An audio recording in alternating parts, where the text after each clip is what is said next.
thinks he knows about. Monkeys. And when you try to explain to him about stuff, he thinks, he goes, no, of course ghosts exist. And you try to explain to him why it's conceivable they don't. You can't be bothered with that. Yeah, you did all your learning at about 12, didn't you? Yeah, but I'm still picking bits up now. Said without irony. Oh, brilliant. What have you learned recently? Anything interesting recently you've learned? Darwin, that's why I was asking you about him. Right. Yeah, Darwin. We know what you did, didn't you? I don't know what he did. I just read the other day that they've got a treatment for whatever illness he had. I thought it was a bit late. Can you imagine that, saying that to his family? What did Darwin do? I don't know, you were just trying to explain it to me, but I'm busy doing stuff, aren't I? I can't take it all in whilst I'm sorting the ads out, putting CDs in. You know what I mean? Ticking off the knob news. No, but he formulated the theory of evolution based on natural selection. Yeah, but wait, though. Do you think that's good? Do you think he's well done? You're impressed with that? Because you're not impressed with things like, you famously said Newton, so it said gravity, but it was already there. If we'd have been floating around, it'd been a problem. We weren't, so keep out of it. That's what you said. You said Einstein. I've never used EMC squared in my life, but the bloke who invented the video recorder, I watch one a week. So I wonder if you're impressed by Darwin formulating, I think, the most important scientific theory since Newton's laws. Has it made a difference? Or whatever he said, would it have happened anyway? You can't do that. You're not allowed to say that. You can't say, oh, well done, I'd have found it eventually anyway. You can't do that. You've got to give people their due, do you know what I mean? But now it's difficult to find stuff because there's less to find out now. It's not a competition. But on what scale? On what scale are you looking at? Why do you mean there's less to find out? Well, now, I mean, they're bringing stuff out that... Do you know what I mean? It's just... The iPod. Well, yeah. Sure. Didn't see the point in that, no. The iPod. Do you know, he actually listed the 3 songs he'd ever want to carry around with him. I can't remember what they were. What are the 3 songs? Was it Killing a Georgie? Killing Georgie, yeah. Yeah, what else? Probably have Elvis in the Ghetto. Right, yeah. Living in the City. Stevie. Do you know what I like to know why that? Because that's like a little film to him. Yeah. That's 3 songs where there's a little story. He knows the ending. Yeah. But it's someone singing it to him. Just put them on it. How many songs can it hold? Well, 7,500. Put that on 7,500 times. Sure. Well, you don't need to, do you? I mean, that is like that joke. The wish. Imagine putting on 7,500. You know that joke about you got 3 wishes. It says a never-ending bottle of Guinness, and you go second wish, you go have 2 more of these. Yeah. You don't need to put them on 7,500 times, do you? No, you don't have to. Never mind, Carl. Never mind. Answers rushing in, we should point out, for the quiz. Most of them agreeing that it's pointless. Some people have called it... It's songs of phrase, of course. Some people are referring to it now as songs of arse, which is more than appropriate. But you'll be pleased to know that it's ending this week, and next week we've got the return of the even more pitiful Rockbusters. For the last one. That's back for the last one. We perhaps also need your petitions to Karl. If you want us to stay on the air, then you need to petition Karl, giving good reasons why he should stay, why this show isn't boring, or rather why he shouldn't be bored by it. I mean, you're bound to be bored as listeners, but obviously he's running out of steam now. What are you fed up with? You're just fed up with in general, are you? I mean, you want your Saturdays back, do you? Just want a bit of a life back, that's all. But you don't do anything with your life. Why don't you do this instead of like your day job? Can't. It's more important than my day job, innit? That's what earns the company money and that. Know what I mean? Well. So. Why don't you do a regular show then? Sack someone who's, quite frankly, not pulling the weight. I've done that. I did that years ago. What do you mean? Done it.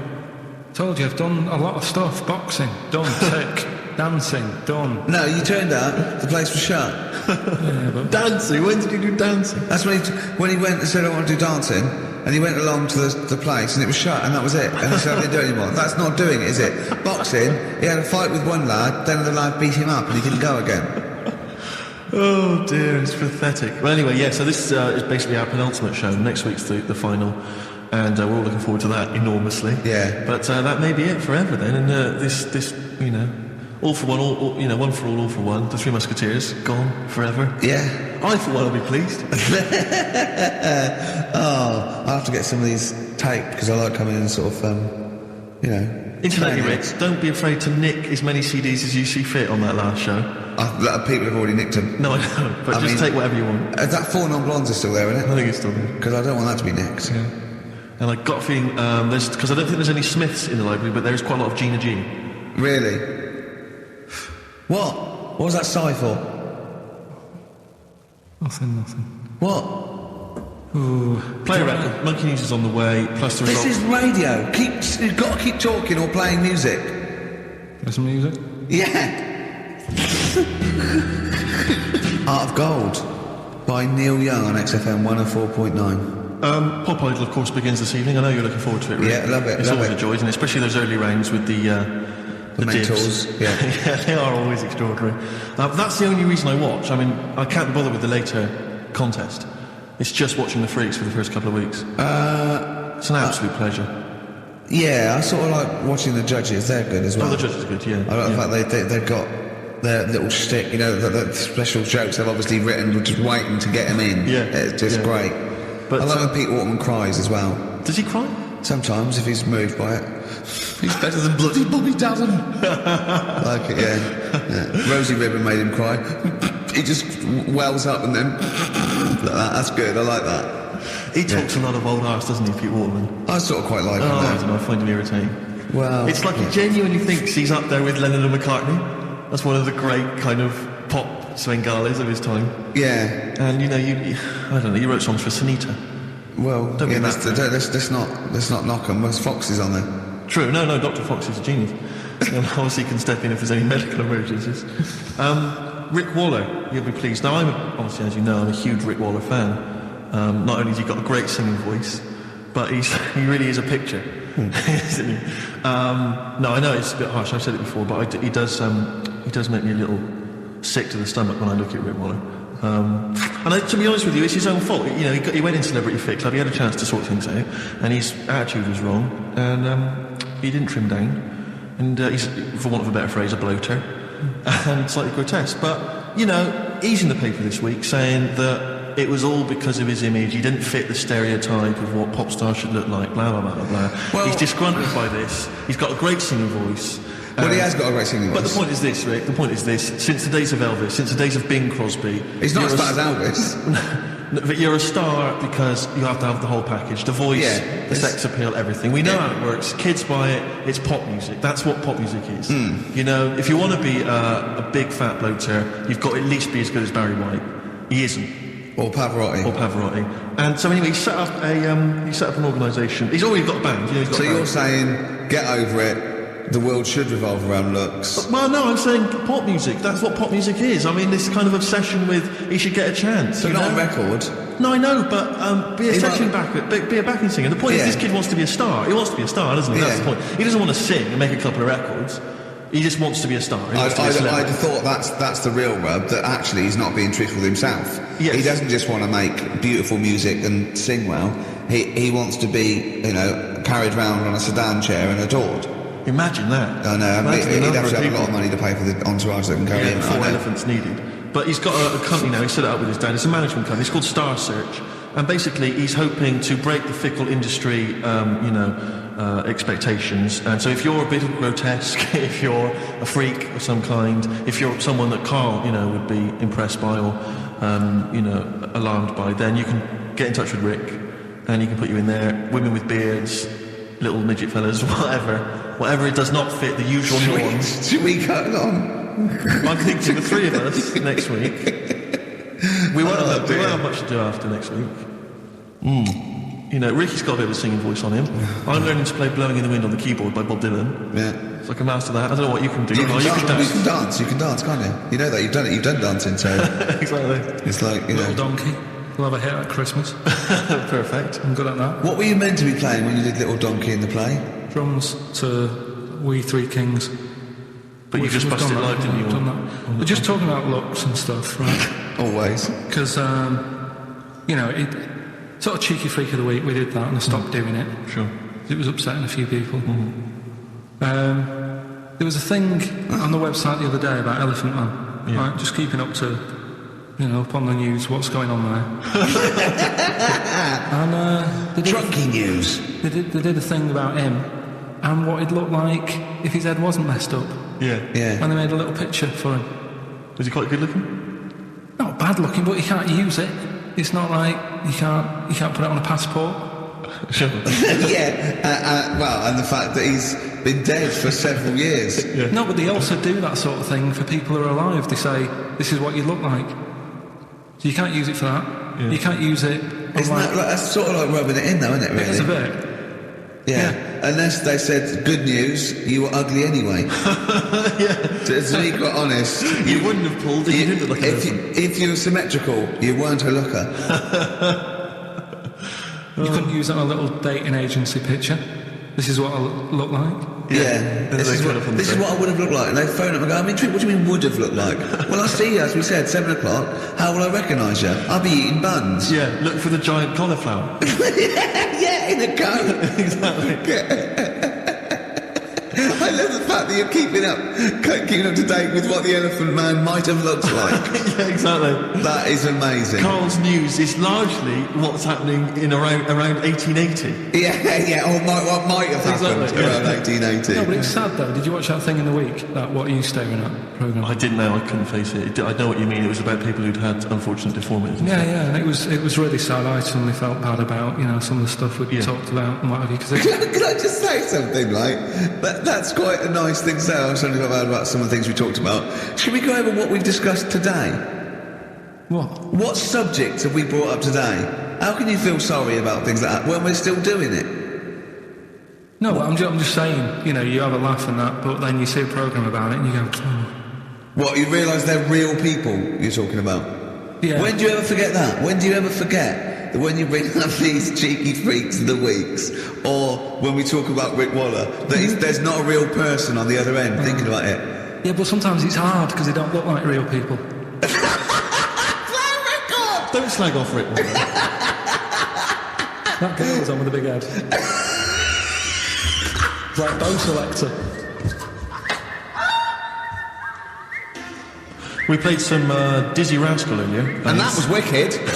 Exactly, and he's the new kind of London rap sensation. Yeah. But let's not forget Credit to the Nation from 1994. They're from Birmingham now, Steve. Whatever happened to MC Fusion? He got a lot of bad press at the time. People didn't respect him, but I'm listening to that now. I think it was bloody brilliant. Yeah, all right, and crucial.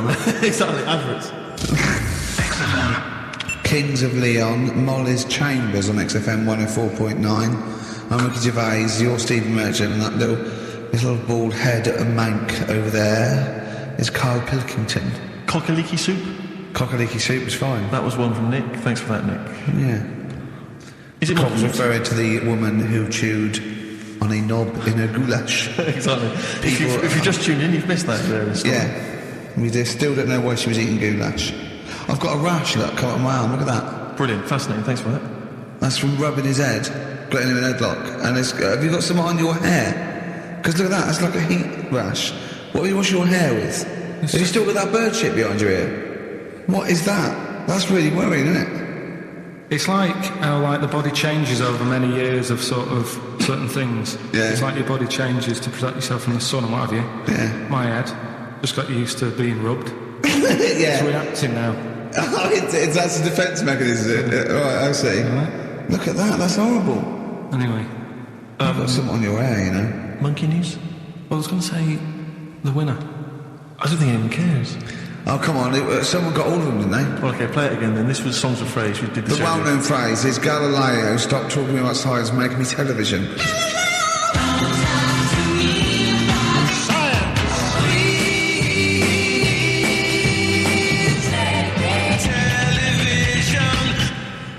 The most convoluted, banal quiz on any radio station ever. I mean, I'm including Moyles, Chris Evans, do you know what I mean? Simon Bates. That's worse than anything they ever did. Apparently, Channel 5 have bought the rights. Anyway, what radio was called? We had Queen in there, Altered Images, Thomas Dolby. Yeah. Beatles, Aretha Franklin, and Red Hot Chili Peppers. Well, extraordinarily, Tracy and John Burton from Colchester and Essex got all of those right. Why they would want the prizes, I've no idea, but good luck to them. They can enjoy those at some point. God bless. Okay, Monkey News? Do you want a bit? Yes, please. Play the jingle. This rash is weird. Oh, chimpanzee that! Monkey News. Right. Right, they were filming a documentary, right? This telly company. Yeah. Doing a documentary. Which one? I don't know. No, right, what was the documentary about? About monkeys. Yeah. Where was it? Africa. Right, when was this? I haven't got a date. Okay. Recently, though, since the advert of television, obviously. Yeah. Actually, a bit of extra monkey news if you want it. Okay, always. Do you know the... Monkey News Extra. Go on. Do you know the Halfords ads? Halfords ads? I don't think so, no. What happens? Halfords, they've they sell nuts and bolts and stuff. Right. They were using monkeys in the ads. Okay. Yeah. And what happened? Don't they sell bikes, Halfords? Well, maybe. Bicycles and motorbike stuff and that. Okay, so they're using monkeys in the oven. What happened? I can't handle it. What? I can't do this. Look at him. I don't care what he's doing. Well, basically, right, there was a load of hassle because they were using these monkeys in this Alfred's advert. Yes. Right. And what happened? Get to the point. It turned out there wasn't a problem because they were mechanics in the first place. Well, they were monkey mechanics? Yeah. What are you talking about? Mental. What are you talking about? That's not a story. Well, anyway, listen, let's get back on They to were mechanics in the first place. Right, listen. Right, so they're making this documentary. Right? And stumble across a little gang of... Come on! Get on with it, please. Little gang of monkeys. That's the first time I've ever laughed. I'll hear that. I know. Well, brilliant. What do you want, the cake? Come on! Can we play a song? Oh, I don't understand what is wrong with you, you freak. It's making me laugh. Just tell us the story. Alright then, alright. So anyway, right, so there's this documentary being made. They found a little gang of monkeys. Right, play a song. I don't know what's going on here. I apologise. Got a hide your love away. According to the Beatles on XFM 104.9. I'm going to raise from Steve Merchant. Right, Carl, come on. Monkey News. Everyone's composed. The jingle, please. Oh, chimpanzee that monkey news. Excellent. Okay. Right, where were we? We would just start again. There's some people making a documentary. For what? Okay. Making a documentary in a jungle and that. Right. Stumble across a little gang. Okay, come on. Right. A little gang of monkeys. Yeah. Right, come on. So the camera crew are there filming it. Yes. Everything's going normal. It's all fine. Nothing odd about it. Okay. They're not running a restaurant, they've not got any barber shops, nothing. No. Just regular monkeys going about their business, yeah. So anyway, what normally happens is the monkeys stick with the partner. What did you want? They don't sort of sleep around and that. Once they find a girlfriend or the boyfriend or whatever, they stick with them, right? Okay. But anyway, they were watching this one, right? And it's going around a bit, sleeping around. Oily. And it was getting fatter. They thought this is a bit odd. Yeah. Right? So followed it round and see it having it away. Turns out, little prostitute.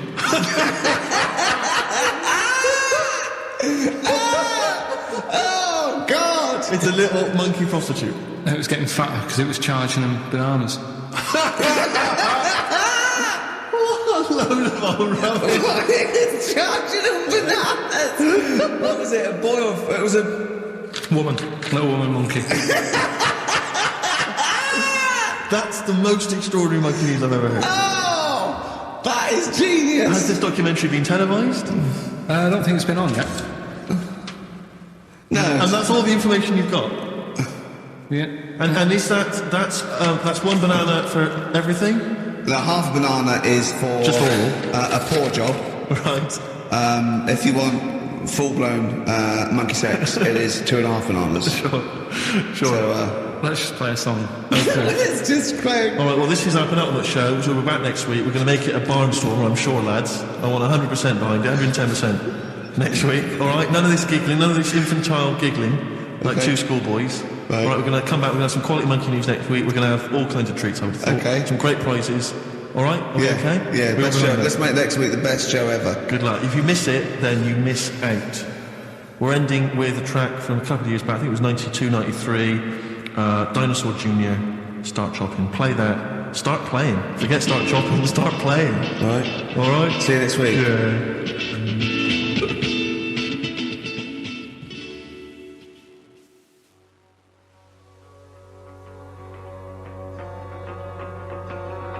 Five past one then, already, of a Saturday. So I'm Ricky Gervais. That was Placebo, yeah, with special needs, which brings me to my next point. With me, Karl Pilkington. Karl Pilkington, there he is. Steve Merchant, 104.9. That's it. We're back then. Well, for one last time. Well, it's certainly the end of the season. We're away for at least, 2 months. We're doing the Office special.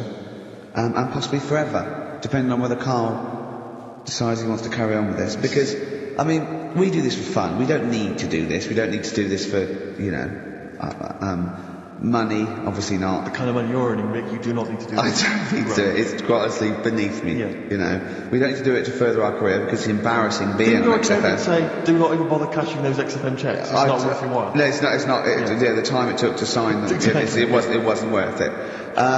So we do this basically to ridicule Karl on a large sort of platform. I say large platform. XFM. No other radio station will have us. It's roughly the same as standing up in McDonald's. I imagine so. But of a lunchtime though. Yeah. Or when it's just the cleaning staff mopping up. Yeah. So if Karl doesn't come back, he's breaking up the three-way partnership. He's very much forever. Sting, isn't he?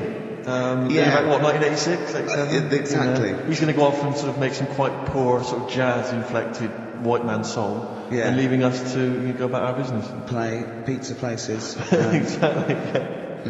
Yeah. Well, I'm going to go into something right. Say, Dad, why can't I be in the CIA? Yeah. You don't know anything about it. You're a drummer. Yeah. So we'll have to see. Do you think anyone cares? I wouldn't have thought so.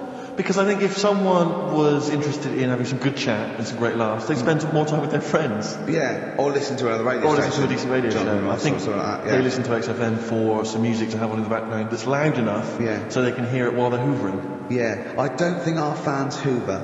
Well, true. I think you've got to have... Or shoot up, whatever. I think you've got to have a house to hoover. I tell you what I do want though, some great music. They do indeed. They'll be saying, since you've been gone. See that?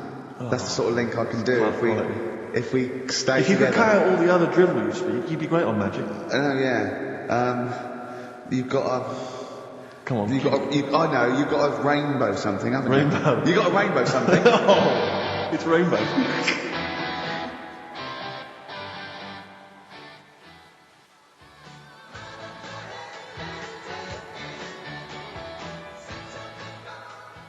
Well, for a last show, that song had everything. It's got 2 guitar solos. Yes. It's got a key change. It's got bad grammar, Since You've Been Gone by Rainbow, and that's for Canfield, the Prince of Rock. Yeah. He's going to be the king when Vance, just hands over his crown. Yeah. And you've still got that on XFM, so don't worry about us going. Oh, you weren't? Oh, okay then. No one cares. No one cares. This is our last show. Let's make it a good one. Let me give out the email address because I imagine there's going to be a flood of emails. Saying, please, Karl, keep the team together. Yes, it's jono.coleman. Coleman's not a team. He's just a big lad. Yeah. Right, come on. What do you mean, come on? I've got nothing. Ricky.Gervais. Oh, Ricky.Gervais at XFM. Or Karl.Pilkington, because you can do it throughout the week. You can do it throughout the 2 months. And what's the phone number for XFM? 0207. Is it 766 6000? And then just ask people through the car and leave a message on his voicemail. Yeah. So email him a lot. 0207 766 6000, I think, and just ask for Karl Pilkington. Little Karl Pilkington, little baldy mank twit. And say, please stay. Yeah. Please stay. Karl, say something then. It's your last show. Say hello. What are your feelings, Karl, so far? Are you cheerful? Are you upset? Not at all. No? Can't wait for 3 o'clock. Sure. So it was interesting how Ricky was saying he only does it for the fun. I haven't even got that bit. I am paid peanuts to work Saturdays, which wrecks me weekend. Paid peanuts, you get monkeys. I have no fun. Yeah. Right? You are going to laugh. And what people You love this. You love me coming in and having a little chat beforehand and after. Yeah, but that's the funny thing, isn't it? Listeners just think, why does he get so moody about it, having Ricky annoying him just on a Saturday? Yeah. It's not just of a Saturday. Why? It's in the week as well. How do I annoy you? How do I annoy you? Daily. How do I annoy you, Carl? So you can't be specific. See? The first thing that springs to mind, when I'm trying to work with Steve before saying, come on, let's find some interesting stuff to talk about, I think you were playing the accordion in the air. Was it the accordion? Oh, it doesn't really matter, they get the idea. Although I can't play the accordion, so it wasn't very good, was it? Where did you find an accordion? I just was running out there, right? And then next to the drum kit you started playing with. And then I had a loudspeaker, and I put the accordion, put the loudspeaker. Then it loud, those loudspeakers. They're amazing. My question is this, Carl. Do you honestly think that's going to stop just because we're not on air anymore? He's not going to see you on a Saturday, so he's just going to come in even more. Yeah, I can just drop in. He won't bother me as much now. I think he will. And he'll have his fob taken off him, so he won't be able to just wander in. Of course I won't. So what? They're not. You think they're going? Of course they're going to let Ricky Gervais walk in anytime they want. Yeah, I might come in, might do a few trailers, might hang out, with Andrew, going, "Hey Andrew, how's it going?" And you go, "Yeah, we'll have a bit of trouble. What do you think?" I say, "Lose that off the playlist. Put that one on. Sack them. Yeah? Let's have a little bit of feeder."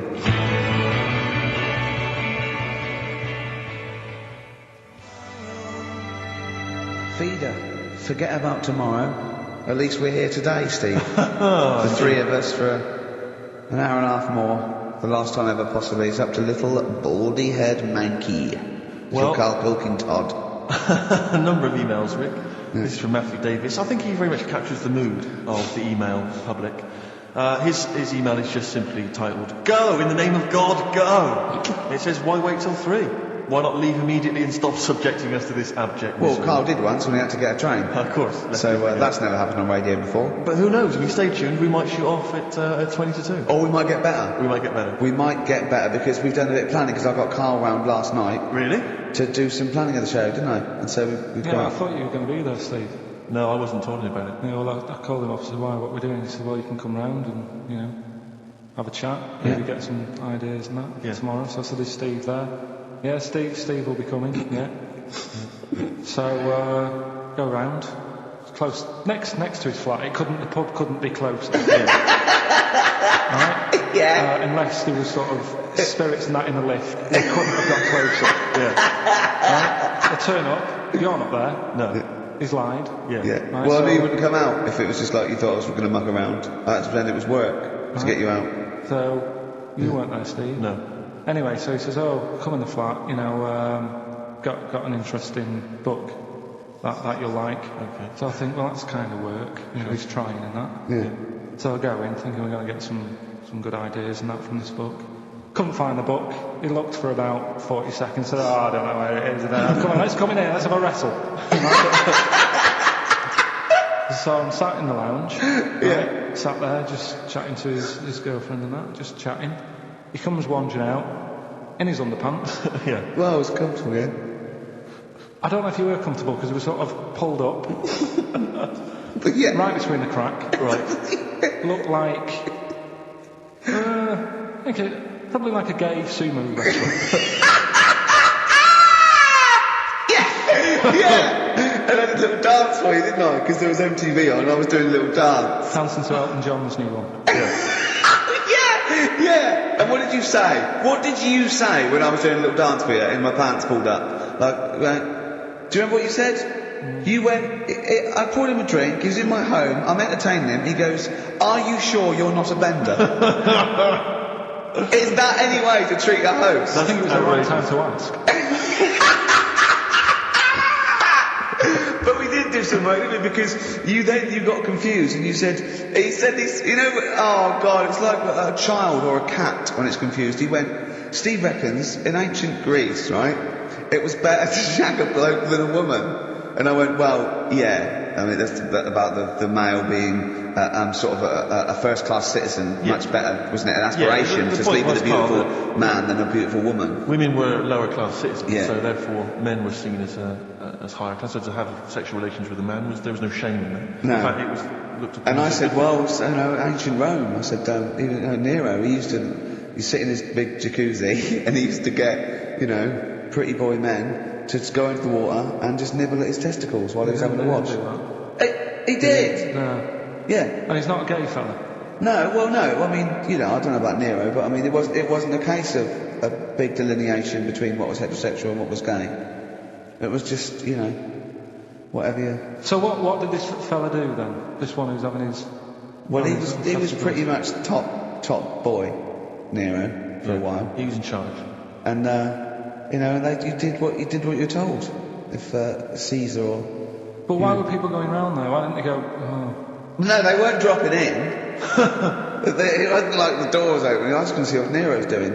It's not like when I pop in here to see you. Normally what would happen is you'd say, come back to my place, I got a book for you. Yeah! You pop in, but he'd come out in his pants, Elton John would be on. You'd have probably been like a delivery boy or a stable boy or something, and you'd have popped round there and you'd have gone, there, right, Nero, there's the tablets of stone you wanted. And they go, Pilkington, why are you here? Pop on, I don't know why he's French. What is that? I don't know why he's French. Just pop under the water and nibble at my testicles and you'd have done it. Because he was Nero. I wouldn't. You would have. Well, there's no way I would have done. Yeah, well, you would have. What have I done? I've dropped a pizza off. Yeah, you pop round to Nero's place with pizza. Right, I'd say I've done my job. Right? Yeah. That's not the sort of tip I wanted.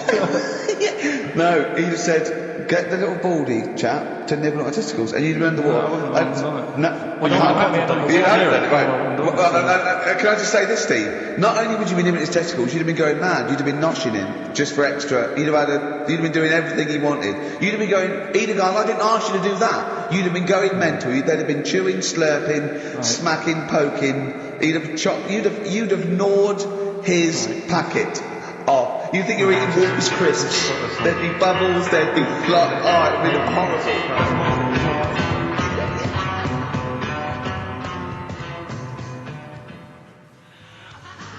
The Beatles from the soundtrack to The Yellow Submarine, actually, and that's Hey Bulldog. On XFM 104.9, our last show, maybe. Me, Ricky, Steve, and little Karl. All right, Karl? But that book, that wasn't a fake. It wasn't like just a ruse to get you back to show you me and dancing in my pants to Elton John. It's that. What was your girlfriend doing during that, incidentally? I think she was just getting on with sort of like packing up sort of boxes because we were movies. I don't think. Well, she's seen it before. Yeah. And the book was. Do you remember that book that I showed you? That it was Man's Body, an Owner's Manual, and it's just like loads of stats. And there's one in there. Yeah, it's kind of like a Guinness Book of Records of men. Yeah, there's one section there. There was. Sorry, hang on. It's not like Guinness Book of Records of men. That just sounds a little bit like you and I were sat around your house looking at a big book. Picture of men. The Big Man book. The Big Man. He is a big man, isn't he? Yeah. He should be on the front cover. Yeah, it was a book more about the kind of physical body and exactly. Biology and social and sex and all that sort of stuff. And but we didn't look at the sex, which is where we got the knob news for today from. Right? This is true, right? I read that you'll have someone's eye out! Knob news! Nearly got the jingle. Yeah. I read that the smallest ever functioning penis, right, was under 3/4 of an inch when erect. Extraordinary. That is bad luck, isn't it? And it's a micro penis, so it's perfectly scaled down. Just a little look at Karl's face. Well, couldn't the fella have said, look, right, I'm not happy about it, so don't print it. It's not the sort of press people want, is it? There wasn't a picture of him. It was anonymous. They didn't read the book and at work the next day and go, look at this, Frank. What? Smallest ever penis, half an inch. He didn't go, it's me. He just went, yeah, loser. Yeah. You know what I mean? Anyway, let's have a shower. I'm all right. He must have had to have a little jod with a pair of tweezers. Yeah, presumably. Because you couldn't even get a fist. I mean, no. That is bad luck, isn't it? Was he a good-looking fella? What would you do, right, if he invited you round and said, right, and he was like the king, right, and he went, Karl, can you just come there and just nibble at it? And you've gone under the water, and you're just about to nibble at it, and you come up and you go, that's tiny. Would you be disappointed or relieved? Right, well, that wouldn't happen. No! Karl, I'm saying if it did, would you be disappointed? Would you go, I can't even I don't know where to start with that? Or would you go, thank God it's not a big one?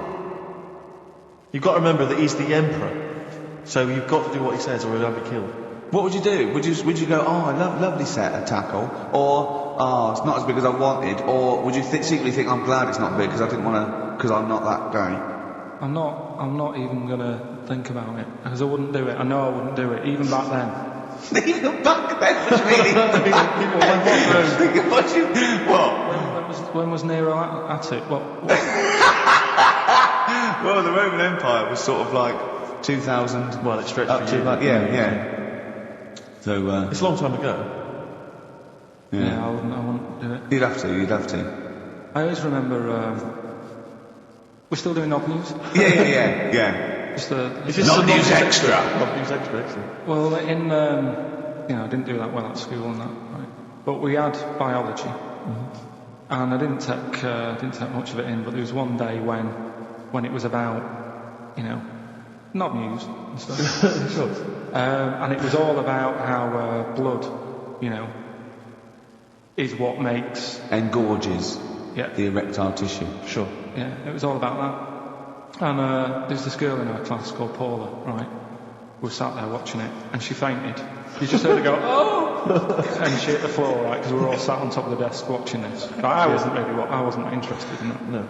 I wasn't looking at it. No. But Paula, right? She fell over. And the funny thing was, right? What was it? A video? Yeah, a video of like this blood. Yeah. Doing the business to this fella's member, right? And she fell over, right? And everyone was like, oh, what's up with her? And the teacher was trying to like wake her up and give her water and that.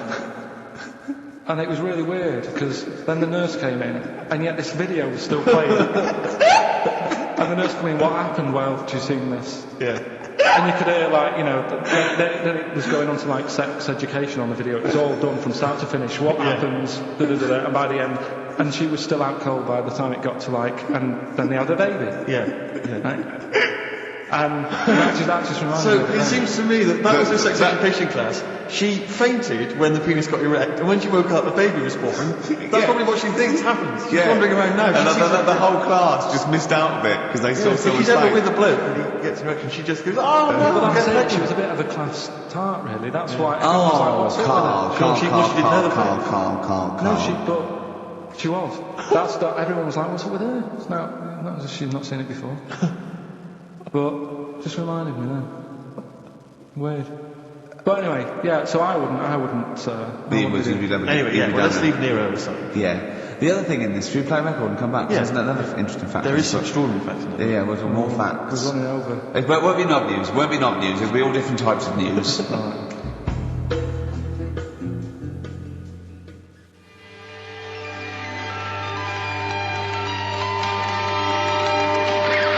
Libertines, don't look back into the sun.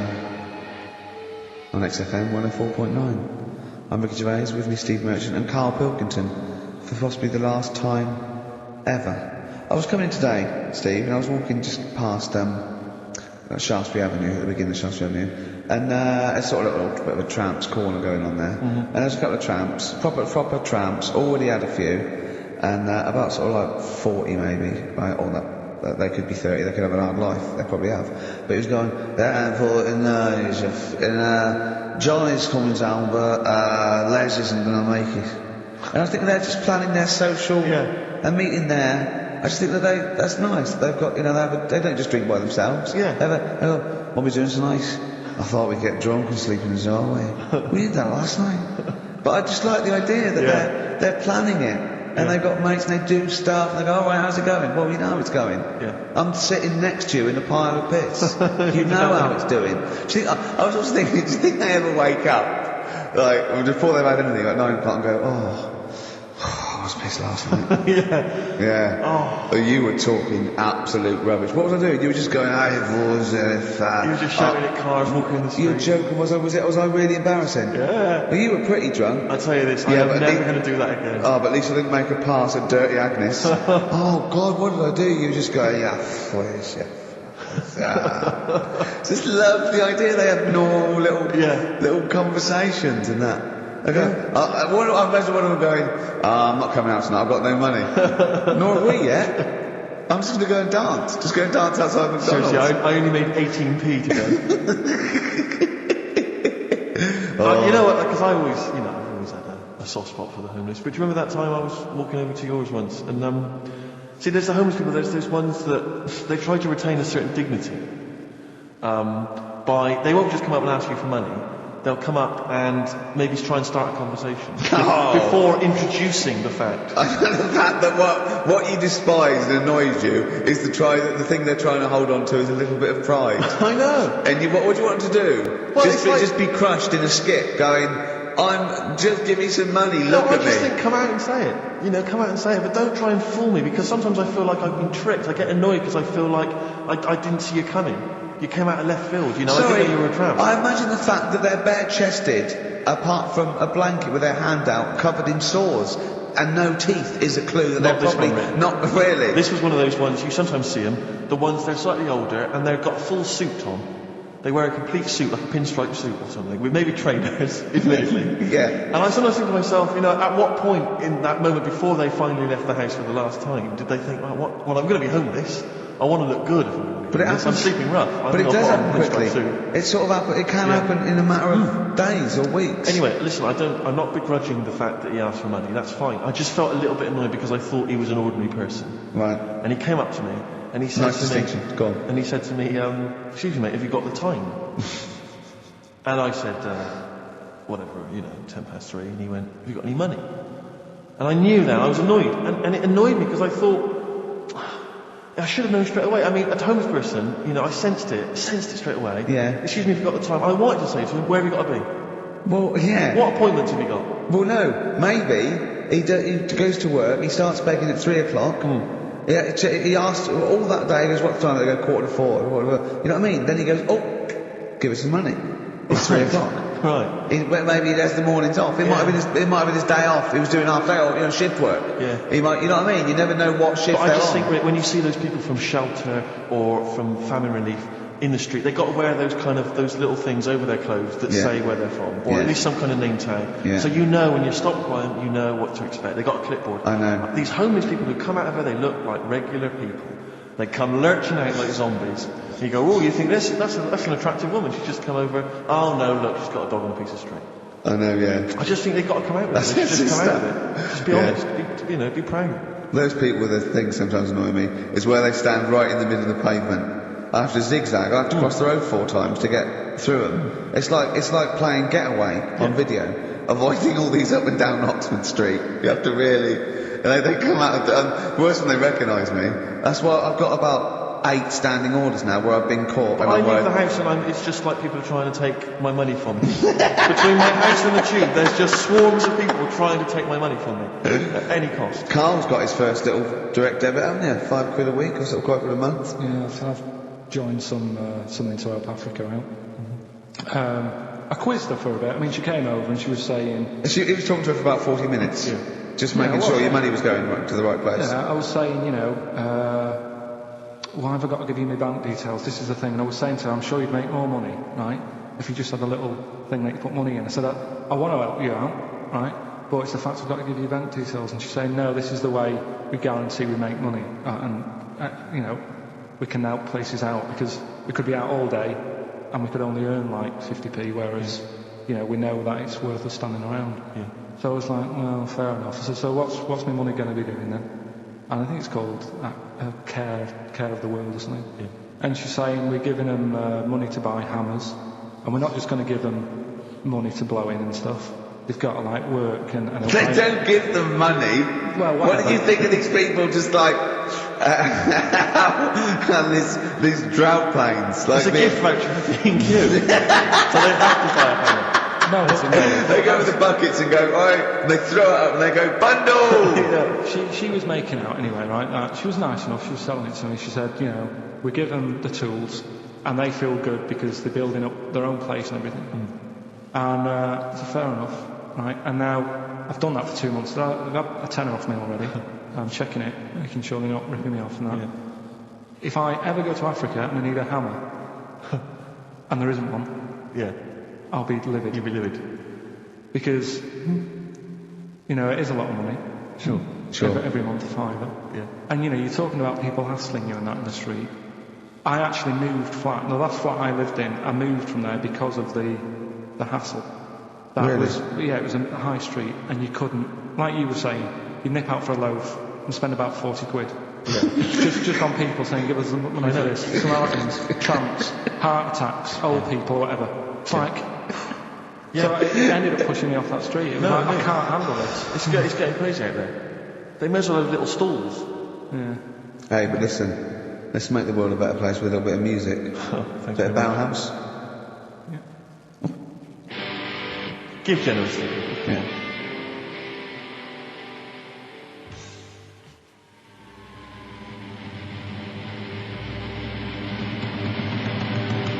Bauhaus's version of David Bowie's Ziggy Stardust on XFM 104.9. With Gervais, Steve Merchant, Karl Pilkington, possibly for the last time. And as a special treat, a return, sort of like a summer special, an end of term, well, a gift to the fans. Karl is bringing back Rockbusters. Do you want to explain it?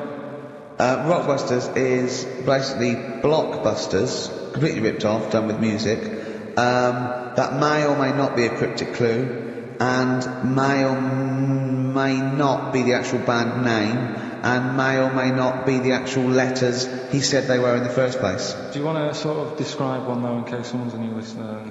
Well, Exploding Pet was Atomic Kitten. Yeah. AK. But basically, for those of you who are new to the show, this is the final show, Karl reads out what he considers to be a cryptic clue. It's not a cryptic clue, it's just some words. Just a string of words. Yeah. And from that, you are supposed to deduct the name of an artist or a group or a band. We've had things like the Jamaican fella swinging a fish round. That was De-Trout Spinners. De-Trout Spinners. So that's the level of intellect you are getting from Karl Pilkington. What was the Just one? do the competition. What? I was thinking, was it that she fell down? Whitney Houston. She fell down into a puddle in Texas. On a knee, Whitney Houston. Yeah, so you said it twice. It's not cryptic, so just do it. Come on. Right, so there's 3 of them, and you email in your answers. We've got some good prizes today and that. Right. Well, let me tell you the prizes. They aren't bad. Whiz through it, because this, the competition's bad enough, let alone just listing. What's he got? 3 DVDs Brilliant. and 6 CDs. He's got the young ones and all that, lots of TV things. There's some great CDs, yeah, go on. Right, so the first one, cryptic clue. This vegetable started life down under. Right? This vegetable started life down under. The initials KO. Right? KO. This vegetable started life down under. Second one, the things that you normally find on the beach, right, have been found floating around the moon. Right? Yeah. That's, I think it's TS. You think it's TS? Yeah. You set the questions, but you're not sure. So the things you normally find on the beach have been found floating around the moon, right? And the last one, well, if you put that many in the post, I'm surprised I didn't receive one. Right? He thinks they're great! Well, he thinks he's brilliant! Well, if you put that many in the post, I'm surprised I didn't receive one. Is it Latin? He did all the... Yeah. The initials there, FC. FC. Right? So you email in the answers, ricky.gervais@xfm.co.uk. Win that Hey, stuff. let's slam dunk in some sounds. Well, slam dunk some ads first. Okay. XFM 104.9. Yeah, keep it real. It'd be hot. Yeah, sweet man, sweet. Halfway It's that kind of through. stuff, it's that kind of lingo and that kind of patois that they won't be hearing next week. No. Off making some bling bling. Alright? So, that's the story. High five. Yeah. Sweet. It's weird all that talk and that, isn't it? I don't know Brilliant. where that's come. Excellent. What do you mean? No, just all that bling bling and all that, because I didn't understand it, right? So I did a bit of research. Brilliant. That's what you should do if you don't understand something. Look it Yeah, up. I would always scope it I always out. do that. I always do that, though. You know I do that. No, I'm giving you props for even doing it. Yeah, so. massive respect. Big you up. Yeah, go on. But it's all slang. Right? Is it really? So it's not in the... really? That's odd. No, I don't remember it being in Romeo and Juliet, but then... So you didn't speak like that when you went to Oxbridge? What? Never mind. But no, I did a bit of research into it, right? Go And one of the things that they use is... I was out last night, did a 187. Yeah. That's the murder. Yeah. But why use slang, right? Because apparently 187 is police slang. Yeah. Well, if you're it's gonna- not slang, it's a code. Well, don't use what the police know you're talking about. Yeah, I don't think they do it with police around. Do you know? Probably not. Carry on. Yeah. Carry on. Yeah. I always remember the Cockney rhyming slang supposedly originated because, East End villains or whatever would make up their own slang so that if they're overheard in conversation, then they won't know what they're talking about. But just look it up in some kind of Cockney rhyming slang. Yeah, I like they do this. He's up the apples and pears. Exactly. What that means? Well, leave the house then. Yeah. If you don't know that he's hiding up the apples and pears, you might as well shoot off. Exactly. Well, I can't possibly figure that out, so I'll just have to shoot off. Yeah, where was he last seen? He was last seen with his trouble and strife. I know what that means. Well, you might as well shoot off then. Yeah, it's a perfect code. Of course, though, talking about Shakespeare invented 1,200 words. And slang gets in, so there are more and more words, and slang soon becomes, the norm. There's no not real words and real words, do you know what I mean? They're just as valid if they're common parlance, so they all become part of or they fade away and they're not used because they're a fad. Yeah, like what's up. Yeah. That's probably in the dictionary. Or soon to be. I was reading, was it a couple of years ago, You're Going to Like This Not a Lot. Right. Got into it's a popular things got in there. Imagine that. Yeah. You're Going to Like This Not a Lot. Zig Zig I think got in or something. Oh no, Girl Power got in. Right, Girl Power as a common phrase. Sorry, go on. No. No, it's just that with the slang thing. Did I tell you I was trying to read that book about the governor? Oh yes. And that was full of that, and it had a page on the front that you had to keep going to when. You know what I mean? When he used a bit of slang, you had to sort of go, right, I don't know what he means. Glossary. Just nip back, have a look. I thought you meant, when you said there's a page at the front, I thought you meant the cover with his face on. I can't remember who I'm reading it about. Oh, there he is. Is this the book that you nearly finished reading, but you realised all the pages were in the wrong order? Yeah. He bought a cheap book. Right, at a second shop, started reading it, loving it, then he started reading about this bloke, and he went from jail to school, and then he looked at the page numbers and they were all out of order. How annoying is that? You never read books, do you? I never read one, right? And Suzanne, it was a weekend when we were going to Hastings because you two had done me head in, right? She said, I'm going to take you away so you relax and what have you. So, ended up not relaxing because it was like putting the jigsaw together. I'd started reading it on the train, thinking, loving this. It's a really interesting story about this fella who, didn't have a great life as a kid, starts getting into a bit of crime, what have you, turns out to be the governor. But it wasn't as easy as that, because like you say, it was, started off at school, then he was in prison, and he's like, oh God, he started young. And then, next thing, he's like married, and he's like, hang on, he's like 12. And then he's had a heart attack. And then, but I just thought it was part of the thing, because I read chapter 1, and then it did say chapter 12, but I thought, right, it's like that sort of done in that stylish way that everyone's doing. What kind of a biography? Starts messing with the medium. I was born in the East End. Take one onion, add some... This is the idea that an East End villain's going to write his autobiography, but think, I'm just going to play with the form a bit. I'm going to get quite postmodern, really. No, but... He's barely able to rhyme, probably. Yeah, well, you would say that about him, Steve. I wouldn't. I think he's an educated man. Go on, next card. But, just because it was like 2 for a tenner, that shouldn't be like... Oh well, you got a good offer. So no, that's rare. I'm sure the bloke selling it did not know that the pages were out of order. Let's face it, Carl. You read it and didn't realise. Yeah. So you can't really blame him. You got almost half the way through before you realised. Yeah. But anyway, Still, that'll teach you, and that's put you off books for life, hasn't it? Well, I don't like getting into books now. I just read snippets of information. Play record.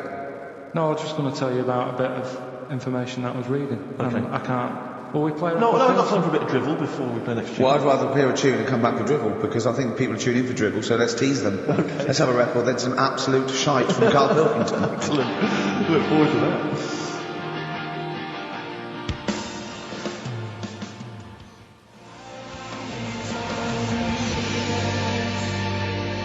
Longview and Further. I love that one. On XFM 104.9. Richard Gervais, Steve Merchant, Karl Pilkington. Alright, Karl, what did you learn?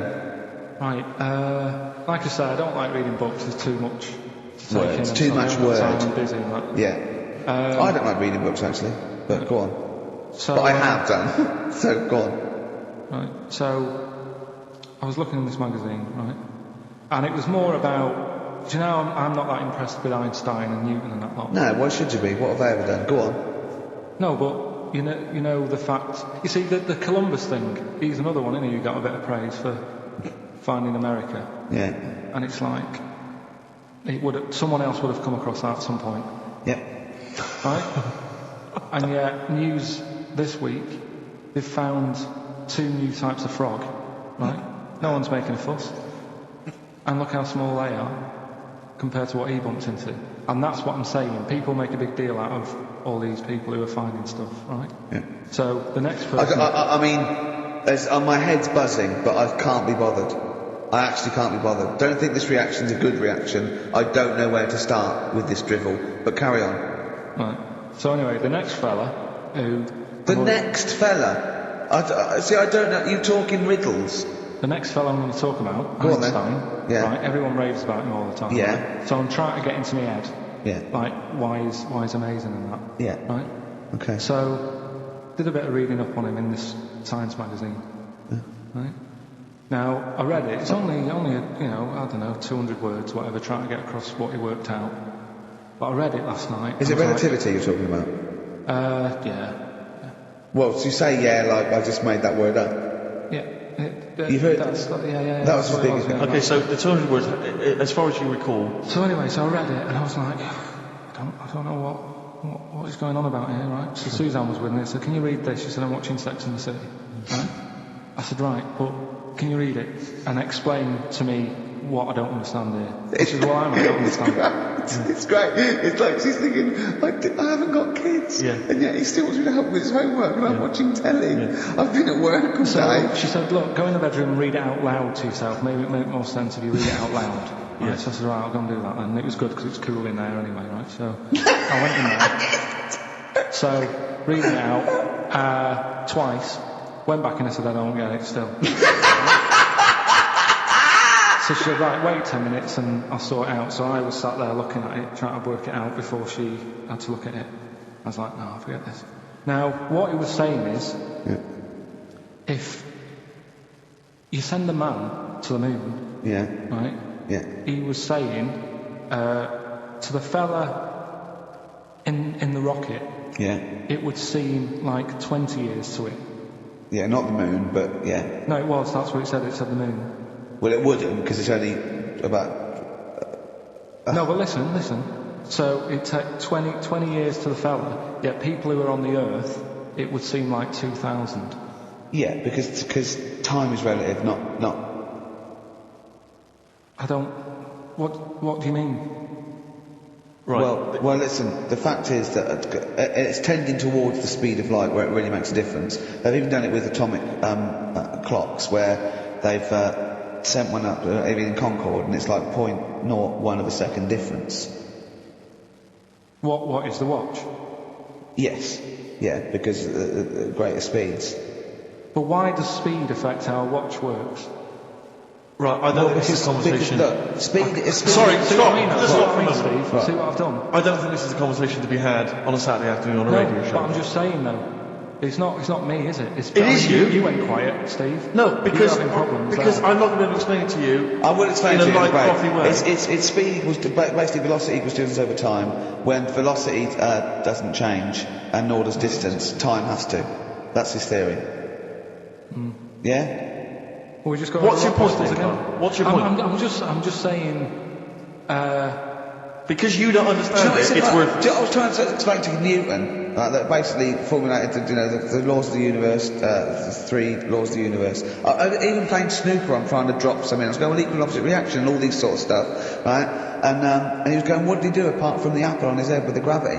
And I went, well, what do you mean? And he went, well... why was it a problem? If we had been floating round, I'd have called him in. But since we're not, we don't need him. Yeah. That's what he said. Play a record. You're a buffoon. But there's these 2 new kinds of frogs. You're joking. What? The monkey had a hat. The monkey had a bicycle.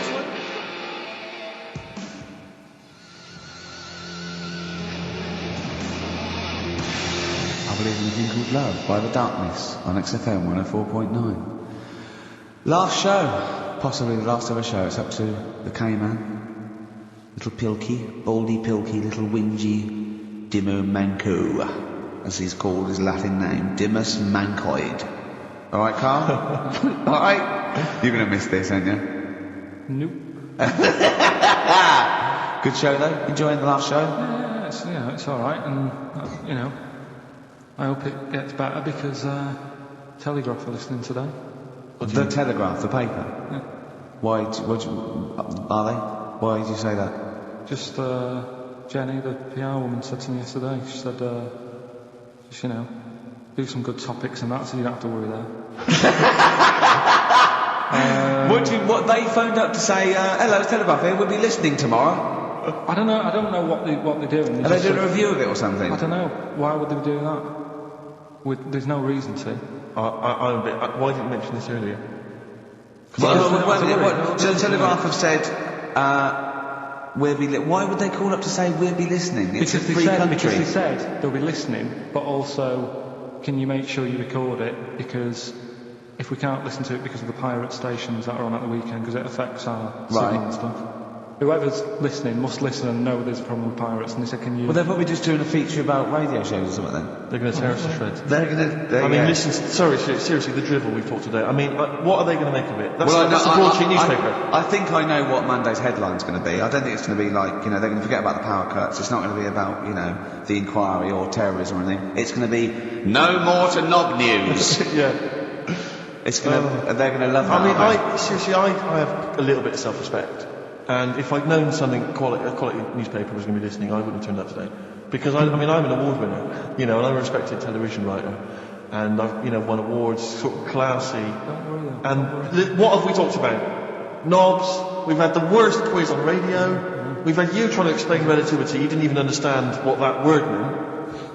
I don't think you recognise the word. You read that article. You read that article 4 times, twice out loud, where you could hear Sex and the City music, right? And yet that word might have been a coincidence. You hadn't heard it before, so I don't know. Do you look between the lines? Do you actually look at the words? No, there's too many words, though. The Telegraph are going to love that because there's loads of words. The Telegraph have got loads of words. It's covered with words. Which way up do you hold the magazine when you read it? No, but there is too many words. People, are they upside down? There's too many words. There was too many words in the world. Do you know what this one means, right? Go on. This is one I learned the other day. I think it's Antediluvian. No, what does that mean? Old. Sorry, how do you spell it? I don't know. Of course you don't. Antediluvian. No, I've never heard that word. It means old. But the annoying thing is, it takes longer to say. And it's the fact that if you. But where did you hear that word and in what context? And someone told me about it. I was talking to someone about long words and that because you mentioned something when we were out drinking, and I said to you, "Why did you say that then? What word does that mean?" And then you had to explain it, and I said, well, you didn't have to say that, you could have just said blah blah. But can I say, Steve, I wasn't sort of trying to cut him out or being pretentious. It must have been just a normal word in my vocabulary that he didn't know. Wait a minute, what vocabulary pretentious? You've lost me. You've lost, yeah. I'll tell you what. You're scared by syllables. Yeah. I'll tell you what though, I was going to do a feature about this. It's funny you should say it. I was going to do a feature. My next feature I've written down is how good the Telegraph is, the newspaper. Yeah. It's bloody brilliant. I love it. Because it's informative, it's impartial, there's research good. I think it's a lovely layout. The photography is brilliant. Do you know what? I like the bloody font. I love the bloody font. Do you mind something else? You say it's sort of, if there's any bias at all, well, no, there isn't because it's apolitical, but I bloody love the Tory party. Let's not go into it, but I just like the journalism and the way I like the way they're fair. They'd never slag us off. No. But also, I think it's because they understand that, we don't really care, and so we can't be blamed for anything they hear on the radio. No. And anything we said that was like, a bit nasty or stupid was probably sort of like some clever sort of ironic postmodern. Player record. Yeah. Brilliant Telegraph. It's really fairly priced, don't you think? I think it's too cheap. I know.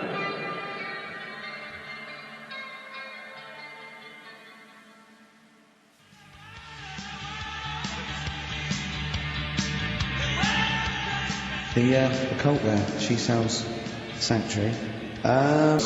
Sex offenders. Check the register. And we're trying to fit in with that for 2 hours a week. So we really have to sort of really bring it down. Seriously dumbing down. But if you want, we should do our stuff. We do our normals, like we talk about usually.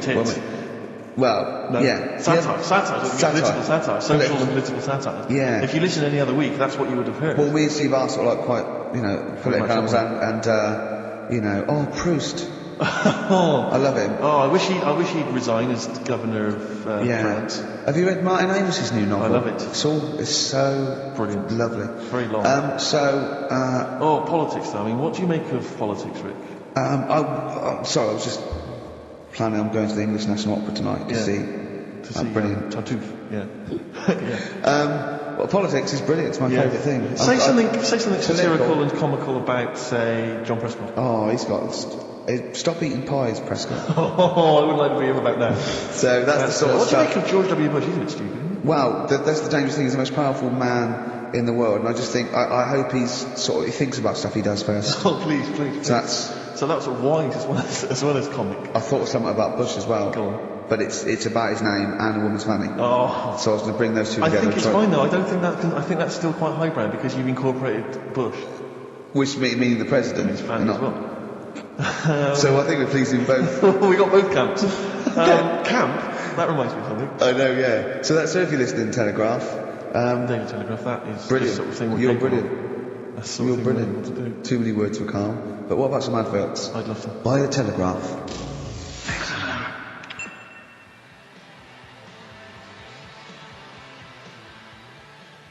Black Rebel Motorcycle Club. Stop. On XFM 104.9. Well, if the Telegraph are listening, they'll be loving the music. They'll be loving Knob News. Coming up, Telegraph, just keep listening because Monkey News is coming up. And we do the results of Rockbusters, the worst quiz. Best quiz on radio. Do that shortly, although probably you're thinking, Rick, isn't it time that we do our usual roundup of what's been happening in the news? Yeah. Which we always do every week. Yeah. We always do something, which is... I mean, basically, if you're listening and you're a new listener, say you work at a newspaper, we always try to be informative, just try and put stuff out there that just educates people, informs What are you thinking? Well, I said Monkey News is coming up, but what have you got? No, I was just looking on the net there and just found a couple of quite important news stories probably worth mentioning. Policeman caught photographing... I don't know why it makes me laugh. It's just the phrasing, I suppose. It's a headline. Policeman caught photographing up woman's skirt. No, he wasn't up there taking a picture of Big Ben. No. He wasn't going, can I just sit up here? I'm just going to take a picture of that seagull over there. No. He was facing the camera up a woman's skirt. He was indeed. Right. A policeman in Japan is facing disciplinary measures after he was caught photographing up a woman's skirt with a hidden camera while on duty. The 42-year-old sergeant, who's not been named, used a digital camera to secretly snap the shots when the woman was reporting a stolen bicycle. So he was actually doing his proper job. He'd obviously thought to himself, I'll bring him a digital camera today. On the off chance a beautiful woman comes in to report a crime or robbery, I'll have it ready, I'll have it positioned, in such a way. But this is interesting. This is how he got caught. Okay? The woman became suspicious after she saw a flash go off. Brilliant. I mean, this not a secret at all. Sorry, did I just see your shoe? Your shoe just seemed to just spring into life there. It was light. Yeah, I think I've had someone set fire to some magnesium that was on the end of it. It won't happen again. But it's only you and I in there, and your shoe was just suddenly lit up. Why are you standing like that? Why is your shoe just sort of like between my feet? There's no reason. There's no reason. What did the bike look like? Flash? So, are you taking pictures of my money? No. And no, I'm not. And you should be wearing knickers anyway. Well, how do you know that? What? How did you know I'm not? How did I know what? I'm not wearing any... I didn't know you. I don't know what you've got up there. Well, I don't know what it looks like. And there's no way I could. Of course, it would be the rough of that conversation in Japanese. I know, yeah. You know, you just mentioned there about sort of no knickers and that. Is this going to be your Auntie Nora? No. Right. It's just, like the last flat that I lived in, I always had a good view across the road and I could see... It was the airy... There was the hairy Chinese kid. Not hairy Chinese kid, he was just a Chinese kid, actually. Yeah. Because that's rare, isn't it? Hairy Chinese kid's very rare, isn't it? Yeah. There's only one official sighting, isn't there? In one of those shit little magazines that you buy. Yeah, he was running around in his underpants. You just swore ironically. I mean, I imagine if there's any newspapers listening, you sort of did that because he's sort of jokey and... Yeah, go on, let's not swear. And there was the old woman who didn't move, she was just sat there reading the book all the time. Who we think possibly died and no one came round for weeks, And now I've moved, right? And it was quiet for a bit. I always look at what view I'm getting, right? Looked across and it was just sort of empty sort of flats ready for people to move in and that, right? Anyway, people are in there now, right? And they've put all the furniture in, but I haven't put any curtains up, right? So anyway, I'm sort of washing up, just having a look out the window, right? Girl sort of wandering about, with no knickers on, right? With no knickers on? You mean naked? Well, she had a bra on. Right, okay. But, she's probably looking for a nick. So I thought, and I don't know how long I was looking. No. Right, but anyway, she looks across. God. I think she spotted me. Yeah. I think, oh God. I felt really bad. Yeah. I said to Suzanne... Sorry, is this some sort of Peeping Tom confession while the Telegraph are listening? I've no idea. Well, it's not, that's the thing though. Peepington. If I was peeping, she was peeping as well, because she was looking over. Works both ways, doesn't it? Yeah, but yeah, all she could see of you was your bald head. Yeah. No. And your hands moving as you were washing up. And some white-looking substance rotting up. Particularly stubborn stain on this glass. Yeah. Oh, God. Imagine that. Imagine if you looked across. I'm assuming the sink is lower than the window. But did she just cover up or something? Or she looked back and go, oh, you're looking at the vanity? Well, the thing I did... What? I thought, just sort of drop me boxer shorts.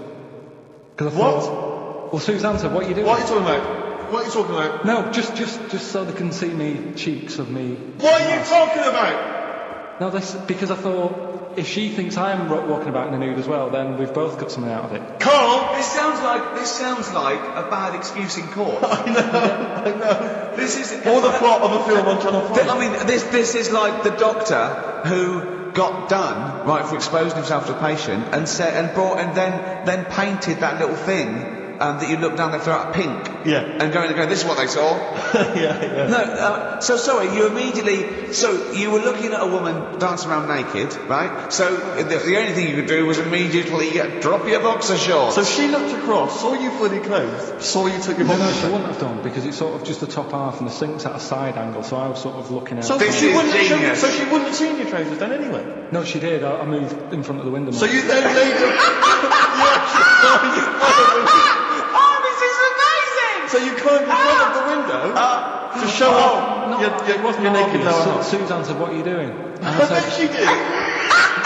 What are you looking at? So I sent you in here to What clean are up. you doing? I'm just taking my trousers down, stand over the window. Why? Because there's a naked woman across the road. What do you think I'm doing, Suzanne? I'm exposing myself. I'm looking at some free funny. What's up with you, Suzanne? Leave it. Christ. Are we doing Rockbusters? Or Yeah. Oh, she sent you in there to read up on Einstein. Oh, brilliant! Wait a minute. A final question. What did the woman across the way...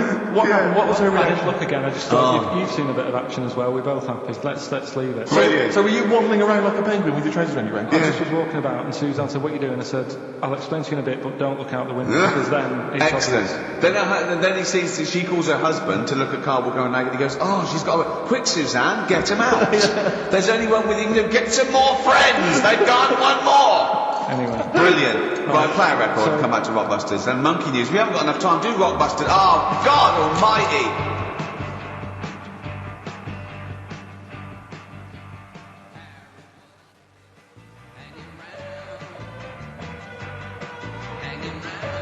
Hanging round with Transformer, a little bit of Lou Reed. Nearly finished. 12 minutes until We Are No More. And don't forget, Monkey News still to come. Well, yeah, don't forget that. Monkey News still to come. But now the answers to Rockbusters. Right, do the clues. Alright, the first clue was this vegetable started its life down under. The initials were KO. That was Collie Osborne. Alright? Collie Osborne. The second one was... No, what are we letting that go? Yep, we haven't got time, mate. Well, it's just not the word. We haven't got time, mate. Also, cauliflowers don't start down under. They're on top. It's not like carrots. No, down under is in Osborne. Osborne, born in Oz. Osborne. Right. Collie. I thought you meant started, but her name's not Collie. Right, the second one was the things that you normally find on the beach. Right, they've been found floating around the moon. That's the... Talk then, someone should talk. It's obviously already a shambles. Can you believe that? I'm amazed that we're back on the air and it's already a shambles. What are you doing? What? What are you talking about? I'm talking, no one was speaking, the record was ending, no one was speaking, it was just... Well, I'm actually off. Already, I'm actually off. It's like nothing's changed. Boys are back in town on XFM 104.9. We're back then, aren't we, Carl? I'm Ricky Gervais, with me Stephen Merchant and Karl Pilkington. I'm not coming back, I'm definitely not coming back. Care someone, care that I'm not coming back. Rick, I seem to remember at the end of the last time we were on, what was that, 3 months ago? Yeah, 3 months Carl ago. said he's never going to do the show again. There was nothing that was going to bring him back. Yeah. He didn't enjoy it, wasn't going to do it. All the rules, right? Really? Yes. I've known him coming back for about 2 months, because he's got our agent now representing him. I thought he was a fool, really. Why? Well, what's he done for me? What's he done for us? No, I know, but I mean, he's your agent, so, and he's sort of calling Graham. And it was all a con, so Carl could get Mondays off. Poor Graham, the station's struggling enough as it is. Yeah. It's like running around like a headless chicken. Yeah. No one's listening. That's why I don't bother talking on a record then, because there's no loss to London. Sure. Right? It's pointless, this show. We don't do it for the money, we don't do it for the kudos. I don't know why we do it. No. Is there anything on telly at this time? I could have had a lie in. I know. But it's all a ruse to get Mondays. He's got Mondays off now because he has to do the show 2 hours, right? And he's still getting paid, and it's all a con because he knows that he's holding him over a barrel, and it's like, we've got to keep Carl happy. I had Mondays and Tuesdays off before Duncan got involved. You know what I mean, though? And it's like poor Graham, who's the MD in charge of the thing, probably pulling his hair out, worrying about the station, right? It's a sinking ship. And then Karl went, well, I'll do it, but I want Mondays off. He's probably sitting home now. His family, he's probably ridiculed by his wife. His kids almost certainly would have lost all respect for him. He's been fooled by Karl Pilkington. He calls his mate and said, I'm busy, Graham. I was kind of think. It's embarrassing. But do you know what I mean? And you think it's funny, and you think you've got one over him. He's going, Mondays off for 2 hours. Yeah, you do. You think, and now you're embarrassed. We've said it on air. But you're only conning yourself in the long run. Because, do you know what I mean? I hate that sort of, the world owes me a living, what can I get out of the world? What are you going to give back to the world, Karl? What are you doing now then? You're going to prepare Mondays? What have you prepared for this show now? You've had 3 months to prepare. Yeah. What have you got? What have you got for us? Okay, what's happened in the last 3 months? What? In this place or just my life? Well, what have you got for us? For 3 months, we're cloning about. You get Mondays off, you're getting paid for it. You've got a cushy deal. You're having a laugh. You're taking the piss out of the management, right? So, what have you got for us? Give it to us. I've kind of updated Rockbusters a bit. Right, brilliant. Yeah. Right. So, and you said don't mess with it. If something's good, don't mess with it. What do you mean it wasn't good? It was never good. It was never good. Of course we had to fix it. It was fun to do. It was a laugh. I mean, I imagine it was much more fun for me than the 450 listeners. I imagine, you know what I mean? I enjoyed it. I enjoyed squeezing your head and dressing you up. No, but that's just it. When I had a meeting with Graham, right, I said, look, I'm not being funny. I don't want to do it anymore. I've had enough of it. Yeah. And he was like, oh, what's up with you? It sounds like you have a right good laugh. I said, yeah, but that's all good acting and stuff. I said, it's hell in there. I said, he's talking about Vietnam. Yeah. It's having the head squoze, right? What? Squoze is still not a word. We've been away 3 months, it's still not a word. Right? Yeah. I said, he's putting a dustbin lid on my head. Yeah. You told this to the MD? He's hitting me with a tray. Yeah. He's chucking toilet paper at me. Yeah. And he said, yeah, but that's all over 2 years. I said, no, that was the same day.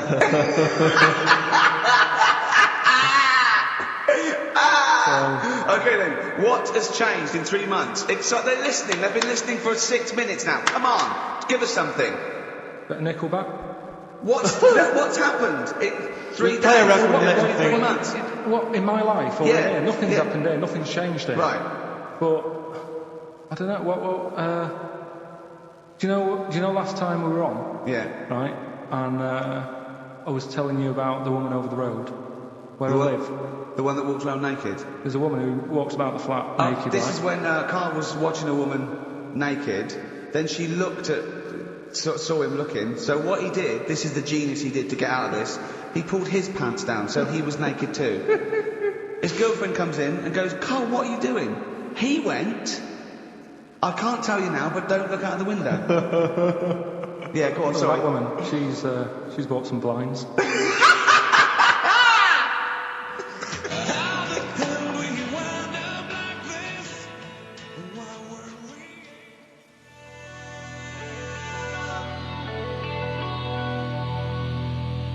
Nickelback, Sunday on XFM 104.9. How old's the bloke from Nickelback? He looks about 40. It reminds me of, you know when a kid's made up a fate to look like a lion? Yeah. Do you know what I mean? It's like the Wizard of Oz lion. Yeah. But, you know, good tune. I'll be controversial. I think rock rules the world again, Steve. Well, I hope so, mate. Do you know what I mean? Are we going to hear some rock later in the show? We're going to hear lots of rock. In fact, I might even play a little bit of Rainbow. Blimey. Just to, you know, we've got the darkness, but Sure. I want to remind them where it all came from. Yeah. You've heard the Liz. Yeah. You're going to hear the Bow. Cheers, mate. Thanks for that.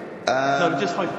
Yeah. So, Carl. Keep it real. Here we are then. Oh, listen, before we carry on, I just thought, it's weird, I was reading some of the fan emails and stuff we got, and one of the things a lot of people like, it divides the listeners, is your laugh. It's interesting. Some people love it, they find it infectious, they find it adorable. I mean, close up in a small space, like a kitchen or something, it's annoying. Like, Carl was annoyed because I squeaked in his ear earlier, didn't I? Sure. Why did I laugh?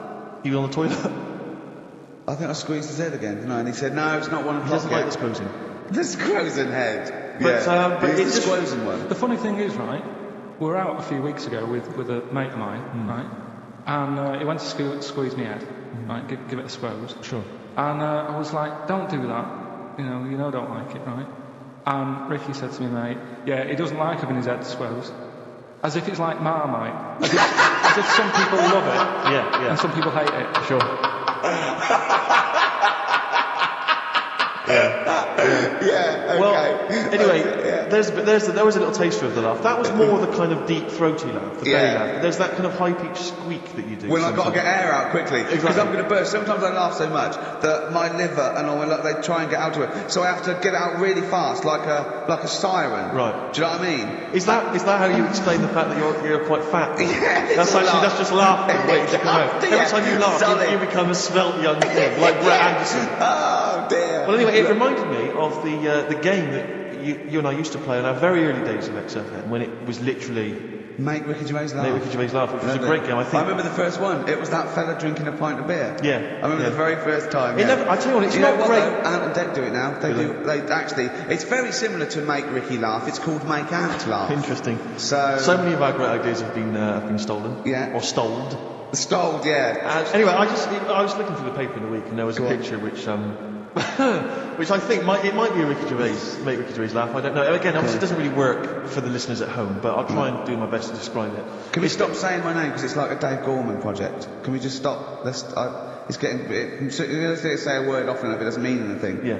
Let's stop saying Ricky Gervais. Well, what we're going to refer to you as. All right. Well, Make Fatty Laugh is a new game. I'm trying to get one of those squeaks of a laugh. I'm concerned. Well, I'm not a monkey. I'm not sure, you're not a monkey. No, okay. I know that. Right. But anyway, let me just briefly summarise the story for those at home. Okay. The headline was Mum 48, a mother of 48 seduced boy of 14. Well, that's not funny. Not her own boy, obviously, but still a neighbourhood child. I don't think it's a funny story so far. He said, Grand Lana Allen, 48, led him upstairs and undressed to her waist, then took his trousers off. Okay, bear that in mind. This is a quote from him, right? Bear in mind, he's a 14-year-old boy, he's quite excited about this. He says, then we had sex, it was every boy's fantasy. Alright? You're going to show me the picture of her now, So it's a picture of her. This is not... Bear in mind... This is... Okay. In his own words, Rick. Right. In his own words, this was every boy's fantasy. Okay. Here's the picture. It's a silent laugh. He's collapsed on the floor. I was thinking it looked like a fat man. I was not expecting that. Oh my god. Oh god. She looks like the drummer of Iron Maiden. She looks a bit like Lemmy. But I tell you, she looks like reminds me of most. Did you see those? They've got all the fag on as well. No, that's her with them out of makeup though. Carl, have you seen Every Boy's Fantasy? You should see. Oh God! Have a look, Carl. Oh God! How old is she? 48. Oh God! Oh, 48. That's lovely. Nothing wrong with that. I'll tell you, if you didn't see, you weren't lucky enough to see the picture. She looks just like the oldest man in the world. His photos on in newspapers and on the web for a while. He was about 135 or something. Carl's got a theory that Chinese people don't age well. This man was a Chinaman, right? And he was 120 or something. Yeah. Did you see a picture of him? Yeah, he's still alive. No, he's not. No, he's not. He's died at 120. So he said 120 or something, but makes you wonder. What makes you wonder? Well, because they don't age well. I think he's using that. What? He's probably about 37. Oh God! Honestly, we walk down the street, right, and we see an elderly Chinese person, right, and it's kind of go, how old do you think he is? Yeah. Like it's not. I don't understand this notion that Chinese people don't age well. I don't know where this is coming from. No, I mean, I'm not having a go. No, right? I don't never want anyone to think I'm like having a go at them. But they are really good looking and they're healthy and that. Till they're about. I've never seen one, right? Can you tell me if you've seen a Chinese person who's about 30? It's either 20 or 50. There's no middle ground. This is what I came back for. This is 2 hours of absolute dribble from the brain of Karl Pilkington. Let me just check something. So the Chinese gentleman who died recently was 113. Your theory is that he's maybe in his late 30s, early 40s. Yeah. This is an elaborate conspiracy on his part, because obviously whenever they talk about the oldest people in the world, it is always a Chinese person. Yeah, they do, yeah. I mean, they seem to win that every year. Go on. So your theory is that in those small backwater villages in China... Ross McWhirter comes to a little village. They go, the Guinness guy's on the way. He goes, well, until recently, the oldest person in the world, how old are you? And they're so embarrassed, because they think they're 120, they go, 120, they go, really? Yeah, can I have his birth certificate? No. In fact, I think this Chinese bloke, it wasn't verified with his proposals, because he didn't have his papers. Didn't have his papers, no. So, is this the same one or a different fellow? I think it might be the same fellow. Trying it on. So there's a huge conspiracy amongst these Chinese villages that every when time... you get to about 50, say you're 70, because no one will believe us. Well, if you can confirm or deny that, then please email in ricky.gervais@xfm.uk. This is the Racist Show on XFM 104.9. Call in if you're anything less than a little mank. Outcast, Hey Ya, on XFM 104.9, with me, Ricky Gervais. You, Stephen Merchant, GQ Presenters of the Year. Radio Personalities of the Year. It's official. We're the best radio personalities of the year. We got that award sent to us, didn't we? We did a little thing. But it was only our two names on it. It had your name, Rick, definitely. I remember that. It had my name. And your name. Didn't see Karl Pilkington's name No. anyway. And yet he's the one with the day off and the money and the conning the MD and making him cry at home. Let me just remind... Can I just check that again? So he's made a fool out of the MD. He's made a fool and out all of the MD. major... Basically all the capital shareholders. About, I'm not sure if I'm coming back or not. I want a day off then, which is the same day off as his girlfriend gets off. So he's just like walking around, I don't know, Hyde Park, just feeding ducks, when he should be working out what he can do instead of Rockbusters, which is basically Blockbusters with a word changed. Christ's sake. Right. If that's annoyed you, I'll tell you what is really weighing me up. Go on. The last week or so, this postal strike. I tell you, Rick, I have got no sympathy for him. I'd be a scab. I'd be walking through there and I'd be giving him the finger. I'd go, you can intimidate my family, I don't care. I don't care, because the post has got to get through. Because I'll tell you what, it's not the fact that, the unions, they could organise a strike, I'm behind that, it's fair enough. But not when it's these wildcats. They're just out there, they're just taking days off, willy-nilly, they're sealing out the post boxes, it's going crazy. Maybe Karl can deliver a few records Monday. Well, I know Karl must be livid, because his copies of The New Scientist and the Literary Review haven't turned up. So he's in a terrible way. And I got important documents that are supposed to be coming to me. There's nothing, there's hiding there of it. And I was cooking last night, and it got me panicked, because I was thinking about if this just is going to spread now amongst other organisations and other groups. And do you know what? Like a cancer. It was partly because I was cooking. Yeah. But do you know, I suddenly become terrified that they might go on strike. Go on. The guys in charge of the potatoes. Oh, anyone involved with potatoes. I had so much mash farms. last night. I had so much sausage mash, right, second helpings, that I had to sit on the edge of a seat so my stomach could hang down. I love spuds. Spuds and bread. I could not do without spuds and bread. I feel like maybe I could make my own bread. Spuds, I wouldn't know where to start with a spud. Yeah. And they're amazing. You can boil them, you can broil them. Yeah. I don't know what broiling is, Not but right. I suspect it's tasty. I don't think it's as good as... I mean, obviously the chip potato is... For the working classes, the chip? It was always on. The chip fat fire was always on in my household. The ceiling, the death trap fire, polystyrene ceiling was yellow. Exactly. Come Wednesday in our house. Yeah. And we always had chips. Because all I remember hearing, if I think back to my childhood, all I remember was, got to stop and get some potatoes, or phone your dad, tell him to get some potatoes. Well, that was your job, wasn't it? Yeah, potatoes. I mean, genuinely, it does concern me because what did you have to fill a diary out for your teacher? Do you know when you're at school? I don't know if you do the same thing, but you get like a little red book, right? And every night, I think it was a way of the teacher sort of keeping an eye on you. So if you went out robbing, if you wrote it in your diary, they'd go, what you're playing at. Sure. Right? So you'd have to write down what you did every night. Yeah. But I didn't get up to that much at that point. Sure. I used to just go on my errands. Yeah. And it was my job to like... I haven't had errands since the 70s. Nice I went to Gervais, right, the little local supermarket, and I got... what's it called? Euthanasia? What? I did... Gervais. Gervais. Yeah.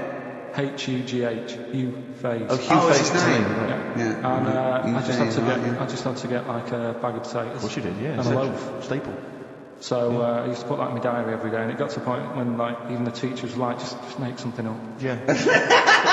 Stop putting the same thing in. Start joyriding or something. Live. I remember when James was little, she was at school, I think it was about 10 or something like that, do a project over the week, and they were given a big list of, like a list of 100 animals that they had to tick when they saw one that week. And the teacher knew she cheated because she ticked beaver.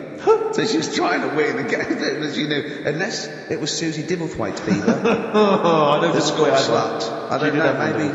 I don't know. But, yeah, so... it feels like the potato people have got me over a barrel. You know, I mean, they could hike the prices up. I still have to buy the potatoes. I got nothing else. I got to have that. You know, you got your fancy pastas for the upper classes, but... For the working classes, it's chips or mash, isn't it, really? Yeah, no, I wouldn't worry. I don't think people who do potatoes will go on strike. You don't think so? Because we just go and pick them ourselves, don't we? Or grow them ourselves. Sure. What would be the most pointless strike? What would be the strike that we won't sow? Do you know what I mean? I'll tell you one strike that would go sow. Those guys who do sketches in Covent Garden. Yeah, take me a picture. Or they do a caricature of you. The strike, imagine the strike. You go out and you go, well, I want one with a big nose and a big chin. I want them using caricature of me and my sister. Yeah. Oh, dear. But I need a sketch, I need a pencil drawing of Leonardo DiCaprio. Looking like a monkey. I mean, how are we going to get this? This is unbelievable. Yeah. I'll tell you also, the strikes that have no effect. What? Those people in nightclub toilets. Who just, you know, kind of there, they got the Lynx deodorant sprays. Well, quite controversial at the moment with the Tweedy case. Oh, the Cheryl Tweedy case. Do you know what I mean? Sure, I got some thoughts on that actually. Like what? Or maybe we'll play a record, I'll share my thoughts on. Well, on Tweedster. Coming up, some Steve Merchant thoughts on the Cheryl Tweedy case. What's happening? 104.9. Some R.E.M. Love it. What's the frequency, Kenneth? With me, Steve Merchant and Karl Pilkington. Karl, the user Pilkington. Just takes. Takes. Destroy the man. Go to you, Steve. You should talk like that, Moss. It's cool and sexy. Thank you. I make it clear now, I do not condone in any way, shape or form what Cheryl Tweedy did. But I have to say, they wind me up. By they, you mean... toilet attendants? Yes. Right, yeah. Not pop idol winners. That's what I thought you meant. Yeah. So, go on. But, because I'll tell you what it is, you go into a club or pubs, or big friendly pubs, you go in there, and there's the toilet attendant in there. He's got his little display of aftershave sprays, some sweets maybe, blue straws, whatever it might be. Yeah, maybe a lollipop. Maybe a lollipop. And... Alright, I don't know if I assume they're not employed by the club. I'm assuming the club's we've got the DJ, we've got the bar staff. Wait a minute, we need a guy. When the manager walks in, do they hide? Well, this is it. I don't know if it's a guy who's just like... Is it like busking? Yeah, he snuck in. Okay. He came in when it was free during happy hour. He's got a little bag, a carrier bag. Yeah. He snuck in the toilet. But the thing is, it's the fact that toilet attendants, fair enough. I mean, I'm happy if a toilet attendant sneaks in under cover of darkness, cleans it for me, and then shoots off. But it's when I have to see them there. I feel guilty because it's like I maybe wash my hands, I'll forget he's there. He'll hand me a paper towel. Suddenly I've got to tip him like a quid or something. I wash my hands at all. I don't usually wash my hands. Sometimes I even bother getting my knob out. I do it by stand and change my trousers when I get home. Exactly. So it annoys me I have to go through this charade of getting it out, slushing out of it, shaking it dry, and then washing my hands. See, if he did any of those elements, I'd tip him a quid, yeah. Pop it out. But not to hand me a paper towel, I'd get it myself. And it's just guilt, and sometimes I'll hold it in, because I'm nervous I don't want to go back in there. What annoys me is like a pot of water, and it's £1 a piss. It is £1 a piss. Do you know what I mean? So, or in a top hotel or something. Yeah. It's absurd. And I tell you what's worse than that. I know that he's doing it because he's got to feed his kids, but it's the fact that I've got to look him in the eye. You know, it's like he's humanised. You know, if he was only dehumanised, Rick. Yeah. If I could see him and I didn't think he was a human being, I wouldn't feel guilty. If he could sort of hide under the urinal, perhaps, or if he could hide underneath the sink, like Finn from the Adams Family. He just puts out. He just pop a hand out. Doesn't say anything. With just a glove, hands me the paper so you don't towel. even see hand go, and then I go. I'd put £1 in, I'd take the thing, put £1 in, nick a lollipop and run away. No aggro. Exactly, it's the fact I've got to see them and I feel guilty because, I'm on the radio, I've got a cushy life. I know. Here's a guy who's just trying to make ends meet. It makes me feel bad, it ruins my evening. Yeah. I'm just pleading for them, can they not do it anymore? Can they maybe get a job, illegal minicabin or something? Please.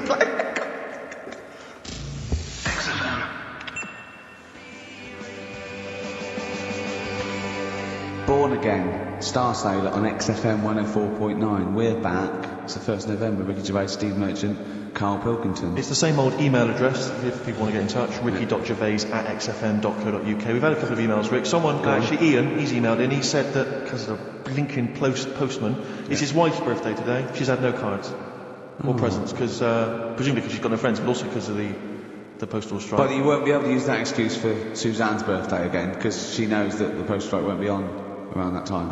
All right, Carl. So, but anyway, so would you just say happy birthday to Tracy? Have those condoms run out yet that you got for Christmas?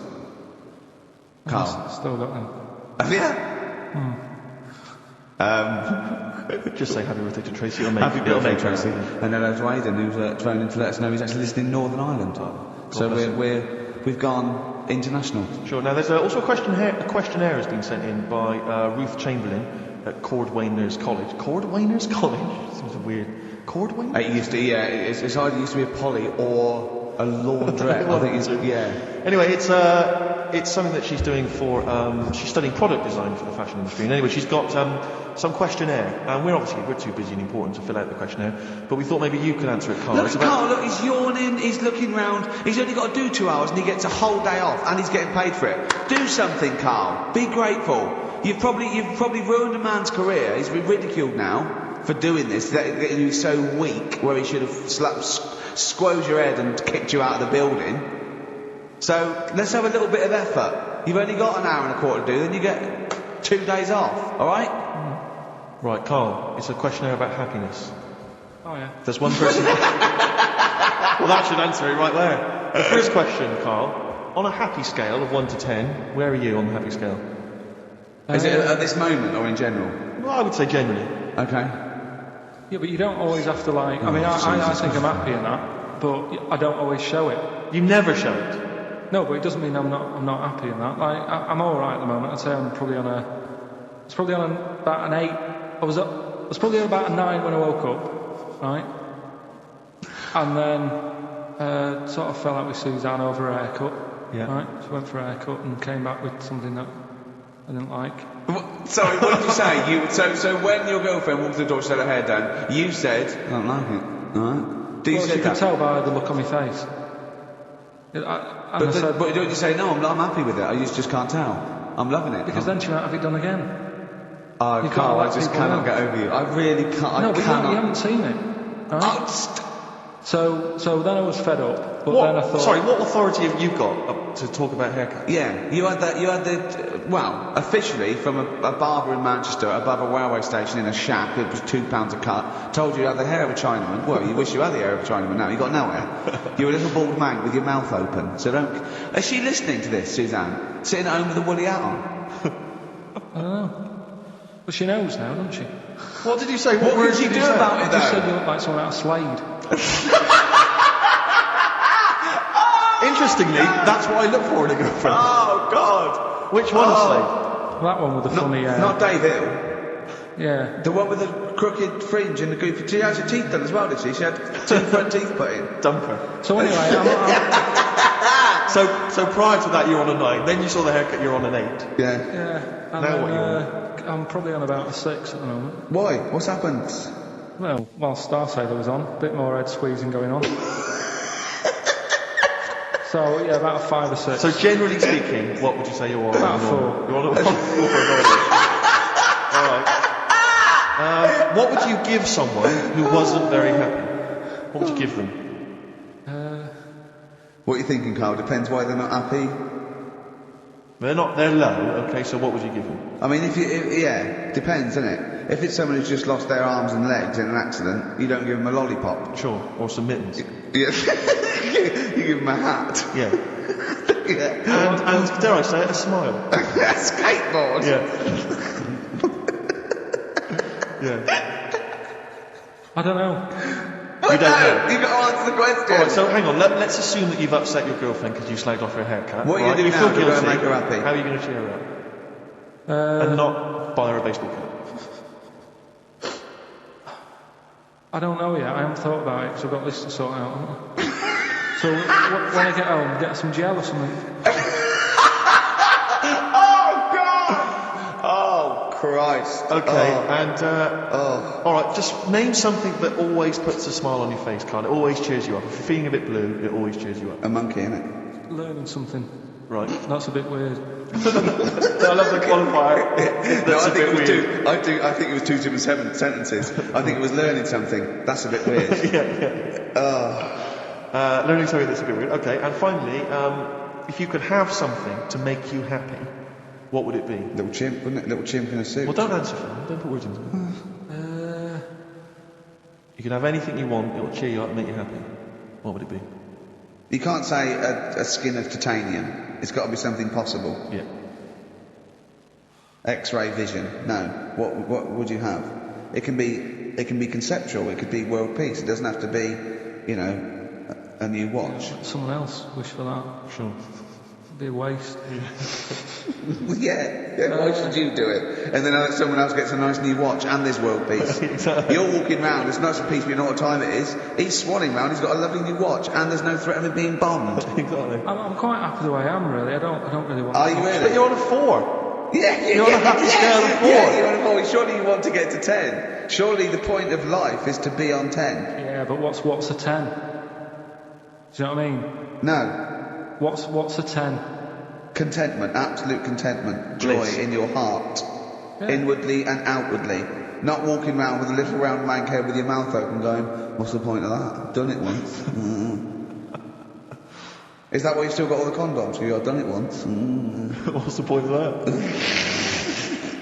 Alright, we're going to get everything. It's a mad jump. Come on. 10. Just one thing that would make you happy. That would cheer you up if you were feeling low. Tuesdays off as well? I'll have the MD just, resign straight away, shall I?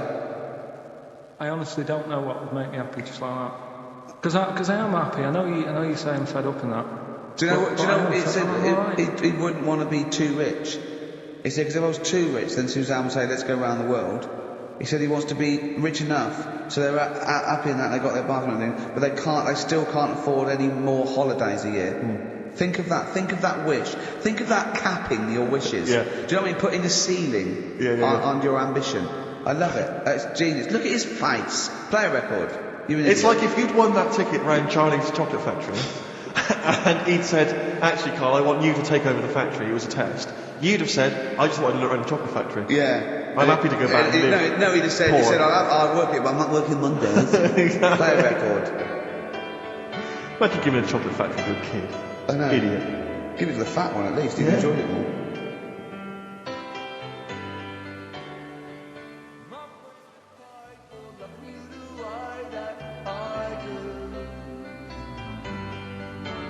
That's the price I paid for loving you the way that I do.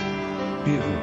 Billy Bragg from his Essential Billy Bragg compilation. Now, I know a lot of people are thinking Billy Bragg, I can't be bothered, politics, and I have to say, buy this CD, skip past every song that is, for instance, there is power in a union. Don't be duped by fascism. Yeah, it's your right and duty to vote. Yeah, right wing, wrong wing. Exactly. Ignore all that. But just listen to the love songs. His love songs are beautiful. Yeah. It's fantastic. Tonight I celebrate my love for you with a pint of beer and a new tattoo. It's great. Brilliant. Yeah, lose the ones about Exactly. Striking. Yeah, exactly. Because we know what we think of that. So I heartily recommend that. Carl, we're on happiness. Carl, I'll try and explain to Carl that the aim to, it's really to get on a 10. Yeah. But I like the fact that he started on a 9. But I love the fact he's happy with 4. Yeah. I love that. No, but what I mean is, right, I'm not looking for, like, happiness. Right. I'm You're alright. not looking for happiness? What? What's that for? What I mean is, right, I'm happy when I'm not fed up. So what I mean is, I'm happy. Is this your new book, Psychology of the Mind? What is that? I'm happy when I'm not fed up. That's like an 8-year-old trying to explain happiness. Johnny, what is it when I'm happy when I'm not fed up, miss? Well done, good boy. That's it. You're happy when you're not fed up. Talk like an adult. Yeah, but that's what I'm saying to you, though. I'm happy most of the time. It's just that when things niggle me, I find that I realise when I'm annoyed more than when I'm happy. But Carl, every time we talk to you, you are whinging about something. You've got something that annoys you. But he's one of those people that if he whinges loud, he gets away with it. Like he's in here, I think he goes, I'm really busy. I come in and he's doing nothing, he's chatting, because he's having big long chats with everyone about how someone's wound him up. Yeah. And they all come and they go, Carl's fed up. Because he's got this show. But, you know what I mean? He's wormed his way. No, hang on a minute. You came in moaning about the Post and that today. Yeah. Well, everyone's annoyed and frustrated by that. There's small businesses going out of business. You haven't heard me. No, you're not, because who's sending you letters? No one. You've got no friends. You've said that yourself. Yeah. You've openly declared you don't want friends. They're too much hassle. Yeah. That is my joy. Friends that is the point of life to me. I can't wait to see them. I squeeze their head. I welcome them in. They annoy me. I love it. Friends are annoying. He's even scared of like doing something with a friend or getting a gift because he goes after buying one back now. Yeah. It's sort of like life's a bit of a chore for Carl, isn't it? Well, anyway, all right. Let's leave that aside. Obviously, you're never going to be entirely happy, although apparently you are already on the brink of happiness. All you have to say is your hair looked nice. That's all you have to say. Yeah, it was good. Yeah, and that's it. End of story. What's the point in that? What is the point in that? Because she doesn't really care what you think, but she doesn't want to hear that she looks like Dave Hill from Slade. She's not having her haircut just to please you, Carl. Despite what you might think. He's taken aback by that. Sorry, happiness then, yeah. All right, so I was happy the other week, right? When I was going up to Manchester on the train, nice quiet carriage, I'm sat there reading about sharks and that, right? Nice and quiet. And I got annoyed, I texted you, didn't I? Yeah. When 2 fellas got on. Can we talk about it? Well, yeah, you've started it. 2 gay men got on. Go on. 2 gay fellas got on. And it wasn't the fact that we're gay that bothered me. It was like, each to their own. Let them get, you know what I mean? Let them do what they do. Yeah. And, behind closed doors. But they started talking really loud, right? And they were going on about... that's annoying anyway. That's annoying whether you're straight or gay. Talking to you. But do you know that theory I have about they go out late? Yeah. Gay people always go out late. Yeah. Yeah. Right. When what time do you go out in the evening? 7:30. If you go out about 7:30, if I'm out of work, I might go out about 8 o'clock or something. Yeah. I guarantee I'll sort of be in bed by about 12:30. Sure. At that time, they're still sort of ironing the jeans, right? And the funny thing was, I've always said this, right? Dancing along to ABBA. You sort of said that's rubbish. I'm sat on the train reading about sharks. These 2 are talking, and they're going, "Oh, we can't wait to get there." And his phone goes, and he goes, "Hello," and on the end he goes, "Anyway, I'll see you at 1 then," right? Right. So I thought, well, maybe that's tomorrow. Could be 1 in the afternoon. That's when most people would meet. Yeah. And then he carried on talking. Most people would meet. Carried on talking, and he goes, "Yeah." So anyway, like I say, see you tonight. 1 o'clock he's meeting someone. Yeah. I don't know You were why he's livid. out that late. Do you remember when his favourite record of all time is The Killing of Georgie? Sure. He said, would he have been killed if he'd been back at a decent time? There's no mention of the time in this song. And then the funny bit was actually that did make me laugh, right? When he'd finished talking on the phone, he said to his partner, right? Oh, there you go, let's have a little chat. And the fella said, who was that? And he said, oh, it's Dave. He said, which one's Dave? He said, you know, the one with the shaved head. I thought, in the gay community, that isn't a good description. No. Do you know what I mean? Yeah, I know. I've got little shaved heads. Before we move on, was the Sharks article interesting? Did you learn anything? It's pretty good. Was it? I'll teach you something about that later. Oh, okay. Is this educating Ricky? Wasn't, but I can teach you a bit. Yeah? Alright. That's good. Play some ads and that. Play some ads and a tune, and then have we got maybe a competition? Yeah. What have we got? We're all looking forward to that. Alright.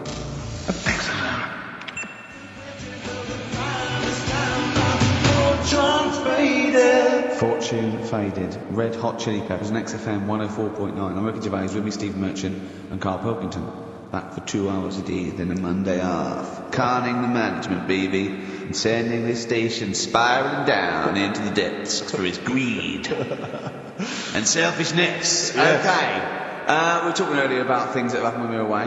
Quite a lot. Quite a lot, but there's one thing I heard. It might be a rumour. I hope it's a rumour. I kept it from you, Steve, because I want you to sort of have spirits out, because we've been at it in the office, and we've got to be okay. I'm just going to say it.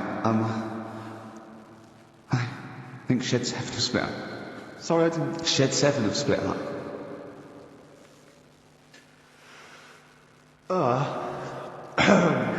Sorry, I think I got something in my eye. It's just a bit dusty in the way. So, okay, if it's true, it's true. If not, we've got at least we've got their music. Their music. The music lives on. So we're going to dedicate this show to Shed 7 and all the bands they influenced. So we're just going to play just every artist that formed a band after they'd heard Shed 7. Just play them from now on and on, sing the hits, all the hits, the Shed 7 hits. When I saw this, I saw it on a website. It says, like, is it true Shed 7 has split up? And the next, one of those dorky message boards, someone came on and said, you are joking.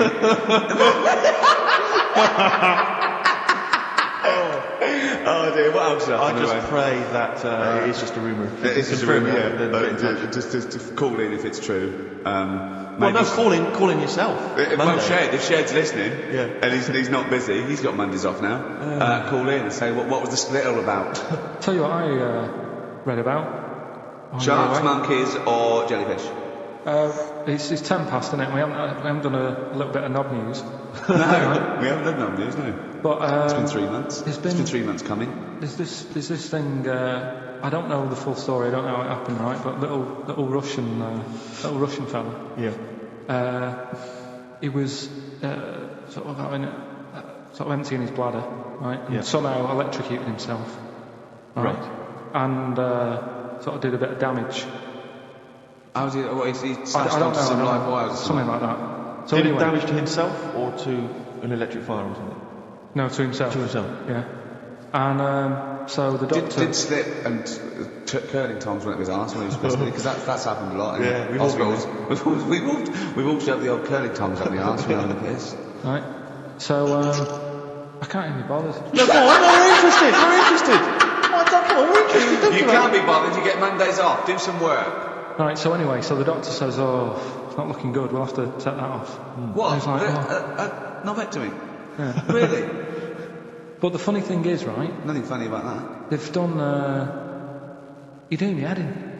Just tell the story. He's doing your head in. Oh, you can chill out on Monday. I've only got 15 minutes, but I'm going to talk to you every Saturday. I'm going to get the money's worth out of this, because you get Mondays off, and I can't bear the fact someone's getting away with something like that, because it's terrible. So you're going to stick this out, or you're going to have to work Mondays. So take it on the chin, right? Okay. Just finish the story. Yes. Command you. Just do it.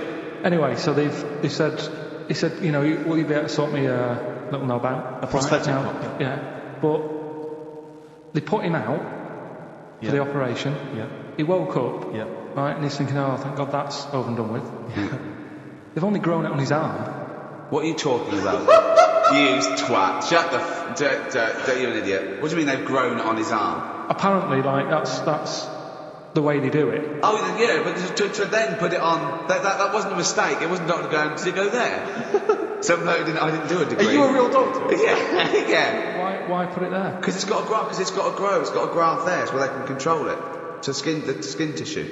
On your arm. But they're going to remove it from the arm. What do you mean on the back? On your back. Somewhere. Well, you can't wear a t-shirt.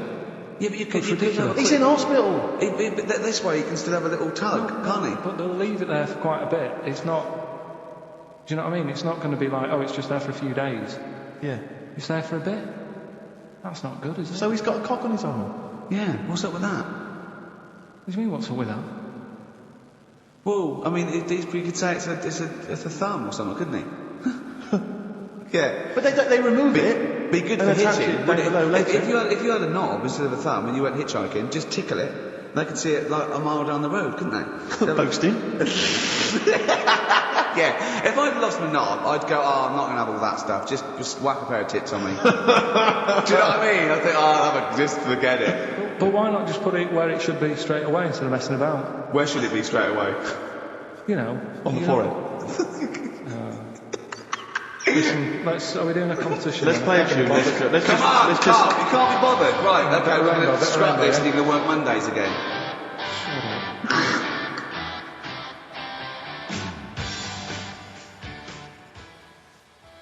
Since You've Been Gone by Rainbow on XFM 104.9. Well, it's what the Londoners have been waiting for.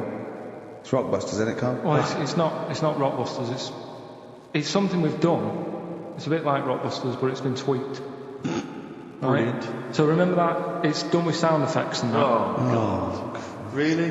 What do you mean? All right, come on. Right, remember this one? We tried it before. Wait a minute. And this is what you've done in the past. This is not the competition. This is not the competition, but I said, like, what song is this? Smack my bitch up, yeah. Brilliant. Smack my bitch up. Yeah. Right. So it's kind of that, but rather than just doing songs, it's that film or song sounds good. You know, when you do these things, you can't do them in the week. You've got to do them either Saturdays or Mondays. Yeah, I do, yeah.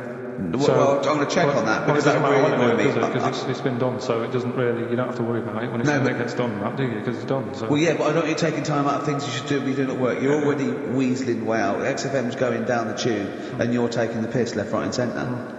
Right. So here's this week's little grab. That film or song sounds good. So what is it? Come here.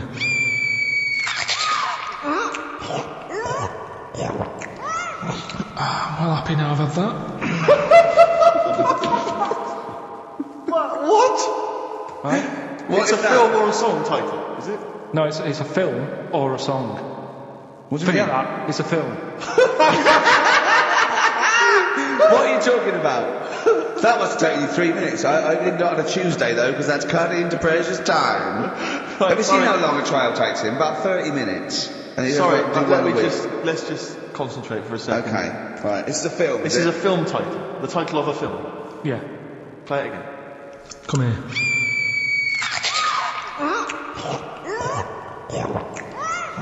I'm well happy now I've had that. Right? Oh, dearie me. Dearie me. 3 months they've waited for that. 3 months for that. Shite. Do you want to say what the prizes are? Oh, I can do. I'd say there's good news and there's bad.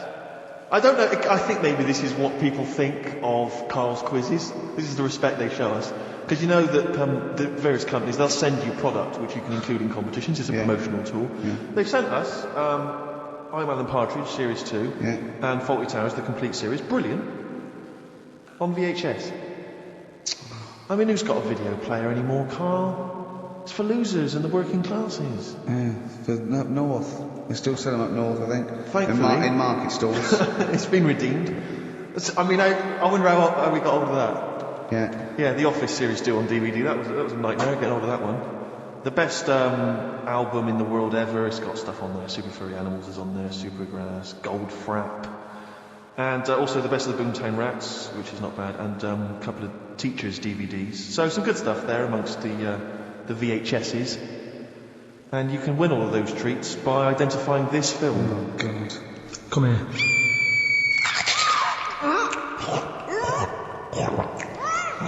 I'm well happy now I've had that.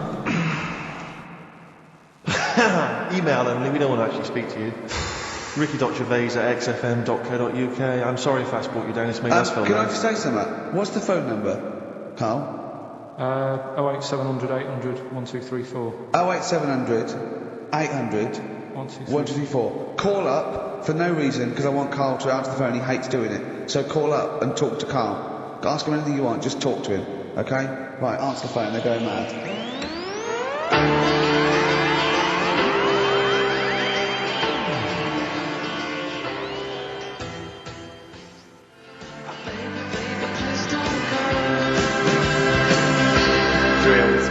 Big Sir on XFM 104.9. He's so annoyed that he had to answer all those calls. Why did you like it? We're wasting time, aren't we? That's your listenership. No, they want to speak to you. No, that's nice and everything that people call up. Yeah. But we should be concentrating on what we're doing. Yeah, well, but I do this show to annoy you. I don't do it for the money, or the kudos, or the awards. Do you know what I mean? I do it so you have to be here and do what I say for 2 hours because you're getting away with murder here in the week. I don't like seeing that. I don't like injustice in the world. I try and fight it wherever I can. So I do it to annoy. It's good of you, Rick. Thanks for doing that, mate. Yeah. It's interesting though that you're passionate about fighting injustice, but you focused specifically on Karl at XFM. One of the world's lesser crimes. Being a little bald mank twat. Exactly. I know, yeah, but nonetheless, it is a crime. Look, he's got his head down like one of those, one of those chimps that have like lost their mate in London Zoo. He just sits there like, a broken animal. Carl, what are you thinking? Where are you on the happiness scale now? Of 1 to 10. Carl. I'm about a 3.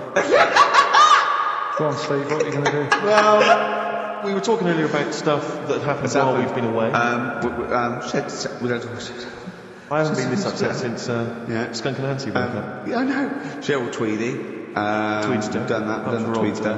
Well, of course, the war. Is that all done and dusted now? I think it's pretty much over. I think we've sorted that out. Okay, good. What annoys me is people going at Tony Blair and Bush, right, for like bombing stuff and all that. But my point is this, right? Those bombs have all been bought and paid for. Yeah, the taxpayer, they're yours. And I'm not a scientist, but I think bombs go off. I think so. And if you don't use them, you lose them. So let's use them. Exactly. Do you know what I mean? It's like tinned food. It lasts for a while, but eventually it's like anything. Oh, we better eat that. Don't do it with the fresh stuff. Don't build the fresh ones. Let's use the old ones. Exactly. So because they're just stockpiling there, and they cost us millions. I know. We want to see if they work as well. What? We never tried that one. Use them. Use Try them on them just out. Oh, exactly. Carl, who would you bomb if you could? I wouldn't. What do you mean? Well, imagine you could bomb a country. You're not actually going to bomb them, but you're just going to frighten them. Just going to put the frighteners on. Frighten them, yeah. You're just going to go, I'm going to bomb you, and then and they'll go running, hiding under tin shelters and that. Yeah. Ricky's house? No, come on. What country? No, what country? I wouldn't. Honestly, no one sort of makes me fed up or anything. No one makes you fed up? Not enough that I want to bomb a place. You're not actually going to bomb. I You're just wouldn't get putting the involved. frighteners on. I just say, let someone else do it. Sure. What about you, Rick? I've got a list here. Do you know who I'd threaten? Go on. The Swiss. Oh, they've had it easy. They've always had it easy. They've always chicken dinner. It's that equivalent of having Mondays off. Exactly. Like, we don't want to fight. Exactly. You can both walk through it. You know what I mean? Yeah. We're a carpet. Exactly. While we're busy sorting out fascism, yeah, or Osama bin Laden, they're just chilling out. They're holding ours and Hitler's coat. Exactly. Do you know what I mean? Little weed. We should have both turned on them. Yeah. And I'll tell you who else. This will just frighten them up. Just shake up a bit. Iceland. They've had it easy. Because they have stayed out of everything. They have not been involved in anything, as far as I can tell. But you don't have to bomb them, do you? Eskimos, they've never been involved in I know, anything. but don't bomb them, just pour hot water on their igloos. Exactly. Just send a plane over with warm water. Yeah. With those big flaps. No, just to shake things up a bit. Just to keep them on their toes, that's all it is. Why would you live there? If you could choose, If you're an Eskimo and you're born, man, little baby, you grow up and you go, what? I'm sorry, I'm eating ice and fish for the rest of my life. Well, fair enough. Having a laugh. Fair enough, like years and years ago. But now, presumably, they're aware of the proper house and the fact you can live in, say, Somerset or the south of France. I know, but it's like, haven't they learned? It's sort of like, well, they haven't even got, they're not even on as good a thing as the North American Indians. Now they're sort of pierced up, They got smoking fags, they live in lovely little cages, they're all brought to their little village, they're having a whale of a time. They don't have to go hunting anymore and killing buffalo. And the same with the Eskimos. Let's get them some beer and fags down there, knock the igloos down, build them some lovely little semis or like... Or just a little kind of trailer or a caravanette or something like that. It's got to be better. It's got to be preferable. I know. Some of them now have got TVs built in, Rick. I know. And showers. Yeah, they've got cable and stuff, have they? Yeah. Or is there one sort of Icelandic Well, channel? get satellite. Magnus Magnuson. Yeah, exactly. Probably doing... There's loads of Mastermind reruns. Yeah. And Pingu. Just on a bit. That's porn over there. Yeah, exactly. Oh, brilliant. No, well, that's like a hardcore documentary. That's it, yeah. This is Racist FM 104.9. Yeah. So who would you like to see bombed? Or not bombed. Not bombed. We'll just put the fighters on. Email Ricky.Gervais, anyone. Any nation or anything. Carl, thoughts? Sorry? You're not working for your money. You're not having Monday off. We've got to do something Monday. Let's plan something Monday, just to get him in here. You've got 2 hours for 8 hours off. You don't do an 8-hour day anyway. Rick, how much is he getting paid? He's getting money for this. I think his wage went up last time. So he's getting paid to be here, extracurricular, extra work, right? So it's moonlighting, and they're giving him a day off. Yeah. And it's contributing nothing. Nothing. Huh? What, Carl? Say something, mate. Huh? What's going on? What's Going on with yourself? Well, say something back and earn your money. Let's play a song. We've done a bit of stuff there. You idiot. Don't say we, mate. I've not heard anything from you. We've heard your contribution.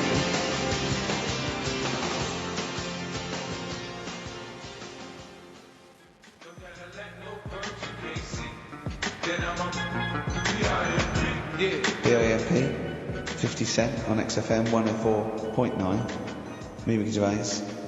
You, Stephen Merchant, and you, Karl Pilkington. Alright? What are we doing then? How are we going? Carl, how are you feeling? On a scale of 10 now, happiness scale? Just building back up again a bit. Yeah? Why? Probably on about 5. Oh, that's not bad. What changed it? Just calm down a bit. Yeah? The chilled out vibes of PIMP probably helped you. Yeah. I think we should just say, give massive props to Adam and Joe, who stood in for us. Oh yeah, stood in for us. Did a great job. Yeah, great, really good. In fact, interestingly, are I listened to the show. Are they going to get their own show here? I think they should. Yeah, they'll probably get something. Well, there you go. Well, it's interesting, as I was listening to them, they had quite a nice selection of features. They had a couple of good competitions and things. Now, I don't know if, having done them for XFM, is it somehow they may be kind of under some kind of XFM copyright? Which would mean, as we've got no ideas, maybe we could just hijack some of theirs. Maybe you could look into that. Obviously not Monday, you're not here, but... I was with Joe Cornish last night, went to a little do at Jonathan's house, and Joe was there. And he walked in, and I was taken aback by how tall he is. Because I'd forgotten. And he's about 6'4", but he's unlikely to, do you know what I mean by that? It's sort of like some people surprise you. And he was going, I don't consider 6'4", big. I said, it's pretty big. I said, but I know what you mean. I walk around with Steve Merchant. Yeah. And he went, how tall, Steve? And I said, 6'7". Yep. And Joe went, oh, that's nearly a disability, isn't it? Do you know, he's absolutely right as far as I'm concerned. No, do you know, I genuinely, since school, I used to go to school with a little disabled fella. Lovely guy. No, I swear to God, lovely guy. And I remember he came in when we got in the sixth form, and he basically got, I don't know what the ins and outs of it were, but as far as I could tell, he'd got a car for free. A specially converted car, because he was disabled. And he was same as Carl, me, I need this, I need that. But it seemed to me that I was thinking, well, why can I not get something similar? Because there are some cars I can't fit in, because I'm too tall. I genuinely cannot drive the smaller cars, the cheaper cars. I'm obliged to buy a more expensive, larger car, because I can't fit in the tiny. Yeah, that's like saying you've got to pay more for your shoes because there's more leather, which is true. Which is absolutely true. It's a nightmare getting shoes. But fat people have to pay more. Do you know, it's a nightmare getting chairs, comfy chairs that I can sit in the home. I sit in a chair for very long, my back's killing me. Now, how is that not a disability? But no, you don't see people like me whinging. But I think tall people, I read an article that taller people on average get higher wages through an advantage, or just because they're taken more seriously than little dumpy fellas. Sure. Do you know what I mean? But I don't think I genuinely don't think there are many benefits of being really tall. People seem to assume there are, but beyond the fact that I can reach things down from a high shelf, I know. I don't think there's any real perks. I've seen you hit your head a few times. That's a disability. I know, I have seen you hit your head a few times, and I think, oh God, that must have hurt. Obviously I'll make sure you're okay and then laugh. Of course. But I know it must be annoying. Thanks, No, but I mean, there's a pub, there's one pub in Soho that he has to go down backwards. Yeah. He has to leave that, it looks like a limbo dancer. Yeah, they've almost got to lower me on roofs. I always find it amusing. But it is, but like for instance on a plane, on an aeroplane, I can't get some of the seats. I can't fit in some of the seats. Not in any way. Not the way that I could. Because What are you talking? How is that not a there's disability? some seats that people can't afford because they're poor. It's not a That's disability. irrelevant. Don't go on a plane then, because you're poor. But if you can't afford to go on a plane, you can't afford to go on a plane. You should have studied hard at school. But what annoys me about that is there's This is a physical disability I was I've said born with. before, there's a weight allowance, so I might not be allowed loads of bags on, but there might be a big fat pig in the queue who's allowed the same chocolate But that's allowance because as me. they've been eating like a bloater. I couldn't stop myself from growing this tall. It wasn't a conscious decision. I didn't think, I'll tell you what, I won't smoke when I'm a teenager. Maybe I'll shoot up. I'll eat healthy. I'll probably add an extra 2 feet. It just kept going. You do eat too healthy. You eat way too many greens. But that's not why I grew to this height. It's a genetic thing, isn't it? Yeah, but if you'd have lived near, some sort of pylon or something, and just, as I say, smoked from an early age, you wouldn't have been that tall. Don't think when I was a gangly teenager having the piss taken out of me, I wasn't thinking I wish I'd been born near a pylon. Or Chernobyl. Could your mum or dad, could they have bandaged you like they did with little? Didn't they do that with someone's feet? Well, yeah, concubine. Yes, I didn't come out this tall, did I? No, but I shot And how up. would they bandage him? They'd have to bandage him round the feet and round the top of the head. Yeah, I'd be walking around like a mummy. Yeah, or a bonsai boy. But people didn't really realise I was going to be this tall until I was 14 or 15. You know, you don't realise when you're an 8-year-old. How Everyone's tall tall. were you when you were about like a gangly? Okay, so a typical gangly teenager, 15. How tall were you at 15? I don't know, 6'5" maybe? And I bet you were like a beanpole, weren't you? Of course. Yeah. And what sort of glasses did you have? Cool. No, what did you have? I don't know, a monocle. No, I can't remember. Did you wear a bow tie one? Did I wore both? I thought I was trying to preempt the styles that might be coming round. I think I've been watching a lot of George Formby films, and I thought it can only be a matter of time before the bow tie comes in. I thought it might be quite kind of urbane and debonair. Yeah. So Was Robin Day at the height of his fame? I think he might around have. this time, yeah. Yeah, I wanted to go for that dandy look. I thought that's what the girls are looking for. The dandy. Oh dear. So I still want to see you with a pipe and trilby. Yeah. I just think you'd look great I'd walking like on to the wear a street. Yeah. Oh, But I dear. genuinely, I really, it does frustrate me that I don't get any allowance. It doesn't count as a disability. Well, it does. No, it doesn't. It's not a disability being 6'7". But There how is- can you explain, for instance, travelling on a bus or a coach? There's some the seats only I can't sit in. disadvantage is people look. I've seen people stare at you, but they stare at me because I've been on the telly. Was that a disability? Are that people being recognised? Yes, but you could avoid that by not being on the telly. It's your choice. This is Yeah. my point. It's your choice. Yeah, it's the same as the big fat people. It's their It's choice. a different sort of stare, isn't it? I've been there. Yeah. When, the sort of stare that you get and the sort of stare. Well, Steve obviously, gets. Sorry, Steve, but I'm gonna, follow up this inquiry. What do you mean, Carl? No, I'm just saying it's more of a stare of fear than, like with you, they go, it's him. Yeah, go on. Whereas with you, it's more like, jeez. Do you know what frustrates me? I thought he did deserve having a Monday off. I've changed my tune. Yeah. Sometimes you don't realise this, listeners, but sometimes I'm an intermediary. I do step in when he's winding him up, because Yeah. Karl gets to the point where he's going to explode. Yeah, it's crazy. okay, Joe. And I step in, and this is the kind of response I get from Karl. This is the kind of back chat I get. Well, I from tell him. you, he's a little user. I'll tell you what, because he's too scared of winding you up, because he knows that you'll just walk out of here and he won't get his Monday off. Absolutely. Play a record, you little oik. Weasel. You're a weasel. 1972, grooving to a carol.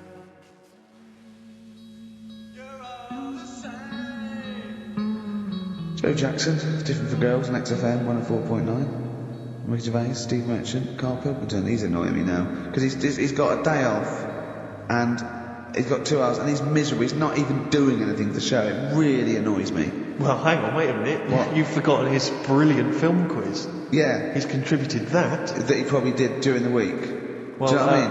What, are you going to change your attitude, Karl, or what? Or should we just not bother with this show? Told you. What? Don't annoy me and you'll get the best out of me. Yeah? I told you. I told you. This show is to annoy you. You knew that. But this is what you're going to get. Do you know what I mean? But no, you've got to be good and get the day off, or there's no point for any of us. Right, if you were having an operation, would you annoy the doctor? What? He can't concentrate, can he? Don't wind him up. He's a doctor. All of a sudden. Yeah. He's got to press a button and find out what a monkey did in 1932. And it's Where's the monkey news? It's been a bit quiet, hasn't it? I've been... What, in the keeping last an eye 3 out. months? Look, there was something that I found last week about one that was in an old people's home. It escaped from some zoo, it was wandering about, it was enjoying itself, and then when it got to the night time, it was like, oh, what am I going to do? And the first place it came across was like this old people's home. Went in there, I think it was there for about a week and a half, without anyone realising. No, it did. No, so the helpers and the nurses and the social workers and the matrons and all that, they thought, well, Mr. Sanders looks a bit hairy. But I mean, that happens, you know, it comes out your ear and your nose when you get to about 70. And he stooped over, yeah, of course he has. He's got bow legs, yeah. And he eats more fruit, of course he does. Well, that's when they realised. Why? Because someone in the kitchen said, hang on a minute, getting through more bananas than we normally Well, do the competition. Do the one thing you've done this week, probably in their time again. You're getting paid for it. You're having Mondays off. And you're not into it, so waste of time. That film sounds good. Yeah. Like this. Yeah, come here.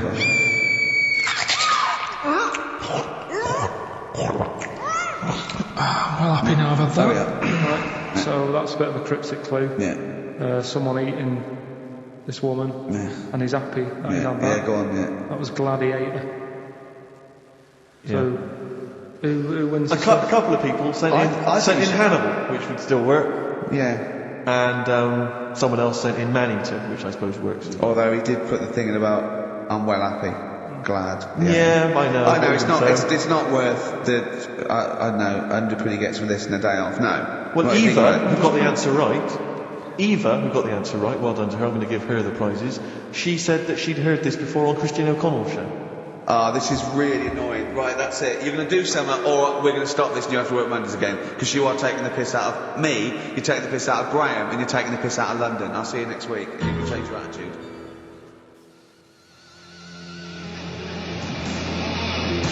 Yeah, darkness. I believe in a thing called love on XFM 104.9. I'm Ricky Gervais, you're Steve Merchant Shaw. That's little Karl Pilkington over there. Where is he? There he is. There he is, yeah. All right. Hey! Back together again. The old gang. Yeah, it started last week. I think. Triumphant return. I think it went well last week, didn't it, Karl? Good show, wasn't it? You loved it, didn't you, Karl? Brilliant, right? Yeah. Yeah. Now, you weren't speaking to Suzanne last week at this time because you said she had a haircut, probably quite an expensive haircut. She's a lady in media. She's got to look good. She probably doesn't go to the barber like you or just shave it at home. Probably spent quite a little bit of money on it. She came home. She thought, well, my sweetheart, my lover, my sweetheart, you know what I mean? The man in my life is gonna love this. Well, he adores everything about me. He's gonna love my hair. She walked in. Hello, Karl. All right. You look like Dave Hill from Slade. Is what you said to the poor woman. And then talked about it on air. She was furious about that. So what did you do? She did listen. Yeah. She wasn't happy. And she heard you slagging her hair off. Yeah. So this is probably annoying her now. Well, no, it doesn't matter. We can do a lot today because she's at work. And of course, no one's going to tell her. Let's have a chat about a fat arse, shall we? Oh, dear. You are in so much trouble. That's. Look, he's realised he is a little bit worried. Oh, didn't you go and buy her a coat or something? Took her out on Sunday and treated her to a new coat and that. Yeah. But I offered, I said as well, I said I'd pay to have it done again. Oh, no! Karl, you have... Oh, God! Oh, my Christ. So she listened to the show. What did she say? You got home, she'd heard you slagging her hair off. Imagine that. He thinks that's a good thing. So like, we've won the pools. Brilliant. What are we doing? Well, you can have facial surgery now, love. It's sort of like... It's just... Christ! You offered to have it done again. Unbelievable. Yeah. But I got home and she's like, being moody with me, right? Yeah. You thought something's wrong, so you must have listened to the show when I'm slagging off her hair. Well, his first thought was she probably looked at herself in the mirror. Yeah, that barber's been round again. Yeah. And she just said, that wasn't very nice of you, was it? Oh. So I just said, hang on a minute. I said, that's what we do on the show. When I'm slagging off, Chinese people looking old or whatever, I said, you never interfere. Sure. I love the fact... She's got to get her priorities. I love the fact that she's in the same queue as a billion people you've never met. Yeah. That's fantastic. She's in the same queue. Well, you didn't complain. Well, no, because Karl, I don't think Karl has ever admitted he might be in the wrong. Ever. Certainly not to your eye. So that is so true. Isn't it? That is so true. He's never admitted that he might be in the wrong. So did you, in this instance, agree that maybe you'd overstepped the mark? No, I just said she took it badly. Do you know what I mean? I mean, it's only a haircut. Yeah. Yeah. Well. See, you haven't seen it, so you can't start interfering on this one. Oh, okay. No, I haven't seen it, but I very much doubt she looks like Dave Hill from Slade, who, if I'm unless I'm mistaken, used to cut his hair with garden shears blindfolded. So you know what I mean. And did her teeth stick out when she started speaking with a Brummie accent as well? I've got used to it now, anyway. So. And so did you bought? So at some point you came crawling back and said, "Do you want me to buy you a coat?" I just said, let's leave that. Let's go out and have a good weekend. Sure. But get your hat before we go.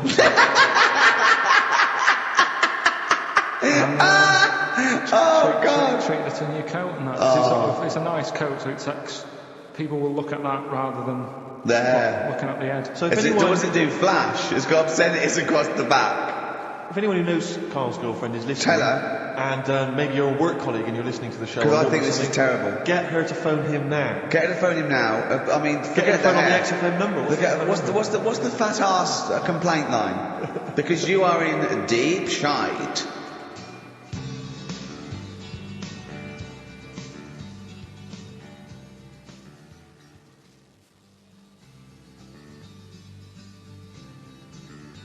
Cemetery Gates by the Smiths, of course, off the Queen is Dead album. Lovely tune. Makes you happy, doesn't it? Absolutely. It's a nice song about dead people. Yeah, beautiful. I just wondering, Rick, what your opinions are, what your thoughts are on Britney Spears. Liked a couple. Bit bored. I think she's panicking a little bit. I think she's a little bit desperate with all this Madonna stuff. Yeah, all the kind of lesbian things. I don't know. Yeah, she's all right. I've got nothing against the girl. Well, I think it was in Hot Tickets magazine. Sure. It's free with the Evening Standard. Yeah. I might get some free Evening Standards now. I've plugged that. Yeah. She's reading in there that, I don't know if it's still going to happen, but apparently she was going to do a little cheeky appearance at GAY. GAY? In London. And obviously I was quite excited, I'm a Spears fan. Do you know what that spells, don't you? GAY? Yeah. Gay. Yeah. Yeah. Well, I think it is a gay club. Oh, sure. This is what I was ascertaining from the article. Because they've just said they've called it what it is. Exactly. Yeah.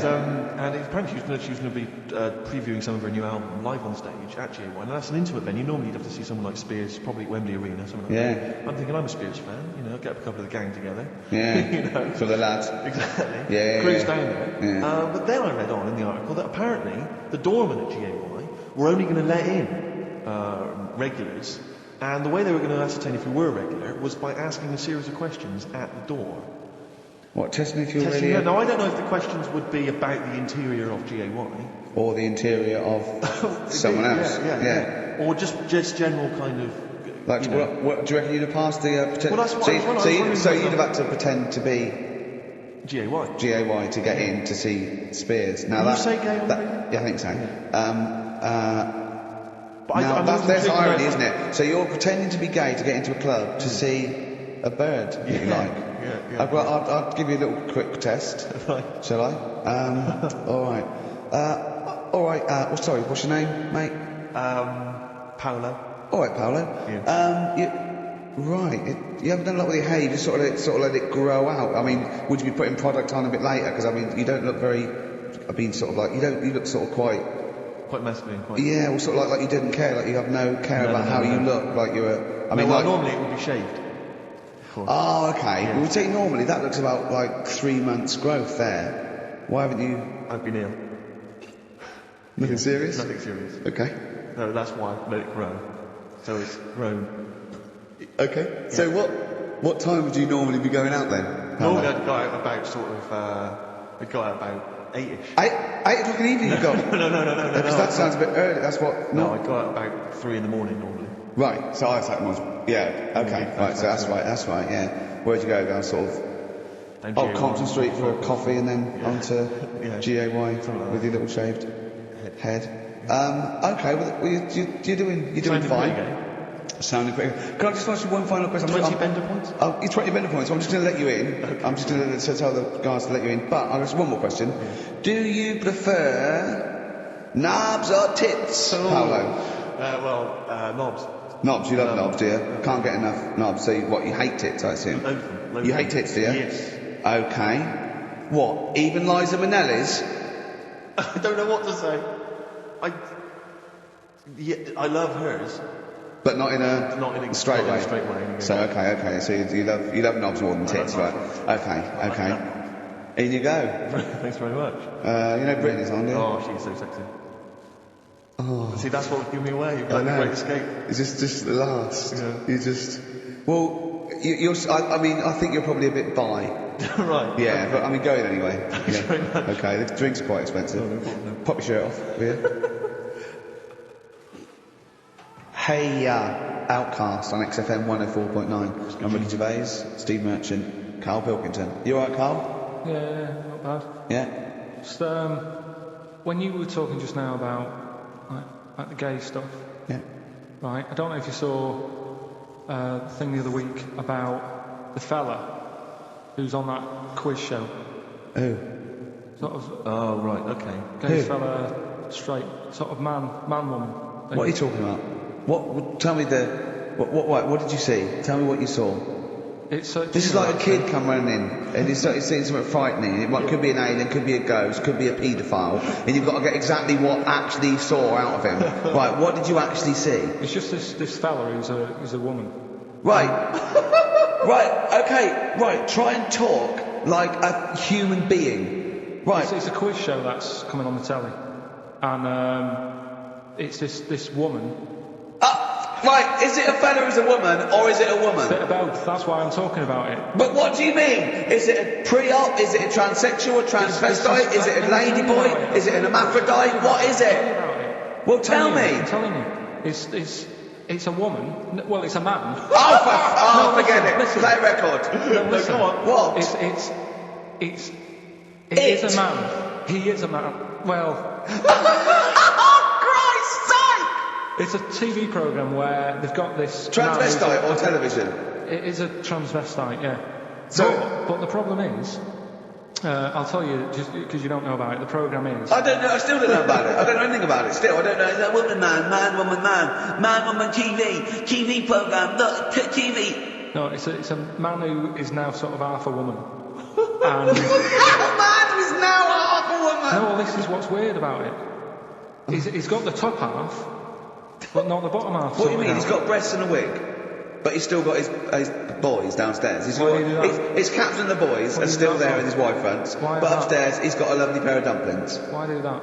Well, he's halfway through. But why not get it all done in one go? Maybe he couldn't afford it. Well, wait until you've got all the money. That just looks a mess.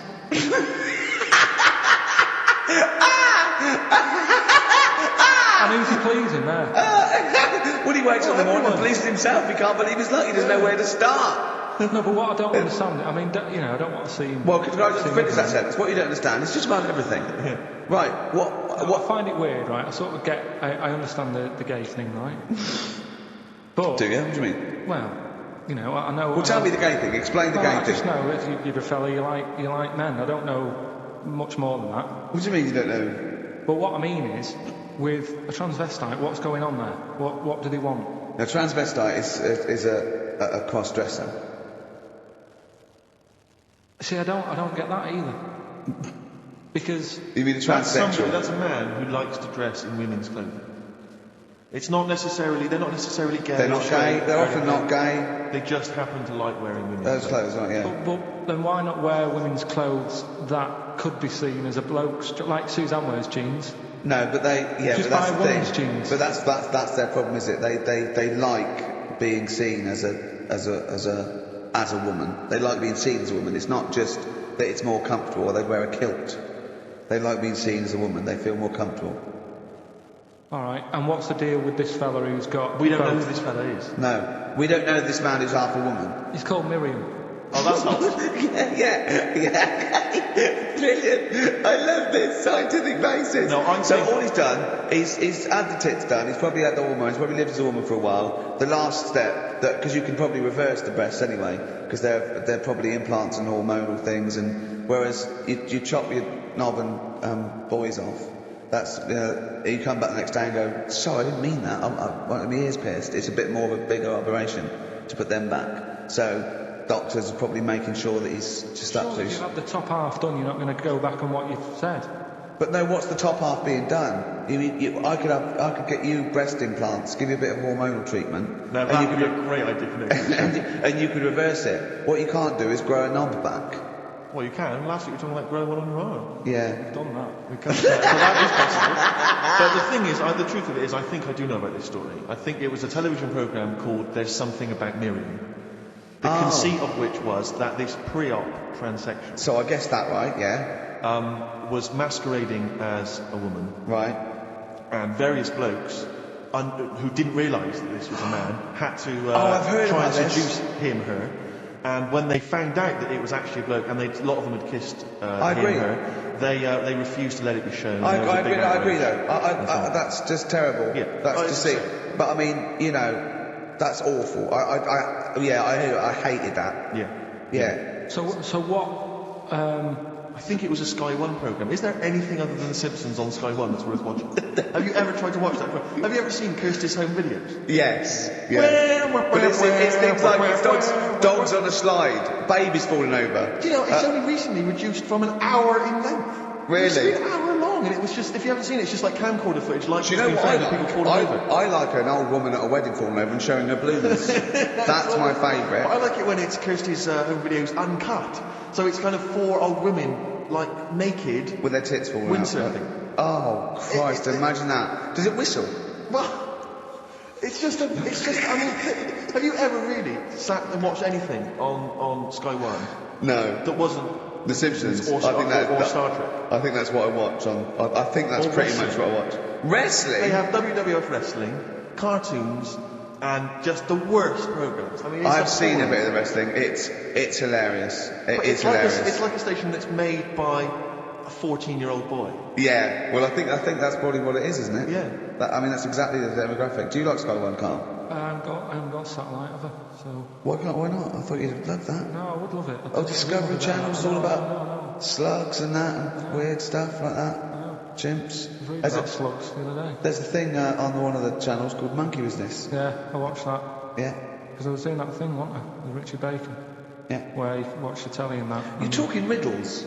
You're actually talking riddles. And forget play record. You should be the gatekeeper in some kind of Dungeons and Dragons kind of quiz game. Right, yeah. Let me enter. Right, yeah, but I was doing that thing with Richard Bacon. What can he mean? What can he mean? He is the wise There's one. a man who's Just play also a record. woman. Yeah. The upper half is, but is the bottom. Yeah, play a record. Bit of Clash. Oh, yeah. Come on.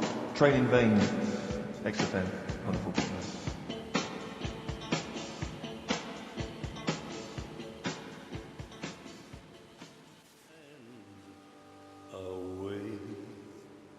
Johnny Cash, Hurt on XFM 104.9. That's brilliant, isn't it? Good. I'm Ricky Gervais, Steve Merchant, Karl Pilkington. So what have we done? We've done gays, transvestites. Have we done knobbies yet, or? It's nice that you can talk about pre-op transsexuals nowadays on the radio. I know. Without the fear of complaints or I know. listeners. Listeners, that's the thing. If we had any listeners, we'd get complaints, We really wouldn't we? would. We'd get some serious complaints if anyone cared enough That's to why we pick up haven't the phone. gone to a decent station with, a big We would audience. never do, on a real radio station, we could never do this, could we? Why We'd not? have- Why not? See, I'm not doing this to mess about and offend anyone. I think it's an interesting topic. What? You talking gobbledygook, not really knowing what? Yeah, Carl, for the first 5 minutes, you couldn't talk. What?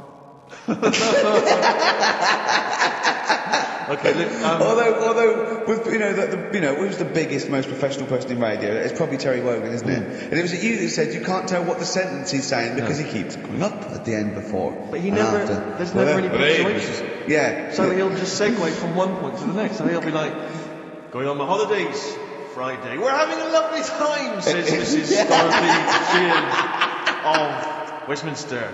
I'm thinking of going to Greece. Oh, and it's halfway. So he's got his knobs, but he's still got the tits. Yeah, typical. Oh, hello, Paolo. Do you want to come into my club to see? I'd love to go. Britney Spears. I'm a massive fan. Yeah, well, it doesn't start for a while. It's only about 8 o'clock, and you're not going out for hours yet, are you? About 8 or 7. But might as well watch a bit of telly. We've got FA Cup final. Ooh. Oh, yeah. Just that's a good one, isn't it? Or we've got the Eurovision Song Contest. What do you want to watch, Paolo? Blimey.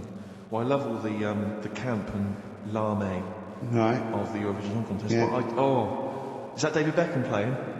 Because I love him. Oh, his see hair what you've and his done. legs. See what you've done. You see? So you will watch the football, but you'll be mainly looking at the legs and the tie. Just making sure. So while Beckham's knocking them in, you'll be exactly knocking one. Right. Let's. Did you notice? Remember, I never really looked, but when you see old clips of, say, early '80s footballers, the shorts are much tighter. I don't know. I don't really know. I don't know. I remember Carl saying when he went and there was 2 strippers, a bloke and a woman, and they whipped off their clothes at the same time, and you looked straight at the boys. Yeah, everybody would. You would have done. Right. You do. You do. You look at his do. What do you mean? You look at his do. No, I'm just saying. If you were there, you would have done the same. 2 people on the stage. Yeah. Woman and a man. Yeah. They were getting the clothes off. Yeah. Right? The fella took his pants off the same time as the girl took her knickers off. Yeah, right. All I'm saying is it's human nature to have a quick look, have a quick glance, see what's going on. See what's going on? And then I wanted to look at the woman, but she put her knickers back on quick. She didn't live opposite from you, did she? But just to turn briefly to the shorts question. It's something because in the 30s and 40s they were huge shorts, weren't they? I mean, genuinely massive, like huge. A small child could wear them as trousers. They were. I think that's to do with comfort and decency, though, isn't it? And then, but by the sort of 80s, there was barely any shorts there. I think that was fashion. But it's weird that you feel like at some point someone's gone, guys. I mean, they've gone too small. But it's just ludicrous. But that's what happened, isn't it? Because things get bigger and bigger and bigger, and then they get smaller and smaller and smaller. Yeah. And fashion's like flares, drain pipes. Heels, flat. Yeah. Tall hats, flat hats. Yeah. Look at the miniskirt. Long hair, skinhead. Miniskirt. Again, I don't know. I'm sure there's been 10 resurgences of miniskirts since 65, whatever it was. Yeah. It's fashion. So the short. You know what? Do you know what I think, Steve? I think the shorts will get smaller again before we die. I think we'll see one more tight little packet of Premiership footballers running round with their offal squeezed like the last chicken in a butcher's window. Almost wrapped up, Well, imagine if they just wore clean film shorts so you could see what was happening there, Carl. Where would you look then? Because you like football, don't you? We're doing Rockbusters? Go on then. Right, we brought it back. This is where I give a cryptic clue and some initials, and you work it out and you win some stuff. I was going to tell you what the prizes are. Needless to say, they're mediocre prizes for a mediocre quiz. Sure, okay, well, it's DVDs and VHS. Yeah, VHS is still got that. Right, so there's three of them, and what you can do now, we've tweaked it a bit. Okay. You can text in. Right, so you can email or text. We've tweaked it a bit. 83XFM is the text, or it's ricky.gervais@xfm.co.uk. Is that what it is? 83XFM? That's it. That is good, though, and it's convenient, because who's got their laptop up and running and texting? So it's just with your phone. Brilliant. Right. Mine couldn't do that. I don't know how to do that on my phone. I don't know how to get... What do you mean? What do you mean? My brother wanted my postcode. He said text it to me. I couldn't work out how to do WC and 1. Because you're an old man. So I had to write out WC1. Oh, for goodness sake. I didn't know how to do it. It won't do it for me. It's ridiculous. Go on. It's 83936 if you have that problem. Right? Right, come on, get on with the quiz. I don't know. There's too many numbers now. Three clues. Here we go. First one is this Teletubby has got lice. Right? This Teletubby has got lice. This Teletubby has got lice. Right. The initial there is P, so it's a band or an artist that starts with P, and the clue is this Teletubby has got lice. Right? Yep. Second one. I'm really already not holding out much hope for this. Working out. Go on. Right. Second one. I've just messed that first one up. Oh, for Christ's But sake. when I give it out later, I'll sneak it in without, right? Just don't repeat anything I say. You're an idiot. Listen, You really are an idiot. Play a record. Play a record. Play a record. You're a fool. Play a record. Let me just... No, you've ruined it. You're an idiot. It's off. Ludicrous.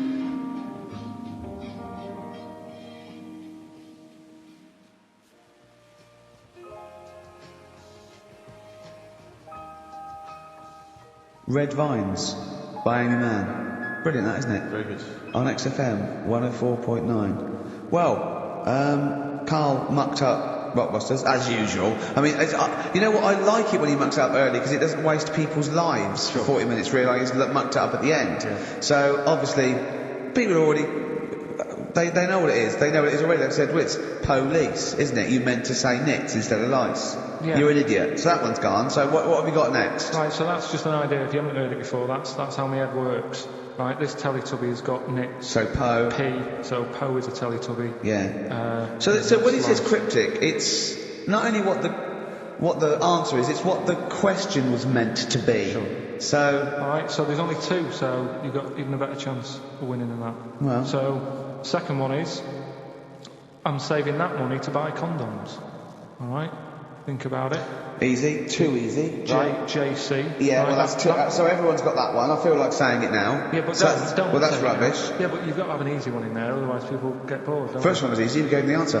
Yeah, but hang on. That's the easiest one we've ever had. Police. And the second one is. Yeah. When you're making bread, add a little bit of colour for a change. All right.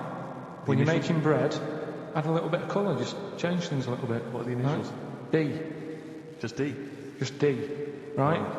So, what you've got there, I'm saving that money to buy condoms, the initials JC. Yeah, that's easy, yeah.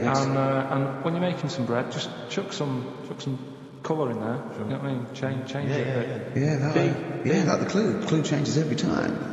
The clue changes every time. Unlike the Times crossword, the clue changes every time it's said. 83 XFM if you want to text it, or it's Mickey.Gervais at xfm.co.uk. Rubbish. Pointless.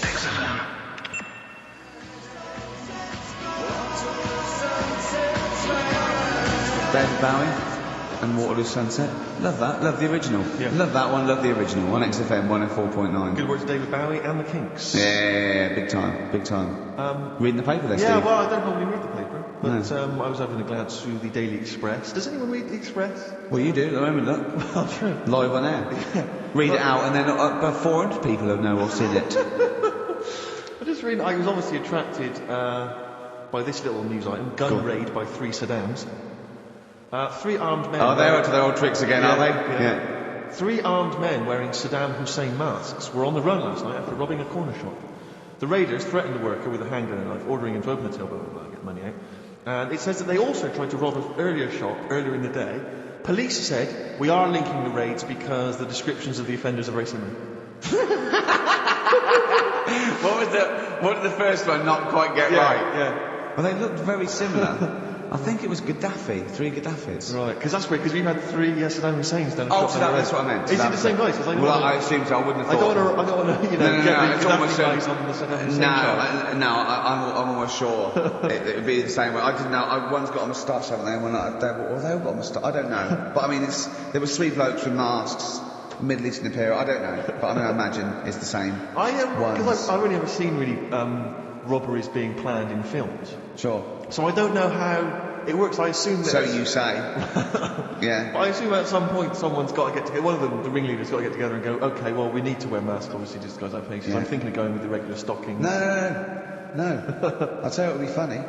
Well, I don't want to be funny. Well, We want to strike fear into the hearts of people. Yeah, but I mean, kill 2 birds with one stone. We get the robbery and we have a laugh. Fear? Did you say you want to strike fear? Well, wear a mask of someone who's really scary.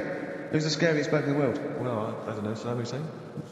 I've got 3 of them. Why? I've got 3 of them. Let's all wear Saddam Hussein. It'd be a laugh. It's not. I don't want it to be a laugh. No, but don't hurt if we're having a laugh, and that's what I want to make money and have a laugh. Why? I'm only in the money. I'm only in it for the money. The laughs are not important to me. Well, no, it's... Fear, I want to strike fear. We could also make a political point. I don't want to make a political no, point. No, you want the money. I'm a thug. I'm not. We can have a laugh and we can make a political point. Why not? What political point? Whether we're, you know, maybe we're sort of stealing for the rich. We're not like Robin Hood. Well, never mind Robin Hood. Let's rob Barclays. Why are you making jokes? Well, I mean, don't worry. I'm going to do with stuff. You're a comedian. You don't. I'm not sure. Well, let's just wear the masks. Let's wear the masks. How did it happen? Did they go and buy them? It's separately. Look, spread out. Look, you go to the joke shop in Covent Garden. I'll go to the one in Southampton Row. Yeah, brilliant. See, because it's so often the case that they're using masks. It used to be Reagan, Thatcher. They were always.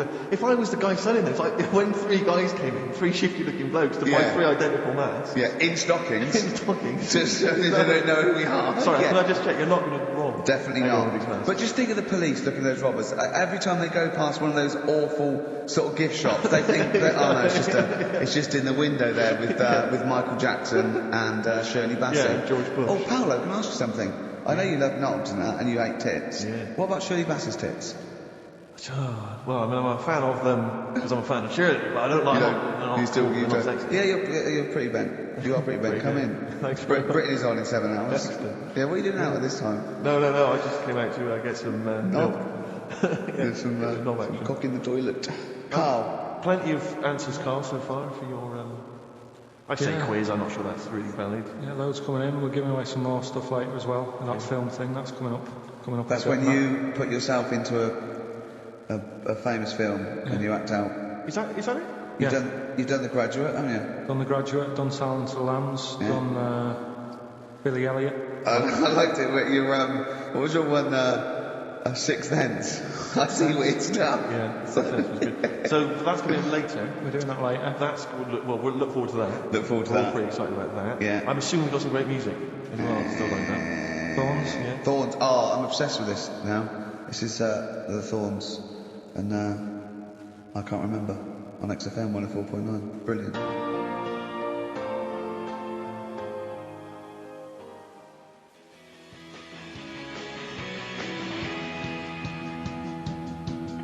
Strokes, 12:51 on XFM 104.9. I'm Ricky Gervais, Steve Merchant, and Karl Pilkington. Not done a lot. Maybe you should earn your money as you get to Mondays off for this 2 hours of nonsense. What are you on about? Done loads of stuff. Slag Suzanne off. Yeah, brilliant. Link. Yeah. Talked about trannies. Yeah. Same old. Yeah. Let's have something new, something fresh. Well, I've been looking around, right, on the internet for stuff. Yeah. On the internet. Yeah. Your Bible, where you get all your information about the world and the universe and morality from.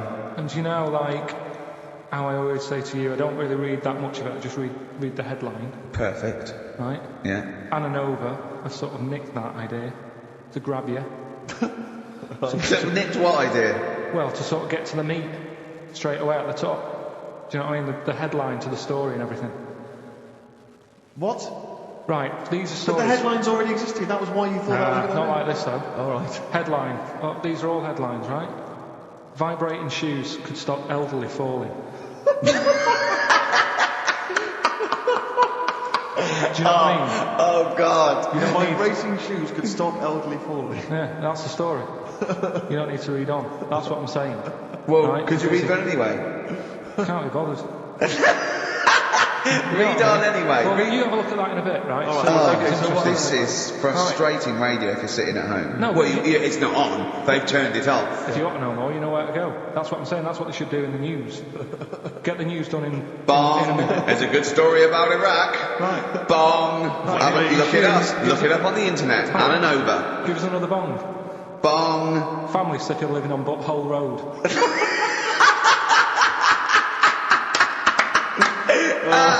Oh, brilliant. Bong. Man wears same shoes for 60 years. Oh, bong. This isn't that good. Some fella pulls a train with his teeth. And enlightened. I remember that. Triple done on this one. This is very good. And last one, man fails to break clothes pegs on face record. She's always good. Well, that's the one I did read on about. I love that out of all those. That's the one he went on about. Go on then. Just Why is that news? He fails to make a record. So did I today. I know, yeah. I failed the long jump record today. Yeah. Didn't even take part. No, I was rubbish. But what are the rules on world records and that? I don't know if there are rules. There are certain things you can't. I mean, it's the Guinness Book of Records, isn't it? Really, that's the arbiter, isn't it? Yeah, but is there anything if you said you wanted to do it, would they say, well, you can't do that? Yeah, they've stopped some gluttony records. Obviously, things that are in danger, and anything that's illegal.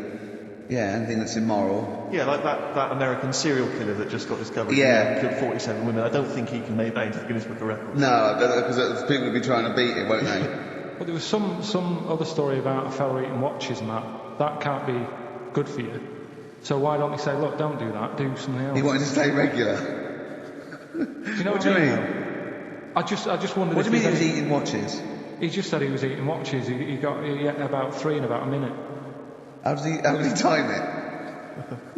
Do you know what I mean, though? And then the other thing is the one that I was reading, the world record with the fellow who's pulling a train with his teeth. Does that make any difference that he's done it with his teeth? What do you mean? Well, what difference does it make? Well, isn't it? It's quite hard to pull a train with your teeth, I imagine. Well, it's pretty hard to pull a train. All I'm saying is it because he couldn't beat the fella who's pulling it with his hands? Well, this is my point. I think there was one bloke with the record for the running backwards 100 metres was sort of like 11 and a half seconds. And I was thinking, turn around, you'd probably have a really good go at that. Do you know what I mean? Yeah. It's sort of like doing a marathon with a milk bottle on your head. Take the milk bottle off and see how fast you can go, you twat. But you can just tweak it, like the fella who has done the pegs on the face, right? Yeah. His name's Gary Stretch Turner, right? Right. So he's sort of cheating already if he's got a stretchy head, right? but You are one of the most stupid humans I have ever met. Well, get me in the book. Yeah. Right? But listen. So Gary Stretch Turner, right? His record is 153 pegs. Yeah. He did it again, and he only got 150 on. So he hasn't broke his own record. Right. But what I'm saying is, if he tweaked it a bit more, would that make a new record? What? Well, if he said, I've got 150 pegs on, but at the same time he's eating a burger. I see what you mean, yeah. He'd be the world record breaker for pegs and eating burgers at the same time. Yeah, just change it a bit. If you know you're not going to make it, just do something else. I'm assuming the rules are set at the beginning, Carl. That's Yeah. it. That's where they say, right, you're just going to do the pegs thing. You're not going to introduce burgers halfway through, are you? Definitely not. And then they have a go. I was on one leg, not interested. How many pegs? 150. Can I just ask very briefly, I was quite interested by the family had to move because they lived on Butthole Road. Yeah, I quite like that Now, one. I don't know if I've told you before, Rick, where I used to live. I'm not going to tell you the name of the street that I used to live on, because, not on air, because my parents still live there. I don't want Right. you know. But I'm going to write it for you now. This is the name, the genuine name of the street I used to live on. Just imagine when you're at school. Yeah. And like in class, for instance, in French, you've got to say you've got to answer where you live. Yeah. J'habite, wherever. Yeah. That's the name. This is actually the name of the street we lived on. No, it's I not. swear to God. That is... I absolutely right. I could phone my father now and he could confirm that for Well, you. no, I swear because he doesn't want to to... God. And I tell you that. But listen, do you know what worries me? It's the apostrophe S. I know. Because that's blatant. Yes. Amazing, isn't it? That is incredible. But imagine how embarrassing So if that was. I look that up in the Bristol... You will find that in the Bristol A to Z. I swear to God. That is really... Why have you never told me that before? I can't believe I haven't. That's I'm still incredible. embarrassed now. Do you know, if whenever I have to phone up, if I have to give that address, I always spell it instantly. Really? Like somehow that will hide it, that will disguise the name. But it's interesting, my friend Rufus, his parents lived in a place called Fockingham. Right? This is amazing when he was growing up. They lived in Fockingham. Yeah. They moved to a village called Fingeringham. No! I swear to God. Really? Amazing. Oh, God. Perhaps you come from an amusing town or street. Hello, Why not mate. go for it? Fingering Hole Fockingham. Well, that's my business. Well, this family who's sick of living on Butthole Road, right? So the thing that pushed them over the edge was the sign was outside their house, and tourists were always coming, sort of having the picture taken with the pants down next to the sign. Oh, no. That's the thing that What's it called? Butthole Road? Butthole Road, yeah. Well, that's bad luck, isn't it? That is bad luck, isn't it? Who named it that, though? Yeah, but it's not as if they've named it that for they've moved there. They bought the house knowing, oh, there's a lovely house here, sir. Where you live, what road it's on? Well, they're not going to go, oh, it doesn't matter, look at the house. Yeah. Well, where am I going? Where am I seeing this Well, house? I'll take you there. So you don't need to look. Just don't look at that sign. Just come into that lovely house, isn't it? It is nice, yeah. Well, my family wants to come later. To have a Well, look just at tell them I'll meet them by the bus stop and I'll drive them here. You don't need to. You don't even know where you're going. You'll just sort of know, won't you? You'll know from then on. How will we get letters? Have them delivered to me if you want. I'll bring them. I'll bring them round. Don't worry about that. That's incredible. But I can't get over that. Where Steve used to live. That's extraordinary, isn't it? Anyway, if you perhaps live in Tits Avenue, yeah, you know, or Wanklin Drive, Wanklin Drive, just get in touch. Let us know. We're not really interested, but it might fill up 5 minutes. Let's play a record. Let's come back with another of Carl's amazing quizzes. I'm going to Spunkton later. Yeah. Ricky Gervais, Steve Merchant. Yeah, big time. We've had quite a few calls. Greg used to live in a place in South Africa called Arsagay. Arsagay? Arsagay, yeah. Paul's friend's parents live in Farttown, just outside Leeds. Which is nice, isn't it? That's just ridiculous. And Dean used to live in Butts Farm, Hamworth. Yeah. That's obviously, I assume they're free range, but they're not sort of battery farm butts. But yeah, that'd be great to just name a town. I think if I was like a multi-billionaire, a Bill Gates type figure, I'd like to buy somewhere, like say Manchester, and just rename it. Whinging on the wold. Whinging on the wold, yeah. Yeah. And make them work. We can work Mondays. Exactly. They'd be obliged to. That would have to be what it's called. Yeah. That's the rules. It'd be like mayor. Yeah. Oh, that'd be great as mayor, wouldn't you? You want to be mayor of Chinatown, don't you? I'd like to be mayor of Chinatown. It seems to me that there's not a great deal to do. No. Because it's not really a town. No, exactly. But who can we talk to about that? Who can go and say that you've got to stop calling this a town? Because at best it's a novelty street with some slippy pavements near restaurants. I actually got stopped the other day by 2 tourists who said, "Do you know the way to Chinatown?" And I really wanted to say to them, "It's a disappointment. It's not a town. Seriously, it's not worth it. Pop in a record shop. Do something else. Yeah. Pop in Garfunkel's. Have some delicious sausage and mash. But you'll get to Chinatown, you'll go, this is not a town." Yeah, yeah. Well, have you got a town hall? Got a betting shop? Yeah. Not really a town. I don't think you could build a town entirely out of restaurants. It's not enough. You need more stuff. Oh dear. A lot of old people I've noticed there, Carl. Aren't there? Let's leave that, eh? What? We'll leave it. Leave what? Just got to John, who's just emailed in. He said my secondary school was on a street simply called Bell End. Bell End, really? Yeah. Oh, that's great. There's a road in Cricklewood somewhere called Clitterhouse Drive. Clitterhouse? Yeah, I don't think you can really get that. You can't get them on that, that's fine. No, that's fine. No, that guy's just having a little laugh, just taking the mick, get a lot of that sort of thing. There's a place in America, apparently. Ben's emailed this in. There's a place in America called My Anus. My Anus? Yeah. I think I've heard that. Yeah. My Anus, yes, I have heard of that. That's unlucky. Yeah, that is unfortunate. Where do you live? Where do you live, My Anus?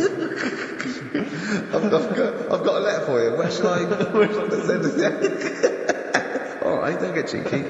Anyway, just rather than reading out the A to Z, right? Are we doing Rockbusters answers? Oh! Yeah. Come on then. Listen, this is got Chris Moyles, The Breakfast Show, on Radio 1. This sort of stuff. Go on. Have we got a winner, Steve? I'll check that in a minute. Alright. Yeah, Alright, well, you find a good winner. Yeah. The Rockbusters clues. The first one was, this Teletubby has got nicks. Oh, yeah, We've done that. That was Police. Yeah, right? rubbish. You ruined it. Right, the second one, I'm saving that money to buy condoms. Too easy, Johnny Cash. That was Johnny Cash. Rubbish. And the third one was, when you're making bread, add a bit of colour for a change and sort of, change the colour of it. Right, that was Dido. They got that. Give us a winner. Well, the reason I've given this person the prizes is just because she's from Switzerland. Sure. She's listening in Geneva in Switzerland, so good luck to Tina, and she wins those prizes. Who did she want to win the war? Don't know, I don't think she had an opinion. Really? You sure? Yeah. They say that, but I reckon I reckon they wanted us to win, really. I reckon so. Do you think that was true of all the boys? They were always on our side, really? I'd get her to just, if she's still in there, who did most Swiss people, maybe sort of like over 50, want to win the war? England or Germany? War or the original? The Second World War. The better one? Yeah, the main one. But so just as a poll, in her opinion, so ask people over sort of like 50 or 60, right, just quickly do it in the next 10 minutes. Who did they really, they're neutral, but who did they really want to win? Yeah, we know you were neutral, but yeah, but who do you want to win? England or later. Germany? We come up with great games, don't we? Eh? Karl's Quiz. It's a classic film. He's done some jiggery pokery. He's in the film. It's his favourite film of all time. I thought The Elephant Man was your favourite film of all time. It's up there, but this is like this film's got everything. It's got hilarious bits in it. It's got sad bits in it. I've got the headphones on because I've got to hear it, and I usually wear headphones. But I just realised how noisy I am. Does that go out when I'm sort of does it really? Yes. So when I'm sort of like tapping and writing and that, because it's really clear. Everyone can hear that. Really? Yeah. The thing about that microphone, Rick, is it doesn't just pick up your voice. It picks up all the sounds. Oh, that must be. Are you scratching now? I don't know what it is. You've got some kind of rash. Well, look, it's eczema. Look, what's that? Oh, Eczema, yeah. Oh God, and what's that one then? That's just one of your enormous fat What's tits. that? But yeah, that must be irritating to listen to it. Oh yeah. Yeah, sure. If your voice weren't bad enough. Yeah, and moving the mic. Moving the mic there, that makes a noise. Leave that. Eating sandwiches, drinking coffee. Yeah. Right, come on then, Karl. Right. So the film is Kes. You've got to listen to it properly. At the end, there'll be a question about what's happened in there, so you've got to listen to it all. I love the fact that in pole position, in positions 1 and 2 of his favourite films of all time, is The Elephant Man and Kes. Yeah. That's brilliant. Go on. All right. Am I leaving the mics open a bit when this is going out? What? Yeah, so listen. Yeah? Right. Don't talk then, right? Just put that hot dog down, Rick. And this is the bit in Kes where it's the teacher and he gets up and he has to Glover. talk. What's his name? Is it Brian Glover? No, it's the other teacher. The other one. Anyway. Right, go on. Alright, so here we go. Things that had actually happened. Oh, yeah. What about you, Casper? Casper! Alright. Alright? Alright. You haven't been listening to a word I've said, have you? Yeah, I heard some of it. Yeah, you... Some of it?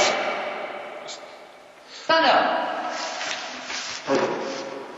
Always somebody, isn't there? Right, now you're going to tell us a story about it. What sort of story? I want you to think of an incident that happened to you sometime in the past that is true and that you think will interest the rest of the class. Alright? Right. What about I work on a radio show at the weekend. What are you going to tell us about it? I'll just do. It's 2 hours, and it's with Ricky Gervais and Stephen Merchant, and just sort of play music and tell stories and stuff. What kind of stories? Well, whatever. Like last week it was science. We were talking about this lad who was growing a knob on his arm. So it's weird. It's tricky, sir, because like with Ricky, he gets bored quick and he won't listen to the stories, and he'll start squeezing my head. All right. I'm not interested in what he does. That isn't normal, is it, sir? That, I mean, it sure is a bit gay. Is he? Just messes about, though. Do you know what I mean? I try and like come up with good stuff, like monkey news and like quizzes and stuff.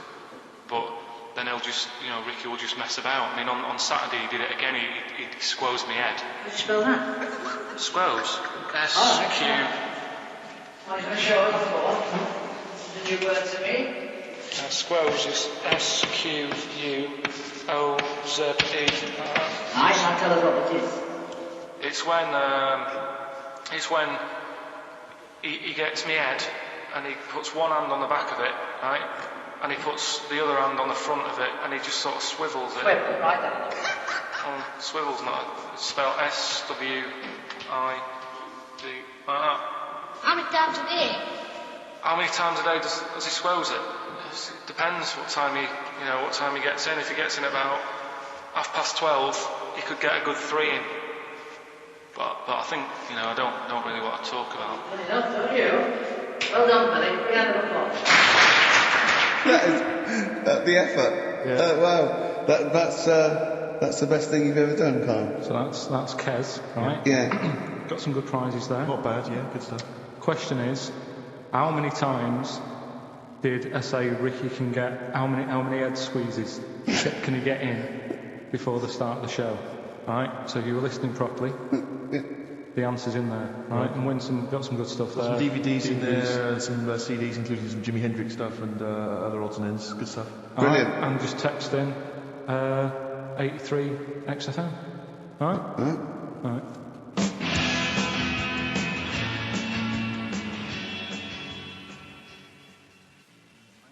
Ricky Gervais, Steve Merchant, Karl Pilkington. Well, we've had loads of entries for the how many times didn't I squoze his head? Well, the answer was 3, wasn't it? Yeah. And who's the winner, Steve? Let's give it to John. He's emailed in, he's got it right. He said he squozed your head 3 times. Sure. It's not squozed, is it, Carl? That's incorrect. It's squoze, isn't it? It depends how you say it. Go on. Squoze. Well, it doesn't really, because it's nonsense anyway. It's not a real word, but... You squoze my head, Yeah. I will squeeze your head. Do you know what I mean? Depends what line you're getting it in. Sure. Tense. Yeah. Yeah. Alright. Okay. Any monkey news? Any educating Ricky? Anything else? I don't feel that you've earned Monday off yet, because it's just 2 hours and you only did about 5 minutes of it. Yeah, but that took a bit of time to make. That's your own fault. Yeah, but I bet you didn't do it Monday. I bet you did it on another day. I had to come in Monday, didn't I? Yeah, but I bet you will do that on another day, so you're taking the piss even more, so you're doing it when you should be doing other stuff. You've still got Monday off and you've got 2 hours here. So you're laughing either way. So don't give me that. So, do you know what I mean? What else you got? Monkey news. Yeah. Well, let's do monkey news. You want to do it now? Yeah. Oh, let's have some monkey news. Let's have some monkey Do news. some monkey news. You made enough noise there, Rick? You wanna... Sorry, but sometimes I like to move around, lounge and that, and at the mic. Sure. You know what I mean? Yeah. Well, let's have the jingle. We've not heard it for a while. Oh, chimpanzee that monkey news, you. Right. I haven't read this through properly. So I'm just assumed that. Right. What do you mean you haven't read it through Well, basically, properly? right, it's about problems with chat rooms and that, right? A lot of people, it's like the new way of meeting people and that in it now, chat rooms. You get on there, you can Right, if you say someone was having a meeting with someone, they wanted to meet. Right, okay. But right, there is not an animal in the world that right, could operate and do you want understand. to know the story? You And said then, that did they get monkeys- married? It was 3 months later. She realised, oh, there's a lot of bananas gone from my fridge. This is what annoys I me, want a sir. divorce, This is what annoys Bobo. me. You say that monkeys can do Shakespeare if they're given the time. No, that's not it. Let's not get into the It's whole a Shakespeare and monkeys. philosophical conundrum. Please, let's not get into that debate again. It's about Alright, so infinity. this one. So this chat room, right? And the thing is with chat rooms, you have like a big boss who's looking over it and making sure nothing dodgy is going on. Right. So certain keywords come up. And Who's that, Dr. Zayas? Right. So anyway, they were looking over it, trying to look for dodgy stuff, but they kept coming over like really strange things. Like instead of saying, "Do you want to meet in a restaurant or bar?" Right, it'd be like, Do you want me in a tree? "What tree do you want to meet?" in?" Right, okay. Are you shooting off? Yeah. I'll see you later. Seriously, mate. that's got- I'm just going to listen to the end of it anyway. You're an idiot. You're an idiot if you believe that shit, honestly. No, I'm just telling you Let's what's online. hear the rest of it. You're nearly, you're ill. Okay, right, I don't know the PC term for this, so I really apologise. You're nearly retarded in some aspects. Instead of sort of saying wear something sexy, they'd say make sure you bring plenty of bananas. And Right, stuff you're like talking that. absolute, okay. Are you making up the monkey news now? Because you can't find it anymore. And instead of saying, should we get married, they're saying, how swollen and red is your arse? You stupid fool. No, that was me.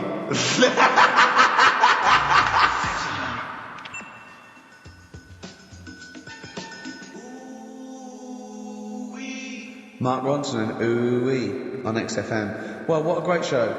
We've had... Informative. It's been fun. Yeah, we've learned some, haven't we? Yeah. What have we learned? All sorts of stuff. Well, we've learned that Carl is an idiot. Yes. That he believes that monkeys can get on That's chat more of a sites. confirmation of It really, what we already yeah. suspected. We always suspect it, but that's... I just read a little email from someone who just said that in Northern Ireland there is a town called Muff. Is there? Yeah, it's worth knowing. Yeah. What else do we learn? Monkey news. No one's got anything like monkey news on radio. have they? Think of that as a boast. Yeah. No one has got anything like this gout. Yeah. You call that a boil? Look at that, and look where it is. Yeah. Brilliant. We've not heard sadly back from that woman from Switzerland. Haven't we? I know you threw out a question. Yeah, I just thought I wanted to find out whether the Swiss really. Well, I say they're neutral, but I would assume they'd be rooting for us and keeping quiet. You'd hope so. Whenever Germans went through, they went, oh yeah, well, yeah, whoever wins, yeah. But they're going, whereas with us, they're going, all right, lads, do you want some chocolate? Yeah. Here's a cookie cup. No, don't let it go off. I'm hiding. Yeah. Know what I mean? Sure. But they better want us to win, because it wasn't for us, and we'd have let fascism go in there, and they'd be speaking bloody German and Italian all over the place, wouldn't they? I think they do. Huh? I think they do. What? They do speak German and Italian. Why? I don't know, they just couldn't be bothered to come up with their own language, and they chose that one, I suppose. Well, they chose those. What's the point of being foreign if you don't speak English? I've no idea. You'd have to ask them. That's mental. I don't know. What would I do if I went there? Why you wouldn't? Why would you go? They don't speak the language. If you're going to have to choose a language to speak, choose English.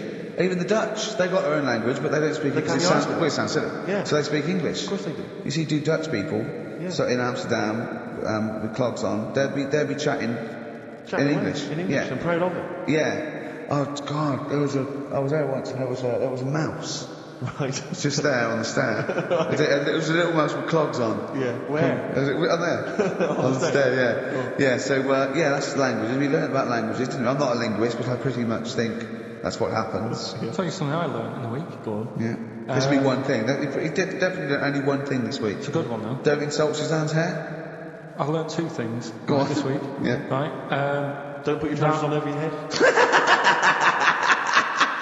Because I know you're a person who's been with that for a while. Mercury may look nice, but it's bad for you. Go on. There are more moves on a chessboard. Than particles in the universe. That puts you off learning it, doesn't it? Well, no, it's a possibility. No, they It's said the fact it is. It said that's... Yes, that's right. It's a possibility because it's basically that it tends towards infinity because no two games are the same. So it's not that you've got to learn that many moves. It's not like... I don't wish to criticise Rick, because I know you were trying to inform him then. It's a good job you're not a teacher, because as you gabbled the phrase, it tends towards infinity, it kind of came out as, Okay, yeah. Imagine if you're one of those kind of foreign students who's gone in to study, and sometimes they put the tape recorder by the lecturer. Yeah. Listen back to that room. It's something towards infinity, I'm not sure. It tends towards infinity. It's talking about tense. I not understand. Cuckoo. So, we've had a good time. We've had a great time. Can I just say to everyone, have a great Saturday. Alright, see you later. You like the Thorns, you played the Thorns. Love the I think you'll Thorns. enjoy this as an old track from Hawksley Workman. Brilliant. Bad name, good song. See you next week.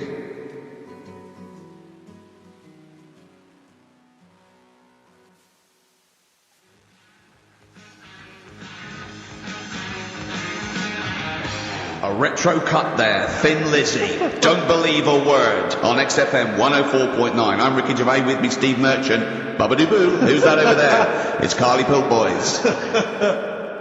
You alright, Carl? How you doing? Alright, Yeah? Come on, up, bigger bagadoo. Up, yeah? Project. There's people out there wanting to, cheer up their Saturday afternoon. We're the boys for it, yeah? We're like quick fitters. Come on. Alright, Carl? Yeah. Come on. Come I'm on. alright, I'm up for it. That's it, this is the height of excitement. This is it, is it? That's how you sound when you're This is you off your head, is it? High on life. Christ. What did Suzanne say about you saying like a big ass? Go on. She heard about it. Should we recap what happened last week? Well, the week before, he said that her haircut looked like Dave Hill from Slade. She didn't like that. So that's what I said. She was a bit grumpy. He went, I didn't mention her fat ass. Still thinking that she would never hear about this. Yeah. What happened when you went home? She heard about that off her mate, Yeah. and we sorted it out. Didn't have to buy her anything. I just sort of said, come on, what the show's about and that. Stop moaning. Right. That was alright until about Thursday, when I was reading about, like they say, there's like two worlds and that. And whatever I'm doing now here, there's another one of me doing the same. Yeah. But Well, no, he's probably taking some time off. He's probably having a week off. yeah. But Go on. I was just talking about that, and she was saying, nah, that doesn't happen. And I sort of said, well, they definitely won't have a haircut like yours. Right? And that sort of started the argument again. It's almost like you haven't learnt your lesson. Also, it's like you're talking about it again on air almost, in a way, so our mates could hear again. It's very short learning curve. You know, Carl, if there was if I cut a hole in a box and you knew there was an orange in there, right, and you put your hand in, would you be stuck there trying to get that orange out, do you think? Or would you just like let it go and sort of tip it upside down to get it out? What do you mean? I think that answers your question. Is that a cardboard box on your hand? So is there any other things you want to criticise Suzanne for while we're on air? Anything else? Anything that's been niggling that you feel you should get off your chest? The hair, the arse. No, leave it. Everything else is fine. Leave it. I think so. Okay. That's good. I think leave it. Well done. Now can we just check what other big Carl features have we got today? We got Monkey News. Got Monkey News coming up. Yeah. Got a bit of got Rockbusters and the film thing. That still not got a name. The film thing. Just me in a film and that. And brilliant. This week we're digging out the old the one when I'm in One Flew Over the Cuckoo's Nest. Right, so you're going to make Jack Nicholson, brilliant film. Yeah, brilliant film. It was my favourite film till I saw Godfather. It's better than that. Well, you know, yeah, some would say that, yeah. No, it is. The storyline's more interesting. I didn't know there was an actual answer. I didn't. Sorry, it's what's best? One Flew Over the Cuckoo's Is it? Nest. Okay. Right. Okay. Where's Godfather? Because I want to know. Because I don't embarrass myself. Or is it my fourth favourite film? Something or probably about fifth. My fifth favourite film, is it? Brilliant. Talking of lists, I suppose I like Kes and the Elephant Man. Do I? Do you? lists, Rick. I don't know if you saw the paper. I think it's on TV this evening. It's as voted for by viewers of VH1, the music channel, and they've basically come up with a list of the greatest pop culture icons ever. There's 100. Where's Elvis? So Elvis, for instance, is number 3. Jimmy Dean in there? James Dean is in there. I think he's a bit lower. Let me see. He's number 22. We got David Beckham at number 1. Oh wow. Okay. Well then, so Robbie Williams is in there. So it's British bias. Yeah, Robbie Williams is number 9. He's just below ABBA. Oh, okay. But interestingly, this is of interest to you, I think. Number 66. Yeah. The Office. That's all right. Well, it is, Rick. It's nice that the show is in there, and that's a very flattering thing. I'll tell you what cheapens it. I'll tell you what undermines it. Yeah. The things that are lower in the list than the show. Oh, God. So we've beaten... Well, I'll give you a little test. Yeah. Higher or lower? Do you think this is higher, near the top of most important pop culture icons, or lower than ours? Okay, I'm going to give you Superman. Well, international, been around since the 30s, one of the biggest icons on the planet. I'll say higher. Lower? Yeah. Ludicrous. Okay. Do you think higher or lower? Neil Armstrong, the first man on the moon. This guy's been to the moon. Well, I'd say lower then. Lower? Yeah. Yeah. But is that saying the people behind the rocket or just him? Because he just sat in it, didn't he? He just sat there and didn't do anything. No, but it's the what icon. he's symbolic of. It's not how much work went into it. Alright.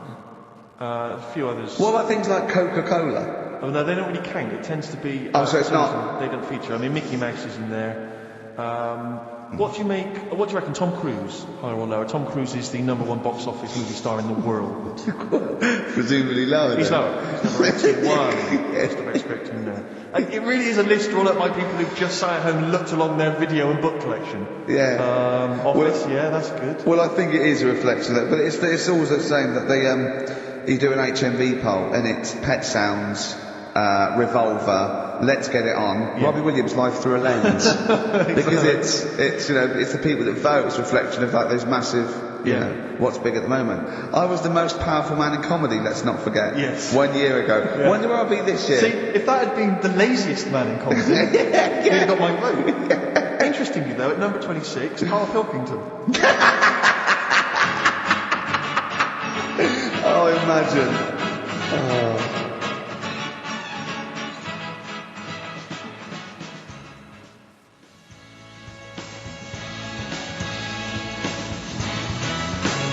All possibilities.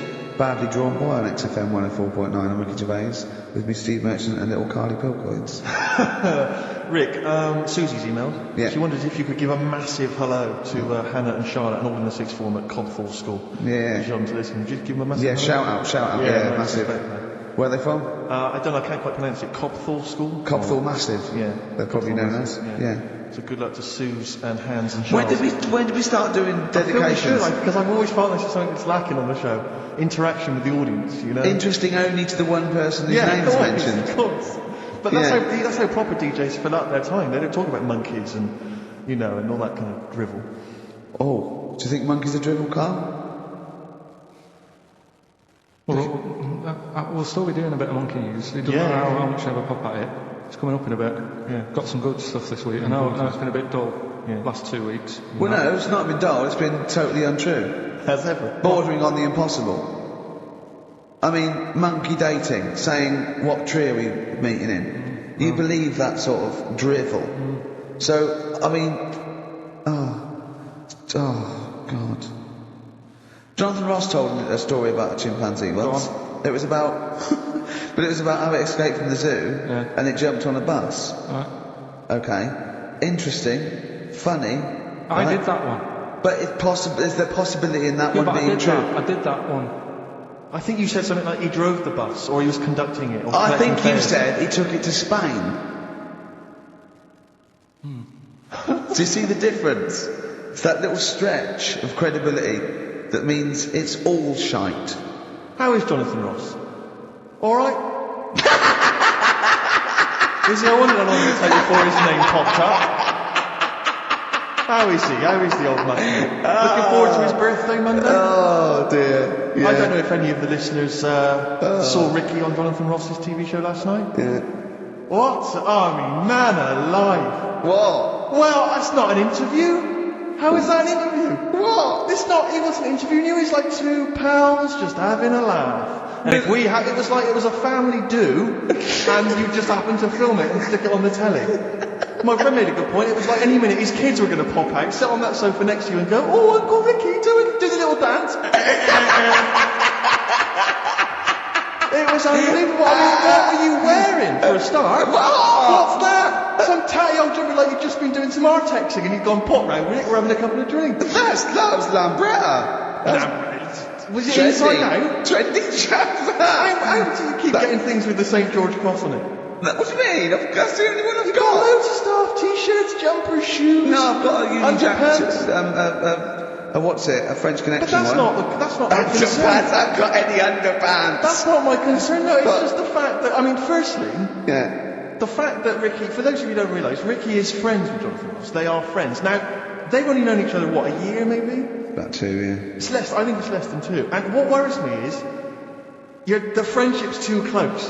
What do you mean? Because you're over 40. You see, it seems to me that after the age of 25, men should not be becoming really close friends with other men. It should be like you've had all your friends, you made them at university, at school, and if you were in a walk of life and you met someone at a party or a pub, even if you got on, you would not be phoning them every other day, like going to an awards. What are you wearing, Jonathan? I've heard this conversation. What are you wearing? I think I might wear this. Is it too formal? Is that going to be too formal? It's not true. It is. That's You're always not on true. the phone to him. You're always chatting. I'm just going to pop around. Oh, I'm just going to play some tennis. Yeah, we play tennis.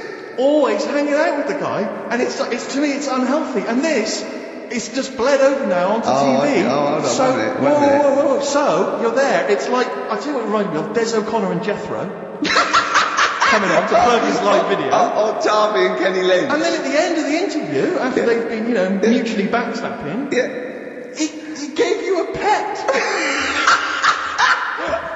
Jonathan Ross gave you a cat as a replacement for your cat which died. Now, to me, that's an inappropriate gift. Why? It's a lovely gift. I don't think people should be giving pets Do you know as gifts. Do you know what I've got in there for I'm his turning up birthday? to a wedding with, I just bought you a cat. Do you know what I've got him for his birthday? I've got him as child. Well, you may as well, because that's what it's like. A cat to me. I've got a small Rwandan A child. cat to me is like I bought you this small child. I was going to sponsor him, but I got a bit of cash. I've flown him over. It's too intimate. It's too much responsibility. Do you know what I think, Carl? I think Steve's a bit jealous. I'll tell you, I've got good reason to be jealous. What? I've got good reason to be jealous. I just remembered this. Your birthday. Yeah. Jonathan Ross was there. Karl Pilkington was there. Yeah. I don't remember being invited.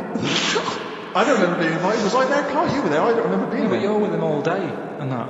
Right, So- okay, well, yeah, but you see, you were like, I mean, Jonathan, he's round his house every other day playing tennis, and who else knows what, swimming together and sat in his jacuzzi, cracking wise. What happened there? What happened there? Oh, we've got to the bottom of it. Play a The record. villa that we went to afterwards Yeah. could only It sleep may as well six. have been. How is the cat, alright? Yeah. What's your name? Jonathan? Ollie.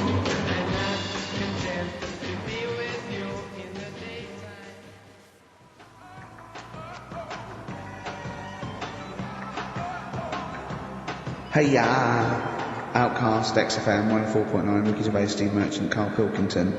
It's that time, isn't it? Rockbusters. Three! Come on, Karl, what you got for us? Alright, well, do you want to say what the prizes are? Actually, the or prizes just aren't go bad. away and that? Really? We've got... I'll be the judge of that. Actually, what am I talking about? No, there's a 2-disc set, Rock and Roll Legends, on the cover there. We've got Buddy Holly, Elvis, Roy Orbison, and Little Richard. So No one wants that, really. nobody's interested. Nick Cave and the Bad Seeds, a DVD. I'm a Nick Cave fan and I wouldn't watch it. No, you'd watch it once at most, best. when there's nothing else. Knowing me, knowing you. No, that's- I mean, Nick Cave's good, but when do you watch rock Exactly. DVDs? I Yeah. know. Knowing me, knowing you, a great series obviously, but once again, on VHS. VHS. Who wants it on VHS? Yeah. Where are all the bonus features? Absolute pointless The so only thing far. that's half decent is this enormous hardback League of Gentlemen book, which is the scripts and all sorts of other stuff. If you're a League of Gentlemen fan, you'll love it. If you're not, I guess it's a good Christmas If gift. you're not a League of Gentlemen, there's nothing in this for you. No, exactly.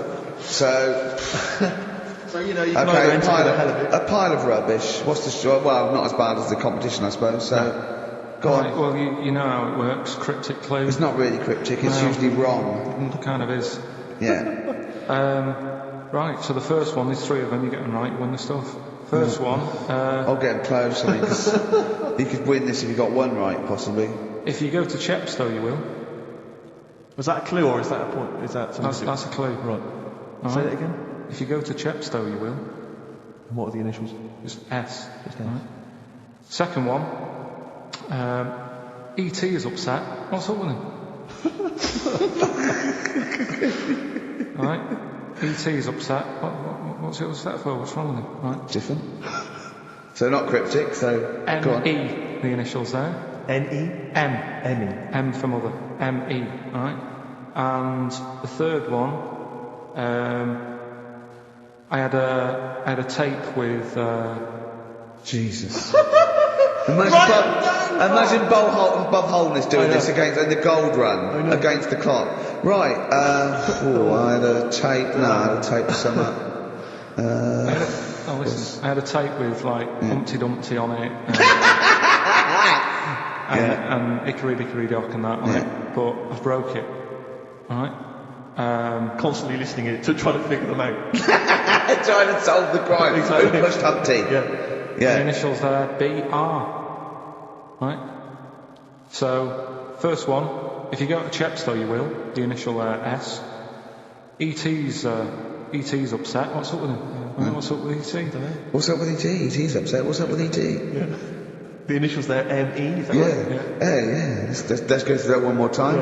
If you go to Chepstow, They're you like might. jazz questions. Yeah, exactly. freeform. Exactly. Yeah. E.T.'s a bit upset. What's that? What? Hey, dude, what's the matter, man? And I had a tape with like Humpty Dumpty on it, Hickory Dickory Dock, stuff like that. Doesn't work anymore. What's gone on there? Right? What's gone on there? B.R. First time we said, well, you broke it. Well, I broke it then.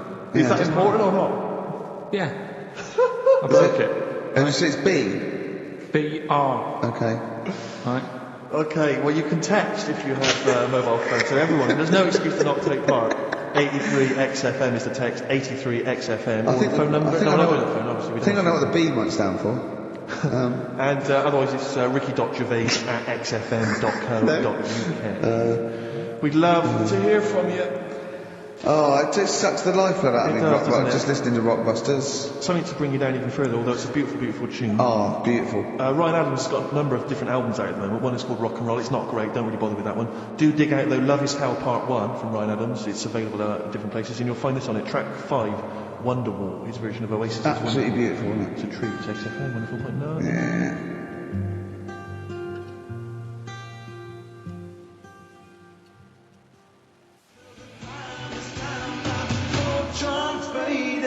Fortune Faded, Red Hot Chili Peppers on XFM 104.9. You, of course, don't ever take the tube anywhere, Rick. No. You haven't done that for years. No. Take cars everywhere where you walk. Or you get a lift from Jonathan. But me, I'm still forced to take the tube, which is also very embarrassing at the moment because You're not those forced to posters. take the tube, are you? I am. What do you mean you're What, am I forced made of to? money? Well, you could How else am I walk. going to get there? You could walk. Well- You can drive. Why don't you buy a car? Oh yeah, driving into the centre of town? Congestion charge, are you paying that? Are you a fiver? What do you think of that, Carl? Hey? Oh yeah, because he's Mr. Flash. He's Mr. Lavish with his cash. No, I've moved in close, haven't I? I'm not moaning about it. I walk everywhere now. Well, good. Yeah. I'm Something pleased about for it. you. Yeah. I'm I pleased moan for you. about it, but then I sorted it out. But you're always whinging anyway. Let's not get onto you, Carl. It's always you. Same. Yeah. So, What's up with Steve today, do you think, Carl? Oh, what's going on? He's having a go, isn't he? it's not helping those posters being on the tube with us. That's not helping. I don't know if you've seen those posters. You'd obviously go. I saw the, yeah, I haven't seen him on the tube, but... Everywhere I go, I'm stood next to one. I can't avoid it. Yeah. I'm on the tube waiting. I look around. I go, oh, it's us again. It's so embarrassing because it looks like you're stood next to it deliberately. But I can't browse in HMV now. I went last week, and you keep coming up to pictures of cardboard cutouts of Brent, right? Yeah. And I was in the bookshop, and I was looking at, there's a big almanac of comedy, right? And I was just looking through it, just browsing, like, killing time. And there was a picture of me, and just as I started looking at this right up at the office, a tap on the shoulder, it was one of the words there, said, do you mind signing some script books? So she saw me looking at myself. Yeah. And I wanted to go, I just turned to that page then. Yeah, I was in a bookshop looking, there was a big book on sitcoms, it was like the A to Z of sitcoms or something like that, and I genuinely was looking up other shows, because it was about other comedy shows. And I was looking something up, guy that I knew came up to me like that, and I just started like, Robin's Nest, where's that? Birds of a Feather, I just got to... Because it's like, I'm interested in comedy before the fact I got in comedy, so I will buy a book on comedy. Exactly, yeah. But on the tube it's really awkward because it's like, it's everywhere I walk, they're kind of round the corner, so you don't sort of expect them. And then I'm sort of running now from kind of corridor to corridor, pillar to pillar, to avoid being stood next to this picture, in case I look like someone who stands next to his picture. Trying to get recognised. Imagine that! Of course, Carl didn't want his little round bald head on that. Yeah. But I was on the tube today, and sometimes you can't help but overhear a conversation. Yeah. And this woman, there were two friends, they were sat there, and one woman said, she just said, I must tell you this. I was in the pub last night, and Dave called, and I said, Dave, he said, I can't hear you. I said, Dave, it's not, he said, I can't hear you. So I held the phone up so he could hear all the noise in the pub. That was it? That was the anecdote. That was the story. And I wanted to lean over to her friend and say, unless this woman has given you a kidney or saved you from drowning, do not be friends with her. Break up this friendship. She hasn't got anecdotes. Because what's that? And I've got acquaintances like that where you speak to me, you get cornered at a party, this is the person who has not got anecdotes. The anecdotes, they're not stories. That's it. It's like you're expecting for something else to happen. Never does. Well, I was with Danny Baker yesterday. Oh, yeah. He's a brilliant bloke. First time I met him, and we got on like a house on fire. Put his number straight in your mobile. Well, we've exchanged numbers, because he's got some great anecdotes. You have to delete mine, because I might write with him, because he's funny. He did this thing, and it was absolutely brilliant. He's doing he wrote a documentary, and he's a great guy. He's funny as well, you know what I mean? I tell you what, it's the showbiz friendship. That's what I loathe, I think. It's the fact that, like, somehow you're because it's like you haven't got to go through the formalities of making friends with someone, because I respect your work, you respect mine. You know I'm a funny guy, you've seen my work. Let's be friends. Yeah, of course. Yeah. And it's like, it's a horrible kind of icky sort of... Listen, Steve, me and you are going to stay in touch whatever. So, I mean, probably not my birthday this year, but next year, we've known each other, 7, 8 years? Yeah. So come to that one. Yeah. Well, do I need to wear the waiter's outfit again? Oh, God. Oh, dear.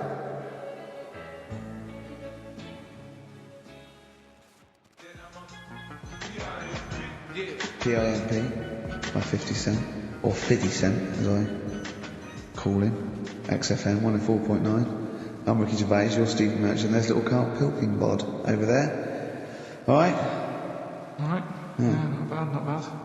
Listen, Oh, he's perked up. Yeah. Oh, he's back in the area. Well, you got something to say? I was kept quiet in the first hour. Let you get on with it now. What you got to say? Is it just to have a guess? Is it about monkeys, Chinese people, or little gay fellas? It's about little gay fellas. Is it? Of course it is. Go on. Yeah, but not because I like Sorry, taking a mick in that. Just note that down. Yeah. No, but it fascinates me, doesn't it? All stuff like that. That's a bit sort of different. Yeah. And that. What, like monkeys and Chinese people? Well, and that thing you were showing me before, the half woman. No, you weren't impressed with that. Well, no. You know that woman that's got two pieces of genetic makeup in her, where it was two separate sperms and two separate eggs fused, and she came out as sort of a normal person, but she had this residue of genetic material, and so she's had two children that aren't genetically the same as her. Yeah. Right? And they showed it in the paper by doing her half white and half black to show the two, you know what I mean? Just for, he went, does she look like that? I said, of course not. He went, not interested then. Of course. Yeah. He said, how could I tell? Not interested in that at all. Yeah. If I'd have said she'd given birth to a monkey, fascinated, straight away. Well, anyway. Go on. But that's what I'm saying, I'm just interested in weird stuff, right? Yeah. So am I. That's why you're on the show. Talking about little gay fellas and that. Yeah. Northern Line, beach, underground tube thing. Not the boy band. Right. Apparently, on a Saturday night, late, I don't know what that is, what time late is in the sort of gay community, as we've discussed before. But apparently, the last carriage on the Northern Line, they all get in there. What do you mean they all get in there? They sort of take over the last carriage of the Northern Line on a Saturday night. Right. And it's like the gay carriage. Right.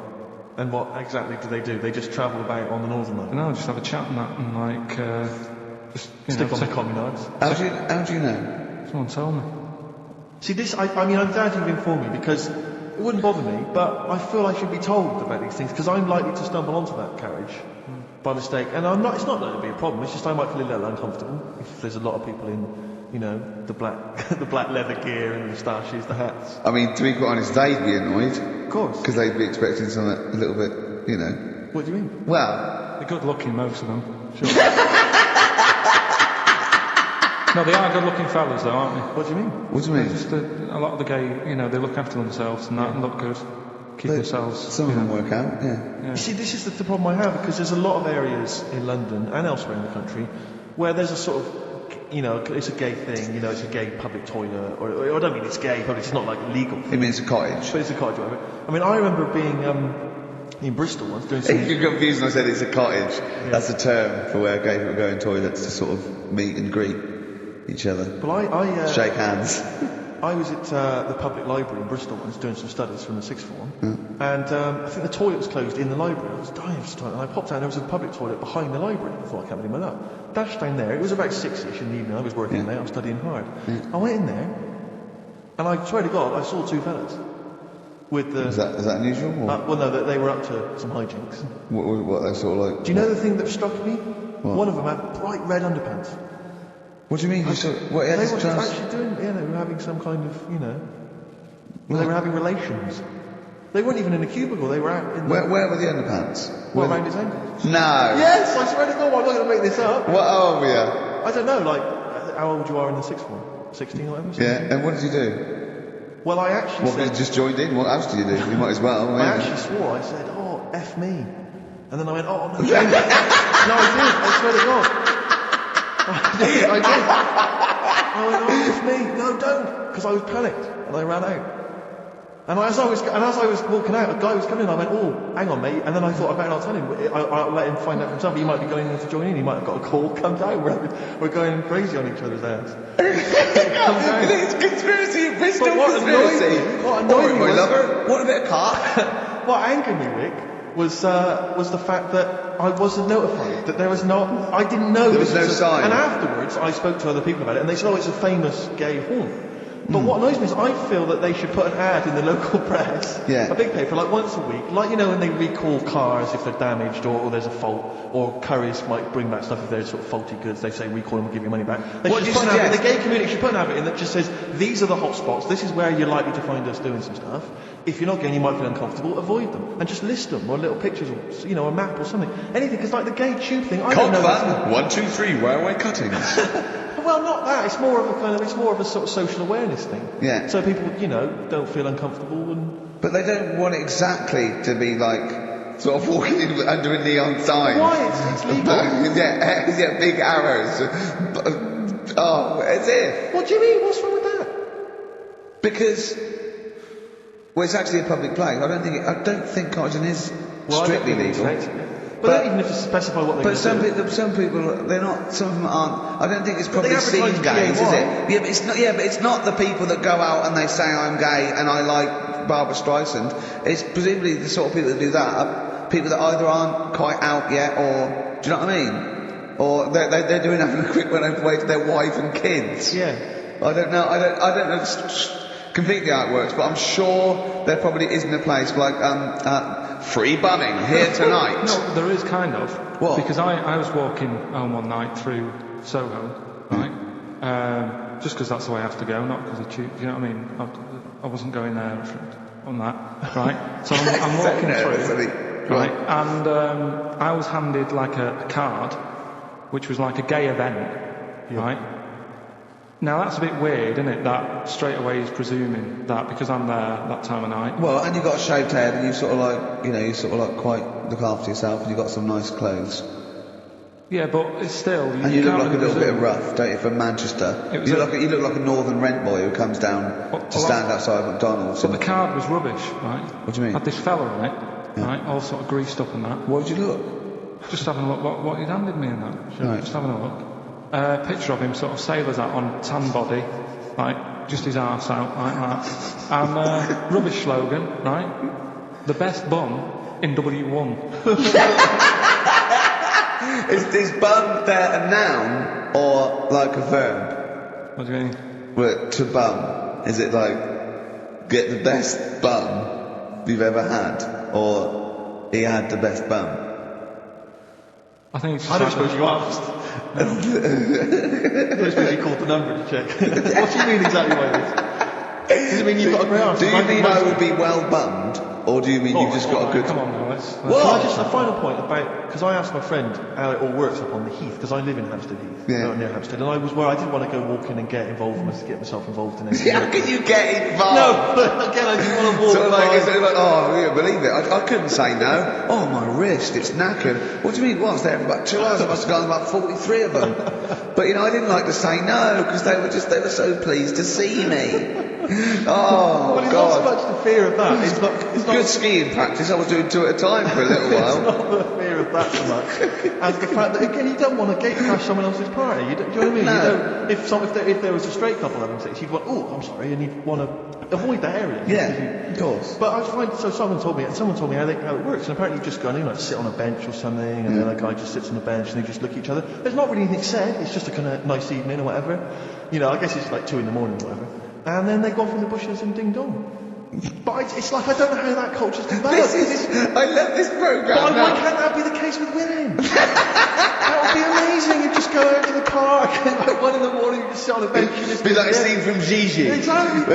Just walking along with the perambulator. Yeah. Exactly. That would just be a joy if there was none of this formality. You've got to talk to them, buy them dinner. Oh, you're joking. Romance. Oh no. Just this kind of informal thing. So what would you do then? You go up to a woman and go, come on. Yeah. Let's stop mucking around. Why we're both sat on this bench? There's a nice bush over there. Yeah. Let's have a bit. Yeah, and then she'd go, yeah, great, thanks. I'm killing some time before I, pop into town. Yeah. That would be perfect, thanks. You make my weekend. So you're jealous of gays as well as me? In a sense. In a way. What do you think, Carl? Let's put a track on. Why? You're getting scared now. You brought it up. Is it getting too close to the bone, so to speak?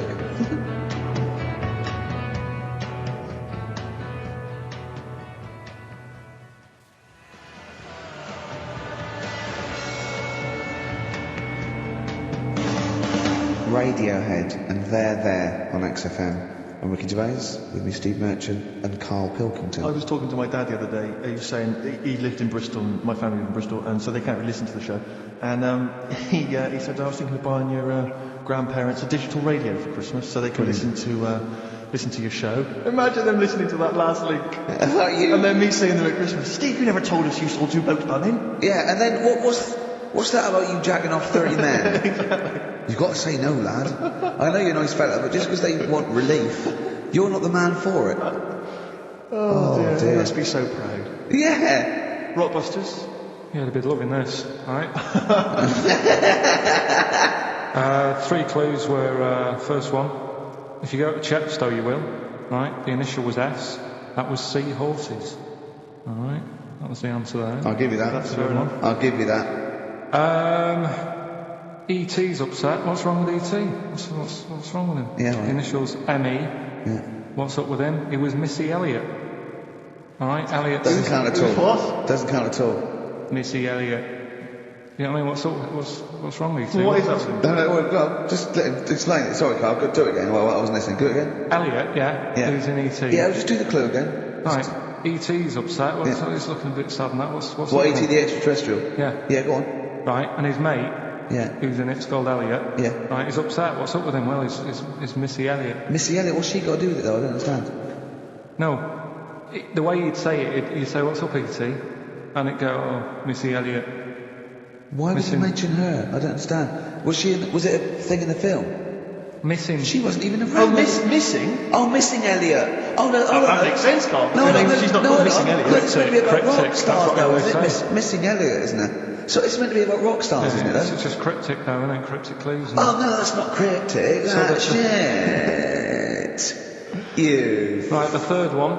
I had a tape, and it had Humpty Dumpty on it, and I love when he says Humpty Dumpty. Humpty Dumpty. Hickory Dickory Dock and that. But the tapes broke. Yeah. That was BR, Buster Rhymes. Say that again, I dozed off. Sorry, I don't understand. What do you mean? Who's the winner, Steve? No, it doesn't. No, do you mean busted? Well, it's kind of like that. Cryptic. No, it's not. No, cryptic doesn't mean change it. Wallace Chambers, Kings of Leon on XFM 104.9. I'm Ricky Gervais, with me Steve Merchant and Karl Pilkington. And England are world champions again then, so... Oh, it's brilliant. It was amazing, wasn't it? See, I'm not a rugby man at all. I never watched rugby. I think the last time, was when we won about 12 years ago, whenever it was. And I got into it last week because I realised we were doing so well. I'll watch England win anything. Yeah. Do you know what I mean? I don't care what... In fact, I wasn't into war when I was little until I realised we were so bloody good at it. We are really good at it. You know, it's brilliant. But, yeah, fantastic. Yeah, it was great. Right, that's the rugby thing over. What next? That's it. That's all I've got. That's all I have today. It does see me... Sometimes I watch it and it does remind me of when I play rugby, because one of them will boot it down the field, and then someone will catch it and boot it straight back again. Yeah. Which is essentially how we play rugby. I was made to play rugby. I had to play rugby. Yeah. And I don't think I'd get rid of the ball so quickly. Yeah. I don't think I ever got tackled or fell over. Yeah. I think I touched the ball about 20 times in the 2 years it was compulsory. Yeah. I was terrified. Yeah, absolutely. That's the same as cricket. I can't... I'm a terrible batsman. I'm alright at bowling, but it seemed like the pastime for people I went to school with was to injure you. Yes. It was funny to see someone poleaxe. It was funny to see someone get a cricket ball in the head. Absolutely, yeah. You know, I never relaxed into rugby because the first day I was going to play it, my mum, I swear to God, my mother said, "You're playing rugby today, you've got a kit and everything. Enjoy it, be careful." There was a kid at my school who broke his neck. And thanks very much for that. See you later. So I just went to school absolutely. One thing, broken neck, is that what, you get better in a couple of days? No, can find a wheelchair. No. Enjoy the game though. Yeah, no, it was absolutely I was just petrified from that. See, this American football, you know, helmets.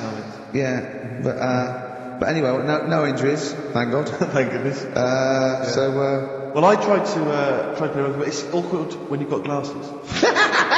I don't know, there's something about you didn't really play with glasses on? Yeah, cool, I couldn't see them, could I? I couldn't see them. How else was I going to play? Oh my God. And so you're bound to be cautious, because inevitably you're a bit more cautious when you've got glass next to your face. Person on the pitch as well? Yeah. I mean, you were like, when you were about 14, you were probably 6 foot already, weren't you? Yeah. And everyone else was what, 5'2"? Yeah. So you were... Towering above them. With glasses on. Just with the glasses on. And you've got pretty cool glasses now. That's You've had a bit of a makeover. It's like Trinity Suzanne said, first thing to go, the glasses. Sure, sort that out. Yeah. And presumably you used to have those National sort of bottle. Pretty much. Is it true? You've never been able to mosh at I a tried to concert? mosh. I've always watched people stage diving, moshing at concerts. I've always thought that looks like brilliant. You know, when they ride above Like everyone's like heads they're surfing on across someone's the, hands. And so amazing. everyone's like, yeah. And I've always wanted to do that because I'm a big rock music fan. And the only time I did mosh was at Rage Against the Machine. I've heard of mosh at Rage Against the Machine. I love the idea of a band called Rage Against the Machine aimed at a man with glasses who won't mosh. Well, it was at the Reading Festival, and I think the lead singer, I forget his name, he went, can I just remind everyone that racism and fascism are on the rise in Europe again. Let's not let it happen. What did you do? And we all cheered, obviously. I mean, if there's one thing that guarantees a cheer at Reading Festival, it's down with fascism. And what did they do about it after the concert? Pretty much went back and... went home and had a cup of tea? Probably, I don't know sure. They didn't go to Europe then and try to stop. I don't think they got involved politically in Europe. I think they just continued to rage. Against the Machine? Yeah, but largely in America, I think. Sure, But I tried to mosh, and I got moshing, and glasses flew off. And I remember, because we were playing away, you know, do what you tell me. And I was just going, careful, I dropped my glasses, can we be careful? Loads of kids in hooded tops, just going mental. Yeah, and they're all jumping on, can we just calm down for a second? Let's not be silly. It was absurd, and I had to kind of, scrabble around on the floor, and thankfully they were okay and they didn't get broken. So what couldn't you do then? What do you mean, what can I do? What, at school? Can you not see without glasses? No. I mean, it's like that you couldn't do anything. It's a blur. Really? It's a blur, definitely. God. Yeah, it's like being kind of punch drunk. So yeah, you can't play sports when you've got glasses. But why not contact lenses? Because they're not strong enough. No, they seemed a bit fiddly. Oh, brilliant. Bit of Lou Reed. Is that what you want? Yeah, Satellite of Love. Classic. A retro cut.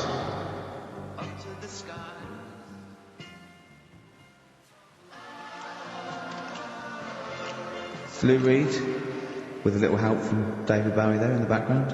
Satellite of Love on XFM 104.9. I'm Ricky Gervais, with me Stephen Merchant and Karl Pilkington. Now, Steve, you know how Karl won't do anything outside his jurisdiction. He moans about stuff. He's got one job. We're doing about 5 things in the week. We just turn up and he's always available. He moans about it. He goes, "Oh, lucky you caught me." Right? He's chatting. He's one of those people that whinges enough and people think he's overworked. So he got Mondays off. Right? He's just a whinger. I haven't got Mondays off though, have I? Yeah. Well, anyway, 2 hours on a Saturday. This is what the phone message he left me Wednesday on my mobile, but just is chatting about certain things that are going on at the moment. What you guys need to know. Duncan, who mentions, is my agent, and you'll understand a few other things. But this is the sort of message I get from Karl. Right, window. Old messages. Alright, 12:10, Wednesday. Just getting loads of people calling me all the time about Yesterday, DVDs signing to BBC London. I don't work there, but I've been dragged into that.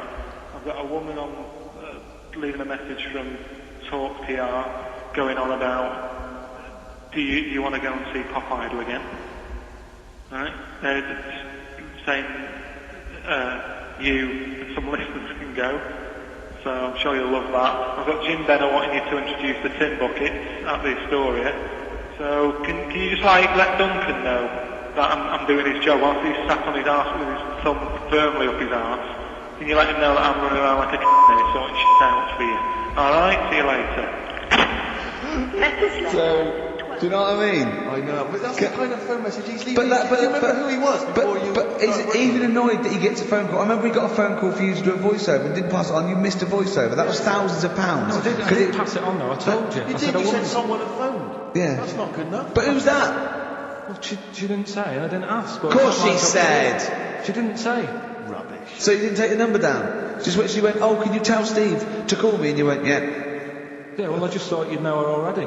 I should have known it was a woman, so... I should have known. He's having a go, you see? Unbelievable. I don't know how it's come back on me. You're the one who was picking on it. Yeah, exactly. I'm saying. I'm defending. Why is he having a go at you? He Because never picks on Ricky because he knows you are his bread and butter. Seriously, you know what I mean? The only reason he's got Mondays off is because you're still doing this show. Yeah. That's why he's scared of you. That's why he's like, he has a go at you on the phone, but he always picks on me because he knows, you know, I'm a pushover, I'm a nice guy. He's scared of you. I can't believe, I don't know how it works. Is that true? I'm always sorting you out. I look after you. Sorting you out with tickets. I'm not saying you don't, but I got you today. What was you talking about tickets and lager? What's this? Right, whenever you want tickets. Yeah, sorry, mate. I don't want to use this as like moaning time and that, because I don't like to moan, I'm busy and that, right? I've sorted you out tickets for gigs. Yeah. Right? What somebody doesn't even turn up to. Yeah, we won't even go on about that, right? Lager. He was talking about the Cure, he complained it was boring. Yeah.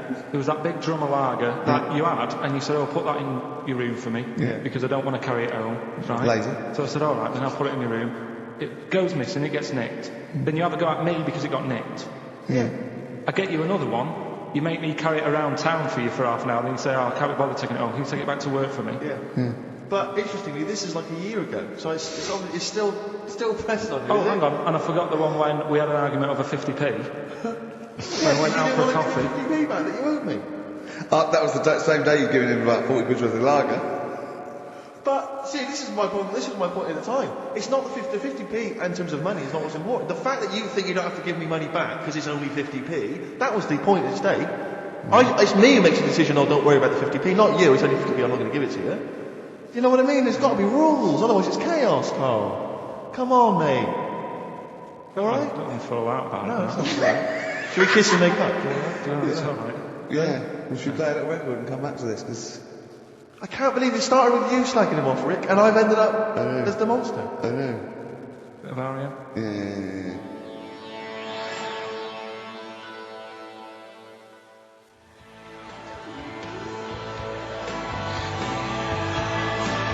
R.E.M. and Animal. To sing that animals would be R.E.M. and their animals. Well, no, I'm just thinking. I wonder if there's a video for animals and the animal on a DVD, an animals DVD. Huh? No, I'm just saying. I'm just it's R.E.M. there. It's just a good link. R.E.M. animals on a DVD would be. I've got an animals DVD out. My DVD, my live stand-up's out, buy it. HMV and Virgin. Well, no, I'm just saying. It's funny. You should plug your stand-up. I'm not plugging it. It came up in Animals from R.E.M. I don't think you should plug your DVD. Well, buy it now. It's a really good stand-up DVD. If you're going to buy anything, I think I ought to balance this out with you. If you're going to buy a DVD, you should probably buy the Office series too, because I get money for that's that. Been on telly. Animals. See, Animals hasn't been on telly. The Office has been on telly. It's involved with it. But I don't get any money for it. No, that's what I mean. I get everything from Animals, whereas I've got to share The Office, whereas with you and some of the other actors, whereas I get the lion's share of Animals. It's all mine, you see. So, the truth of it is that it's not. It's your stand-up, and it's not great. It's a bit weak. A lot of the observations are quite poor. No. You're a great actor. I'm rubbish in The Office. One trick pony. Well, I just touch my tie and I look at the camera, bored with that. Yeah. Animals, whole new side. Yeah. But frankly, you've been doing so much publicity on TV that, if people have seen it all, they'll probably seen all the best clips. There's only a couple of decent gags. It's only really the dance, and you can get that on a JPEG. Some other great stuff. Don't buy The Office. Some other great stuff in there. No. Phoenix Nights is better than The Office. So buy Phoenix Nights, don't buy The Office. Okay? Well, right, let's get on with it. That's that. Right, what else is You've probably heard most of the stand-up observations on this show, so... Right, what have you got for us? Available in Action V. Go on. Oh, well, I'm annoyed. Office. I was walking away from the show last week. I was walking towards Berwick Street. I like to look at the records and then records. Sure. And I was on my mobile phone, and I was chatting away to someone, and what can only be described as a prostitute... Go on. Stood on the street corner. Was she a woman that gives you sex for money? Yes. That is a prostitute. Yes, that's what I thought. Go on. And as I was walking by, she said, "Do you want to buy sex?" No, you sure it wasn't a market trader giving 6 plums? No, it was definitely sex for a quid. No, it was definitely. Go on. Yeah. And what annoyed me about it, what I wanted to pick her up on something, was the fact that I was on my mobile phone. It's like, can you imagine?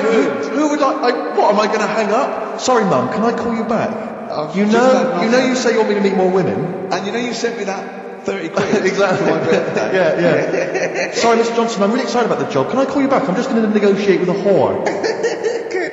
And it was just sort of, you could tell that she was clearly probably desperate for crack or a legs fix or smack. So she was literally the normal etiquette of prostitution. That they hang around, they show some thigh.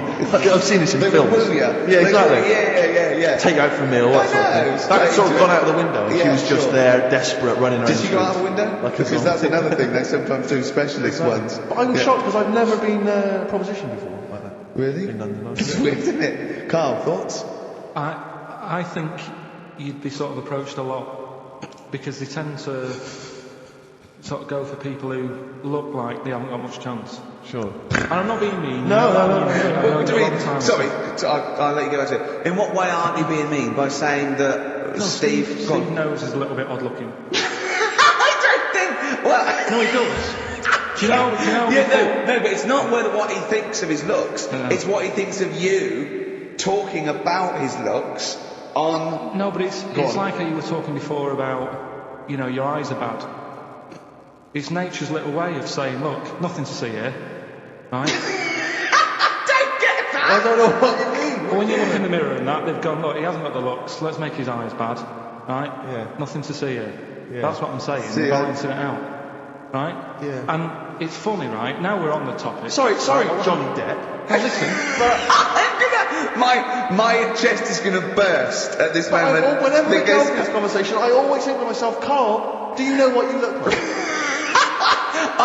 I'm going to burst. Seriously, can I be honest with you? You look like, if you've got like a balloon, a hot air balloon, right, just a little balloon like a party balloon, if you drew a little face on it, right, and inflated it about halfway, that's what you look like. Right.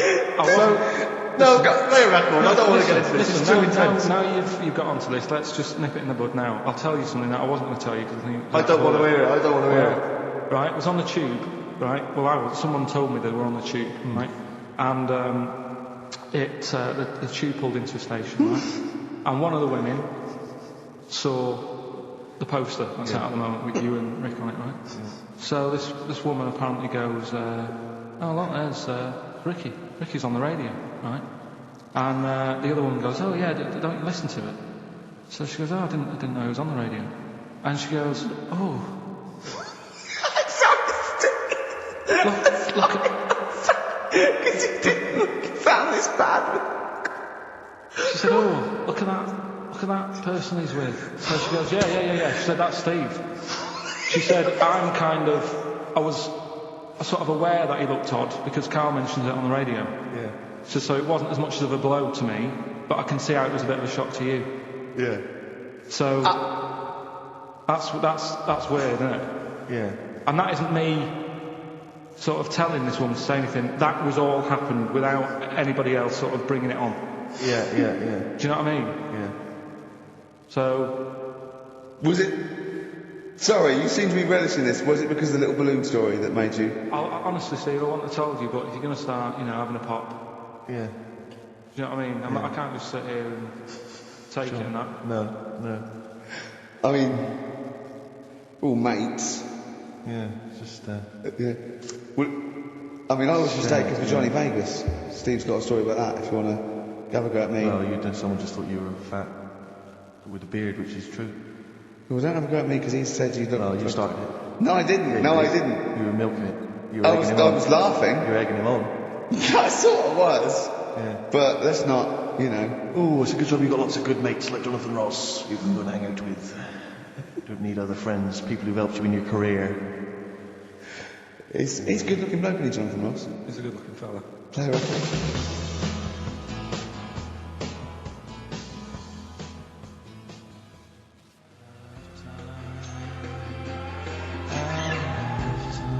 Out of Time by Blair. Luckily we're not out of time. Got another hour and 25 to go. So it's not over yet on XFM 104.9. I'm Ricky Gervais with me, Steve Merchant and Karl Pilkington. We've had quite a lot of emails, as ever. I should just say, because we're very lazy. It's a much listened to show. We're very lazy people, and we rarely reply or read out the emails. But we do. I never read the emails. Absolutely. So I rely. If I haven't replied to them, all my mail. Steve opens my mail and reads my emails. So if I haven't replied, it's just because he hasn't passed it on to me. Yeah. Okay. But I haven't passed it on to you because I know you'll never reply. Sure.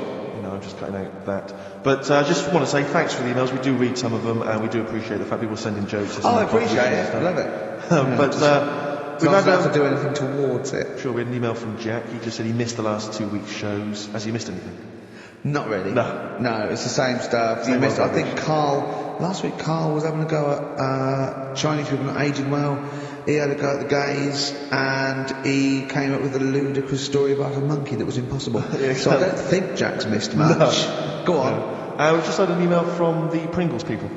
Oh, right. Good, because it's finally started to happen. I hear these stories about people getting given cars and Armani suits and trips abroad, and we haven't had that, but finally people are starting to, realise what we're doing, our impact on society, and we've got a whole box of Pringles sent to us. Not those little tubes, the proper tubes, the foot-long tubes. Yeah. So, and what have they said? Well, the Pringles they want them said, back. No, they said they like the show, and if you want more Pringles, give them a call and they'll send you more Pringles. Yeah. I bloody love Pringles. Yeah. Pringles the thing about Pringles is, they're Moorish, right? Yeah. But how would I put it? You know the sort of thing when I open them, and by that I don't. When I pop, right? Yeah.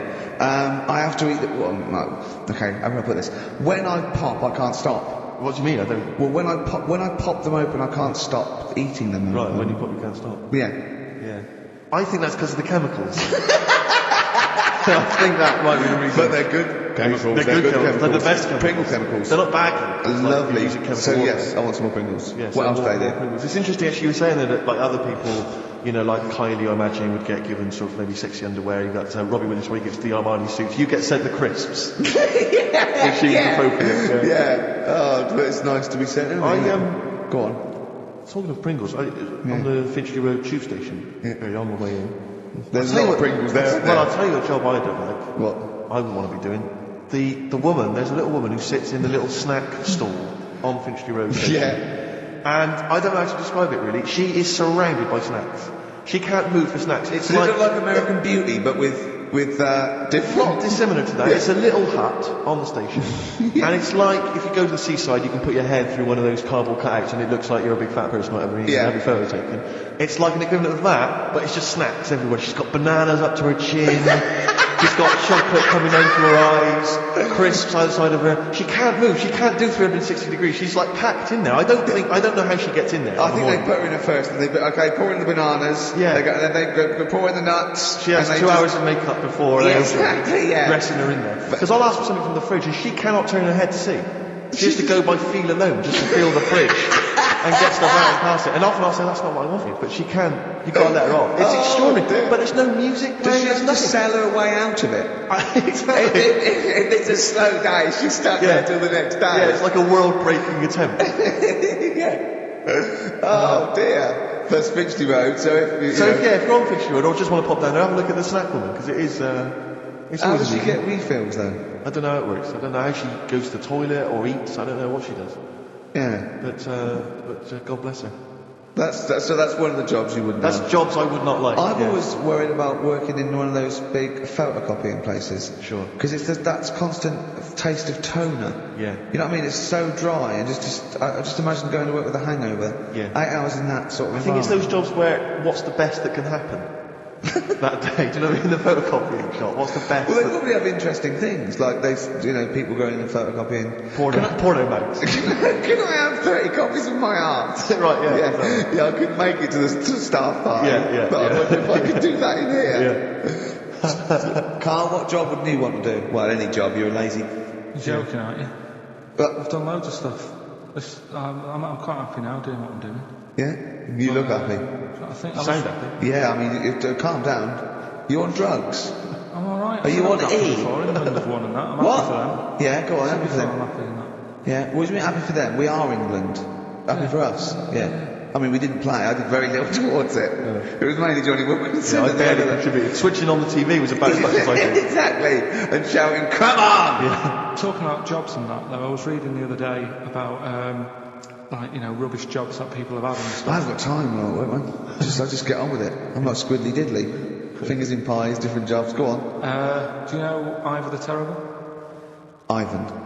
His Russian. Yeah, that was the Welsh fella. It was bloody awful, but not as bad as his Russian cousin. Ivan, go on. He had a fella doing some work for him. Right, this fella built his house. After it was done, right, the terrible fella was like... Terrible fella, Ivan. He was going, it's brilliant, you've done a good job there. Yeah. I don't want you to build another one like that. Took his eyes out. Just stopped him making an house like that. Yeah. Blimey. That's bad, isn't it? Why did he take away his trowel? Then he could have seen that he couldn't have built a house without a trowel. You can't build a house without a trowel. Yeah.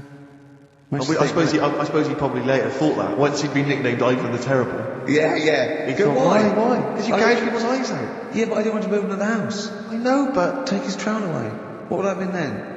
Ivan the crafty at most. Exactly, yeah. Ivan the jealous, Ivan the spoiled brat. But Ivan, gouge someone's eyes. That is bloody terrible. I'm surprised you're not called Ivan the.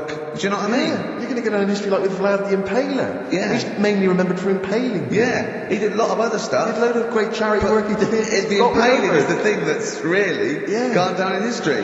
When were you reading about Ivan the Terrible? No, or Ivor the Terrible is the thing you remembered from this informative article? No, it was just little bits like that. Talking about him, there was a thing about someone who worked for that fella who painted the ceiling.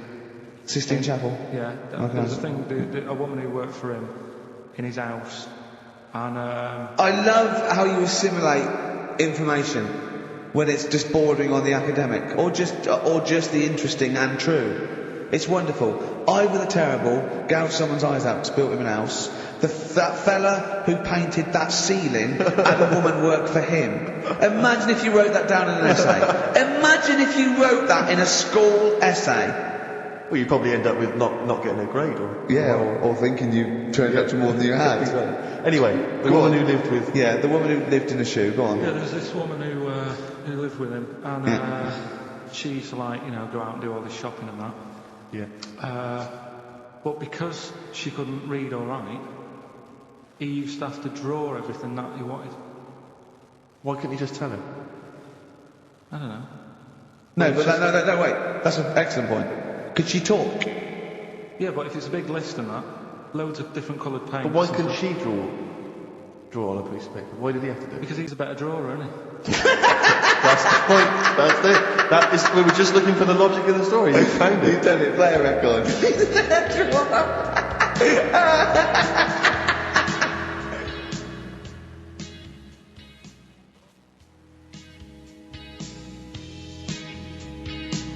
I Don't Owe You Anything by the Smiths on XFM 104.9. I'm Ricky Gervais. With me, Steve Merchant and Karl Pilkington. Karl, over to you. This is the time where we play, the world famous quiz, isn't it? Rockbusters, isn't it? Yeah, which is Blockbusters but with music. See you later. Cryptic clues and that. Do you want to say? Not really cryptic, but go on. We've got a number of DVDs to give away, including some teachers' DVDs. We've got a bunch of CDs here, and also Ricky Gervais's live stand-up DVD. Animals, which cool. is not good at all. I really would not encourage people to buy that. It is weak observations, poorly performed. I would recommend The Office Series 2 on DVD. Rubbish in that. I'm awful in that. You can actually see me forgetting some of my lines. That's true. Go on. Right, and so cryptic clues. Just an example, might be new. I reckon people will be staying in today because it's raining and that, so might not have heard it before. So, or they have and they're not listening. Yeah. Well, whatever. Really? Gave up on that, did you? Well, give us an example of the sort of thing. Jeez. All right, maybe don't. Listen, say that long. I'm a broadcaster. Words are my tool. Go on. All right, forget that. Come on, Baldy. Right, three clues then. Here's the first one. It's a band or an artist. Yeah. Right. I'm going to the northeast. What are you going there for? Good point, good question. Right? Yeah, if it had been boy going to the northwest, that's a different matter. Going to the northeast, what are you going there for? Right. Yeah. S is the initial, so it's a band or an artist who starts with an S, and that's the clue, right? Second one, she's related to the man in the lamp, right? That's G, right? She's related to the man in the lamp, right? And the third one is, the Jamaican fella would love to live there, but it's a little bit pricey.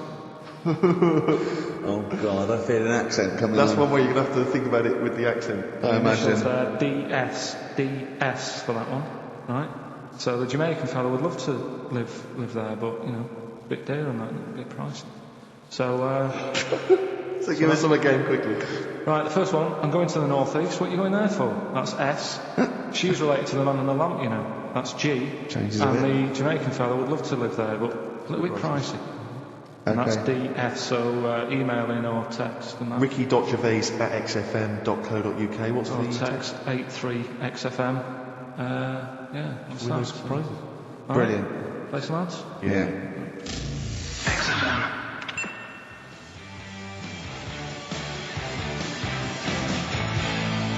Steve, is there anything wrong with a bit of old-fashioned rock and roll? Yes or no? I do not believe so. Well, then there's Jet, so roll over DJ on XFM 104.9. Who are you? Ricky Gervais, who are you? Steve Merchant. Who's that little bald mank whinging twat over there? Karl Pilkington. Yeah, sure. Alright? Oh, go on. Rick, as you know, there's always junk lying around in this studio, and not all of it is Rockbusters prizes. No. And there's I've just been Some of it's the playlist. Yeah, exactly. And I was just flipping through an old copy of the Guardian Guide from last week. Sure. The little listings thing. Yeah. And I don't know if people might have seen it. There was a documentary on this week about the transfer of British sitcoms to America. Yeah. And we did an interview for that because they're remaking the show over in the States. And I'm just flicking through and I noticed there's a little write-up about it here. And it says, and it says, quoting me, it says, "We don't care if David Brent becomes a woman," burbles Steve Merchant, eyes bulging with imagined riches. No, my eyes bulge normally. That's not me being greedy, that's just me. You know that thing I did on it when I sort of rub my fingers together and do that stupid Brent... People take that seriously. I know. Yeah. It's extraordinary. Oh, some people got it, but I think it was something in the paper the next day said Gervais's mannerisms could have been transferred as dollar signs. Well, I was really sarcastically. I was doing it like that. I was pretending that I just cared about the money. Yeah. So, irony... You see, people say Americans don't get irony. Most people here don't get irony. Absolutely right. That's why they think this show's rubbish. Yeah, I know. We fooled them. Yeah. We've had the last laugh. We think it's really good. Carl, come on. Let's have some news. Let's do some proper radio. All your news comes from out of nowhere, doesn't it? What will Dr. Fox do about now at 2 o'clock? He'd do some amusing news. It's coming up for 2, and here is the news with Karl Pilkington. Well, like I said, it's just headlines and that. I don't bother reading on if I like the headline. And it's all from out of nowhere, not from a newspaper or... It's not made up or anything. No, okay then. Well, let's see. Okay, imagine Tony O'Donnell doing this. These are real news headlines. Okay then. Well, they're real to Karl. Okay, here we go. And here is the news with Karl Pilkington. Bong. Man hid in wardrobe to avoid work. Yeah, good. Right. Bong. Teenager gets stuck in washing machine. Bong. Dutchman has 2 right feet. Bong. Cow hit by train lands on farmer's wife.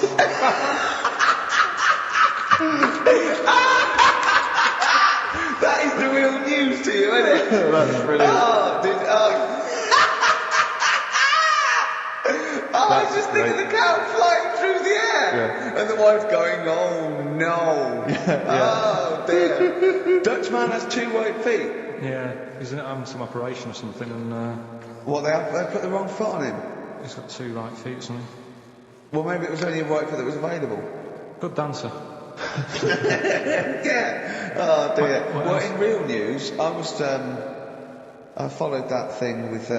Who's that fella that got into the palace when Bush was there? Right, an undercover journalist. Yeah. I mean, it would have been a problem if he was a terrorist.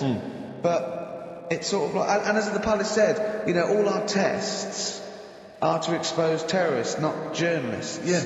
I just think it was no big deal, really. Yeah. I think it was much more big a deal for Well, I the think it journalist than anyone else. Well, okay, well, all the journalists in the world can pop up as long as no terrorists get in. Yeah. We're all right. Exactly. Yeah. A bloke just got through a terrorist? No, an ice cream seller. Yeah. That's all right. It was like the waiting hands. I'm thinking, I can't believe it. It's Baz Bammingboim from the Daily Mail. And I think that's Gary Bushell.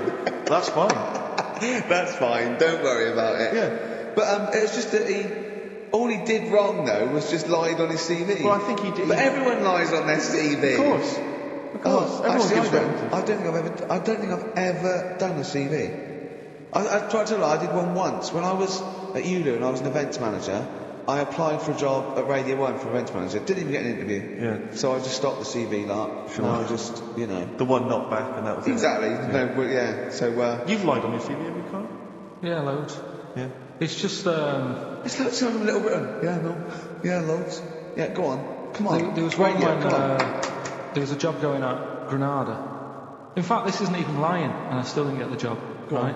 But Well, you don't get a job just because you don't lie. It's not. Have you lied? No, you got the job. No, but there was they ask you loads of stuff, don't they, that you think, oh, that's got nothing to do with the job. I don't know why you're bothering me asking me certain stuff, right? Qualifications, things like that, Yeah. Well, it was languages, Yeah. right? What did it say? It just said, put your name, put your address, languages, right?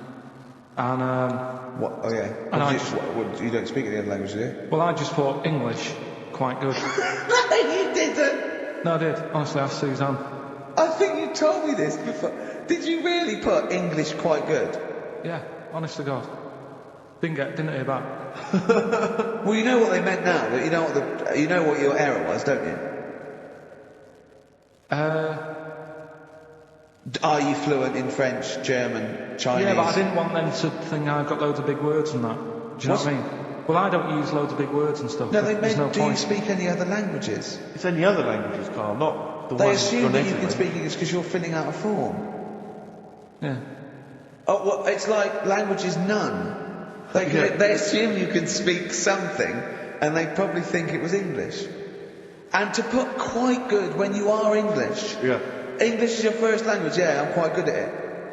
I see your point now. It's true though, isn't it? I'm not sure quite good is accurate. No, poor. English, weak. poor.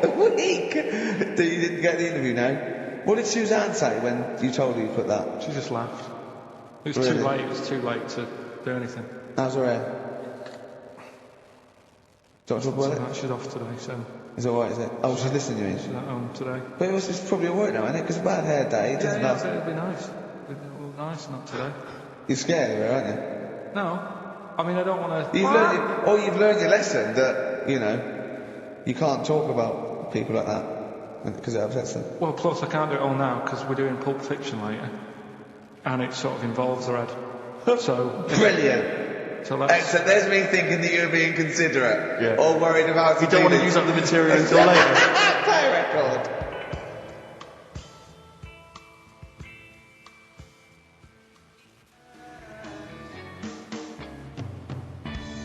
Travis, beautiful occupation. What's the best job you've ever had still, Carl? Talk about occupations. It is still Paper round. Is it still the paper round? That's ridiculous. No, it was good though. If you look at it, like, what I liked about it, you're your own boss. No, you're not. You're not your own boss. No, The guy bloke who at the runs news the agent newspaper. is your boss. Alright. But then once you get out and you've got your papers and that, you're on your Do own. what you want as long as you Think deliver about the papers exactly to the places he said you are in the time he said. stuff. Yeah. It's and I did. freedom, isn't it? Any jobs you wouldn't do? I just thought of one that you wouldn't do Go on. with your sort of mild homophobia. Well, I'm not. Proctologist. What's that? Basically sticking your finger at other people's arses. Right, well, I wouldn't do that, no. Why have you got to do that? What do you mean, why have you got to do Why that? does anyone need that doing? Because they got to look if they've got an arseache or something. Which trainee doctor makes that their speciality? Do you know what I mean? That must be, right, we got a place for proctologists, and it's you, Meadows. You came last. Oh, seriously, what? I'm not the arse doctor, am I? Yeah, you came last. Oh, I'm a bum GP. I can't Yeah, believe it. yeah. You got to, I can't believe this. Yeah. That must be it, mustn't it? Well, presumably no one would choose it. No one would purely. If you can have the brain surgery. Well, what if you were brilliant but you were shy? You couldn't look people in the face. You could you could do anything you want. No, I just don't want to look at them. I just want to do their answers. Yeah. Really? Just want to do the answers. Yeah. Yeah. Look at Carl's face. You didn't know there was such a thing as an arse doctor, did you? No, not really. Specialised. He does nothing all day but that. Well, he probably has a sandwich about 1 o'clock. Yeah. Washes his hands. What do you mean there's nothing all day but that? You don't say that about a brain surgeon, a thoracic surgeon, do you? No, but that all day. That's not good, is it? I can blow his mind. Yeah. It's just things that people take for granted. A dentist just looks in mouths all day. Yeah, but that What? job. Just think of that. Oh. So what do you need to know then there? It's a lot to know. You gotta have nice nails. Yeah. No rough edges. Well, you'd be alright, because you've got that job handing out biscuits to the old people because you had nice hands, didn't you? So, yeah.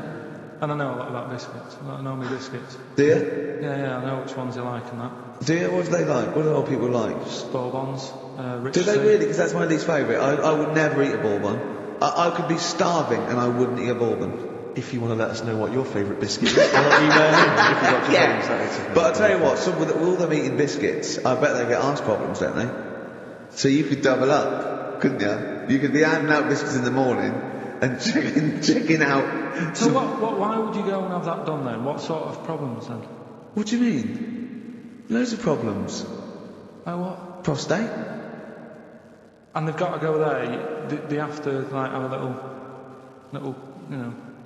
Well, there was that. I told you that story. That bloke.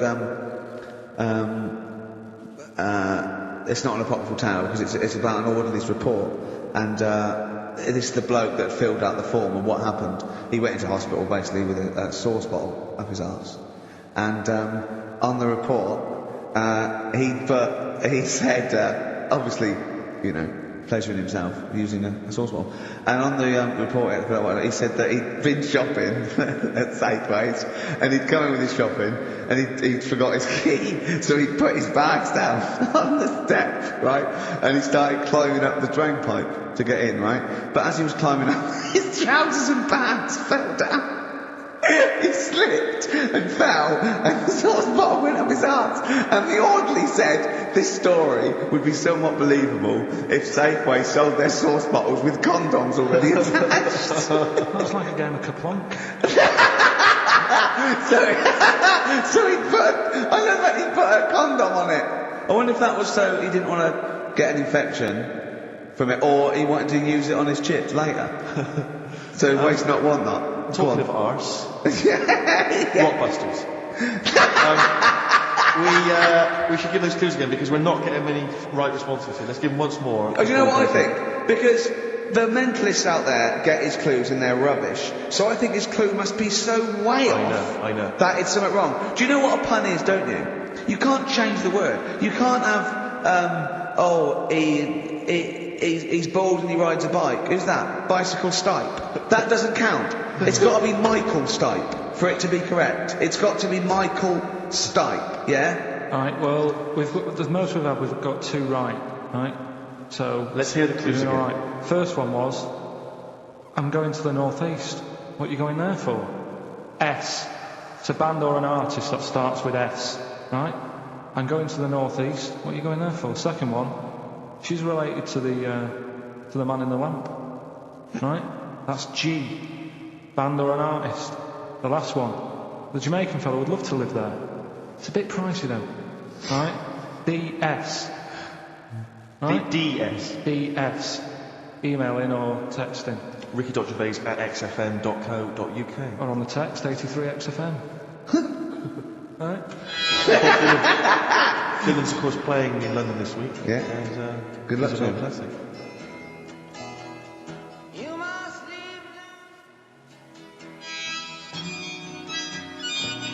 Bob Dylan, It's All Over Now, Baby Blue from 1960 something. Bit of trivia for you, Steve. Go on. That is the last record we ever played on the old XFM before we were fired. I bet that was a moving moment for about 8 people. I just thought of something. You know that thing we did about, they said that we just cared about the money, selling it to America? Yeah. If we cared about money, would we be here now? Do you know what I mean? I think this proves that we don't do things for the money. Exactly. Jesus. All right, Carl? A couple of emails. Monkey Matt's emailed us. Who? Monkey Matt. Oh, Matty, yeah, go on. He says... How's the monster? He's alright. He says, Carl has missed a cracking headline from The Sport. Hide-and-seek champion found dead in cupboard. I hope it's real. I don't know if it is. I doubt it. Just looking through some of the news stories that Carl did make it into Carl's news roundup. Yeah. Just this one you might be interested in. Headline, woman says partner ran off to become vampire. Yeah. And it says a young mother says her partner has dumped her to become a vampire. Rebecca Roberts from Somerset says Matthew Barrett fell for a blood-worshipping woman in a US cult. The 23-year-old mother says he began shaving all his body hair, dressed in black, and used Rebecca's lipstick to redden his eyes. Rebecca caught him performing weird blood rituals in front of his computer at night, cutting himself to prove commitment. She said, I thought it was just a hobby. Everyone's got a right to one. I was pleased he found an interest. Brilliant. This is apparently from The Sun. Apparently he's left, he's gone to America, he's living in this Ohio-based cult. But it's the last bit where she's been asked whether or not if he came back, would she take him back? Sure. And this is where I wonder if the journalist, you know how journalists are supposed to just report the news, be objective. Yeah. I wonder if maybe the journalist here has maybe had some interference. Made the quote better for them than go on. Because it says, I never thought this would take over his life. Now, if he came back, I'd say fangs, but no fangs. I can't believe. Imagine you're the woman, Rick. Okay. And I've come back. You're the journalist. I'm the journalist, and I've come in and I've said, okay, I read about this. All I have to do is not say that thing. You've come. I don't see. You're obviously quite upset. Gutted. If he came back, would you take him back? Definitely not. Right. Really, What would you say to him if he came just back? get lost. Right, but I'm really pissed off with you. Would you perhaps say something a bit more pithy? Not in this situation, no. You're upset? He cuts himself, he drinks blood, he's left me. Sod off. I'm not interested, mate. Because I'll tell you what. Go on. I mean, I like what you said though, but I wonder if we could condense that a bit more. If he came back, would you say... Go away. Would you ever say something like thanks, but no thanks? No, because it makes it flippant, because I'm really angry. I know you're annoyed. And I'm upset, so I wouldn't say... I certainly wouldn't say thanks. I might say no thanks. But what if you sort of said it like aggressively, like you were giving him the finger? Thanks, but no thanks. Like you didn't really mean sort it. of sarcastically? Sarcastically. Would you possibly say I might say thanks, but no thanks, and that'd be it. And that's and I'd leave it there. I'd never change that. Sure. I'd never change those words. Can I ask you a question? Go on. Do you like puns? Hate them. Right. I don't like Countdown. I don't like QI. I don't like any of those posh Cambridge, Oxford type. I hate puns. If you had to say thanks but no thanks in the form of a pun, what would you maybe say? I wouldn't. I never would. Right. I'd say thanks but no thanks. I would. I mean, I feel embarrassed that I'd even say that because I don't think I would even say thanks but no thanks. Okay. But if I did go that far, I'd leave it there. Sure. So, have you ever noticed, as I have, the similarity between the word thanks and fangs? Not really. It's very similar. Not fangs, really. Fangs, F-T-H, there's a K. Fangs very much. G, it's A and N. Well, the A, the N and the S, but that's about it. Would you agree it sounds marginally similar? Yeah. Is it possible you might one day say fangs but no fangs? I wouldn't know. Right. I could put that though, could I? But don't say I said it. Right. I mean, yeah. Fangs but no fangs. Yeah. This is the thing. Just if you ever read an article in the Sun, the Mirror, anything, do not believe it. Really seriously question and query it, because if it ends with fangs, no fangs. If it ends with a pun, almost certainly they never said it.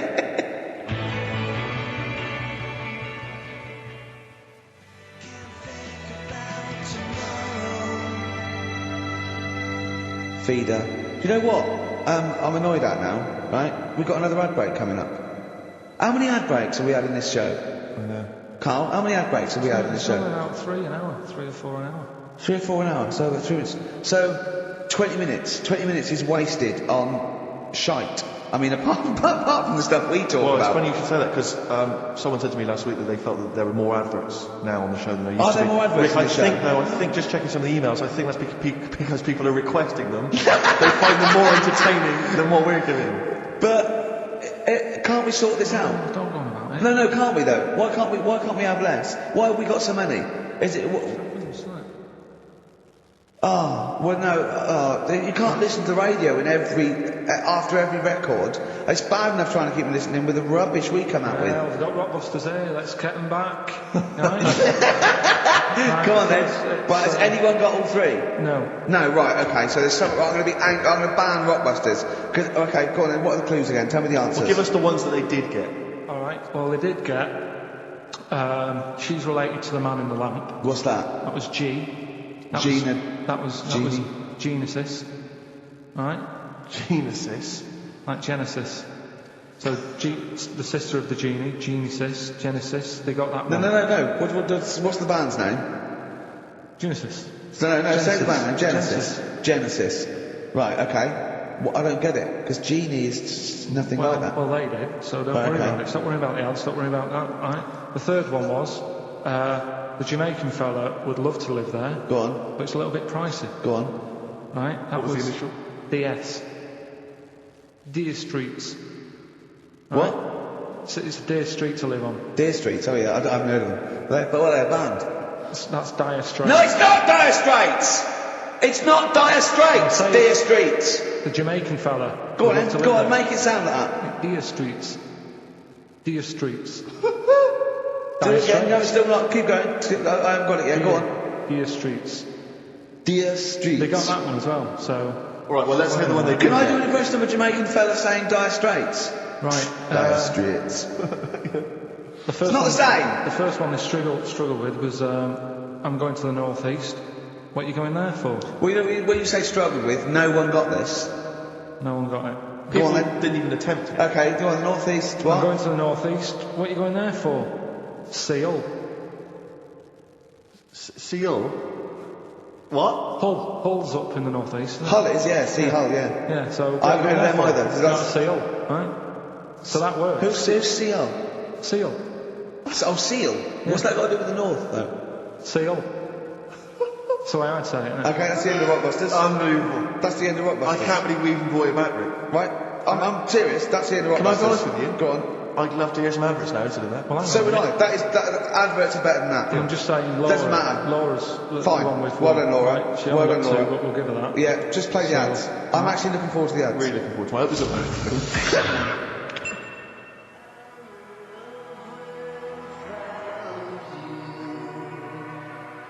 Black Rebel Motorcycle Club. We're all in love on XFM 104.9. Sorry about Rockbusters. That's the end of it, definitely.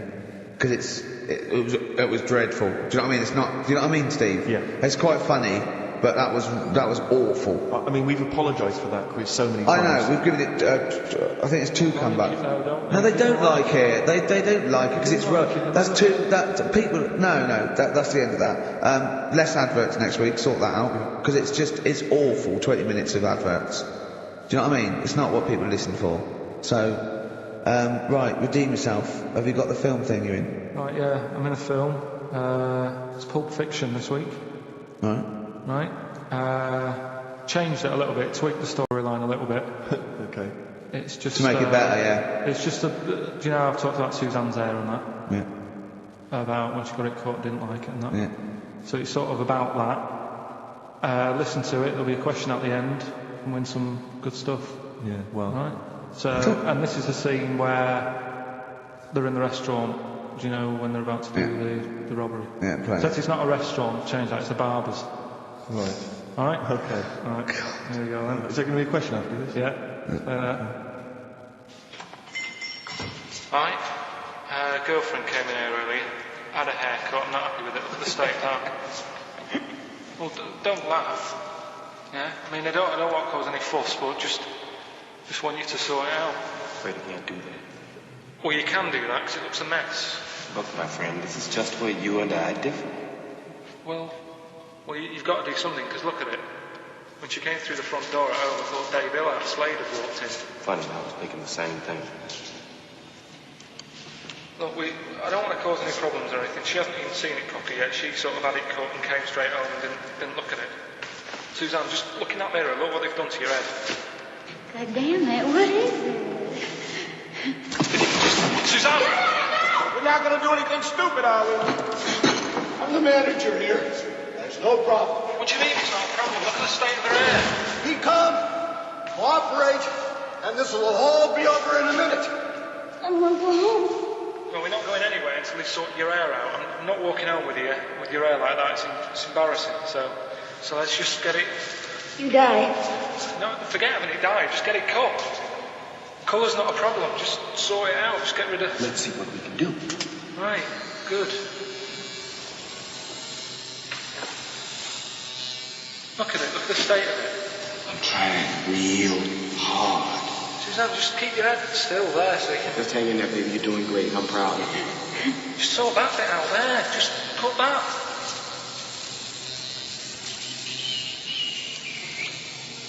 My barber sort of got the hair of a Chinaman. Have you heard that before?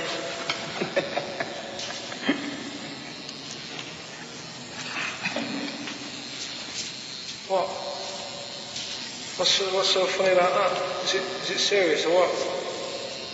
Freaking me out. If my answer's frightening, you should cease asking scary questions. It's almost over. There you go. No, it's not brilliant, but that'll have to do, won't it? I reckon we'll have to buy her a hat on the way home. Yeah, that's probably a good idea. Do you think Suzanne's listening? It's alright, isn't it? I like the fact that in that she's represented with a sort of dim-wit southern accent. Yeah. Your girlfriend. So I'm sure she'll appreciate that. Alright, It was nice, yeah. It was nice. I don't know what kind of copyright infringements that was Yeah. Right, well, the question is, what did I say is odd about my hair? Odd about your hair? Yeah. Oh, well, yeah. Fans of the show will know that already, I'm sure. Yeah, so email in, ricky.gervais@xfm.co.uk or, just email actually. Yeah. Bored? Right? Yeah. You can win some tat. Usual address. No, it's a beautiful record. Yeah, this is Thunder Road by Bruce Springsteen, as recorded by Badly Gone Boy. Enjoy. Good job. Badly Gone Boy doing his version of Bruce Springsteen's Thunder Road. Good effort. XFM 104.9. Tricky song to do a good version of, but not Good bad. effort. Not bad. Badly. Tell you what, who's also made a good effort? Go on. Stephen Gunning of Tooting. He's correctly identified that Carl's hair is like that of a Chinaman's. Or it was. Yeah, many other people have emailed in saying, how can we know what your hair is like because you are a bold mank. Twat. Yeah, so people have correctly... Is our language okay on this show in general? I've told you that, to be careful on that. Yeah, why don't you try putting some effort into it as you get Mondays off for this 2 hours? You come up with Rockbuster clue that no one can get because it was impossible, it wasn't even a clue. I've got your headlines. I've done Pulp Fiction, right? I taught you about that fella, the builder fella, and his eyes and that. You don't even know what you're talking about. You don't even know what you've taught me. It's sort of like you borrow information. It's like one of those things that, what are those things called, write once, read many. You can just pass it on, and it's one of those CDs you can just play once. It struck me that is you and information. It goes in. You tell someone once, it's like you've lost it. It's like pass the parcel with knowledge. It's gone now. You don't even remember what you told me. Like a chain letter. What? You mean chain letter, don't you? Shut up. It struck me when we were listening to his phone call to you at the very beginning of the show. I don't know if you might have missed that, but basically it was a message that Carl left for Ricky. But about halfway through that message, there was the feeling, I don't know if you noticed, but like the words started to fall apart. It was like he wasn't going to make it. Every time Carl opens his mouth, it's the equivalent of walking across one of those rickety bridges in Indiana Jones that you might not make it to the other side. Yeah. Oh, look at him. Anyway, we've had a few laughs, we've had a few insults. Yeah, but, so we'll try and honestly, I'll try and sort out something else as opposed to Rockbusters next week. Mm-hmm. Less adverts, I think. Ideally. What else? Better chat, better music, better presenters. No, come on. We got rid of Monkey News. No, is there no Monkey News? No, it's gone on this week. Don't talk, there must be some Monkey News.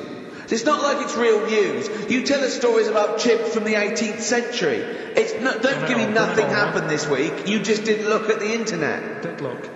And there's no news. Nothing happened. There was one little bit of Monkey News about how you can now buy tea that's been picked by little chimps because it tastes good. Right. That's what they're saying. Right. Why does it taste good? What do they do to it? I don't know. It just annoyed me. Is it those tips from the PG tips? Well, that's the annoying Are they thing. dressed up, having funny conversations? Well, like that's the thing. Everyone made a fuss about, that's cruel, making them pick a piano up. Yeah. If I was a chimp, I know what job I prefer. Sure. Do you know what I mean? Doing removals rather than standing in a field picking tea and that. I love the fact that he probably thought that was a documentary. He thought it was a trailer for a Channel 4 programme.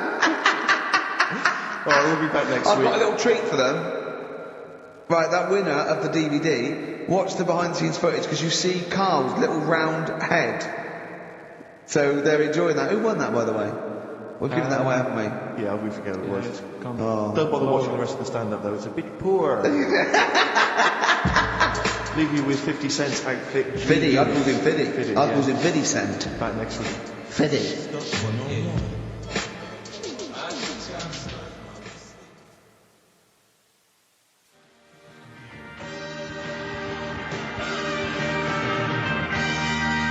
Don't steal our son. Please, lads. Thrills. On XFM 104.9, I'm Ricky Gervais. With me, Steve Merchant and Karl Pilkington. Yeah.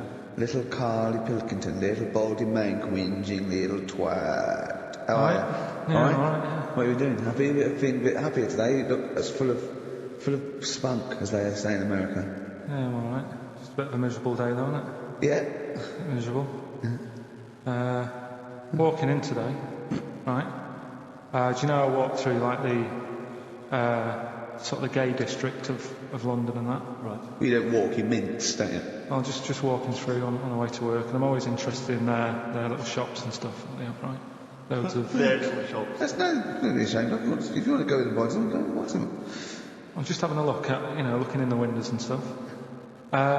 Little postcard just near the entrance. Yeah. That's meant to tease people in, to make people go, that sounds good, I'll nip in, right?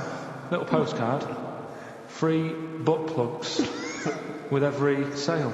That's great. How did we get from 5p off milk to free butt plugs with every sale? What's society come to? Well, it's because we're liberated, Rick. Yeah. It's an open What did you buy to get them? You didn't buy... But what's the purpose? What, of the poster or of butt plugs? Butt plugs, because I really honestly You shove them up your arse, don't you? Whoa, slow down, bum. Shove them up your bum. Yeah. But when? Is that just like when you're doing whatever, doing stuff around the house? Or? I think it's not to keep things out. Is it like you would use a plug in the sink to keep, the water in the sink? Oh, if you're not gay. Get that, yeah, no, I know what you mean, yeah. I don't know. No entry. What is it? I mean, I don't understand what I don't know. I assume it either feels good or are they... well, I've got to be careful there. Or are they sort of like breaking it in? Right, yeah. Do you know what I mean? Like it's like a shoehorn. Sure. or It's like when you stick paper in your shoes if they're a bit tight. Or those people who sort of like put little bits of wood in their lips, and then as soon as they've got big plates in their lips. Yeah. Same with the butt plug. That means you can, you're ready for anything. I don't know, do I? And then it comes space. Well, if you know what butt plugs are used for, then get in touch. Phone in. What do you think? If there's any... I can't believe we're already on this subject. I know. I was going to say then, if there's any people who use butt plugs, and I was thinking that Karl would have said, well, they're not up yet. Yeah. Because they go out late. No, but what is it? We're award-winning people. We've written a TV Not on show, radio, though. Not on radio. We're rubbish on radio. We've got nothing to lose. But I always say to you, Steve, that I like educating people and that. Now, the way I see it is I didn't know what they were. Let's phone to go. Someone know about butt plugs. All right, we'll get No, get them on. Ask them. No, because they might say something dodgy. Oh! Yeah, whereas... Just take a chance and tell them not to swear. Well, you tell them. Okay. Right, Steve, I've got my headphones on. Hello, who's that? Hold on. Who, sorry? Nicholas. Nicholas, hello, mate. You're not going to swear, are you? No, I'm not going to. Keep it clean. Yeah. Keep them keen. What were you calling about? I'm phoning about your plugs. About, not my plugs, but your plugs in general. Do you know much about them? Are you a plug user yourself? No, I'm just thinking if maybe you've got some gay friends and you're spending the night at their place, you might want to use one. Right. What, you mean experiment with them, or...? No, so you can make sure they're not going to do anything while you're asleep. Could I suggest, just lock the door? I mean, that is easier to me. Can I make a bigger suggestion? That's probably the most homophobic thing we've had said on the show today. Thanks very much for your call. Right, okay, good. Well, that's why we shouldn't put people on the line. Just, without checking first. I think Carl's made a good point.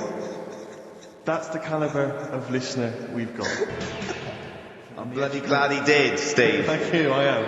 Cheers. Karl Pilkington's with us as well. He's learnt some stuff while the song's been on. He's had a couple of calls, one from a bloke, one from a woman who worked at a sex shop, and you learnt quite a lot. I can see your eyes widening. What have you learnt then about butt plugs? I haven't really learnt anything. I still don't understand. Yes, you have. No, but the woman was just saying, it spices things up a bit. Yeah. Well, what do you need to do that for? The end result is always the same, I think. So why complicate it? Do you know what I mean? Are you with me, though? These people who say, they do stuff all night, it's like, what's the point? That's why I like short stories and that. Oh, brilliant. So... Excellent. I wish people could see what he looks like when he's talking about it. Oh, in fact, he's in Heat next week, Steve. Right.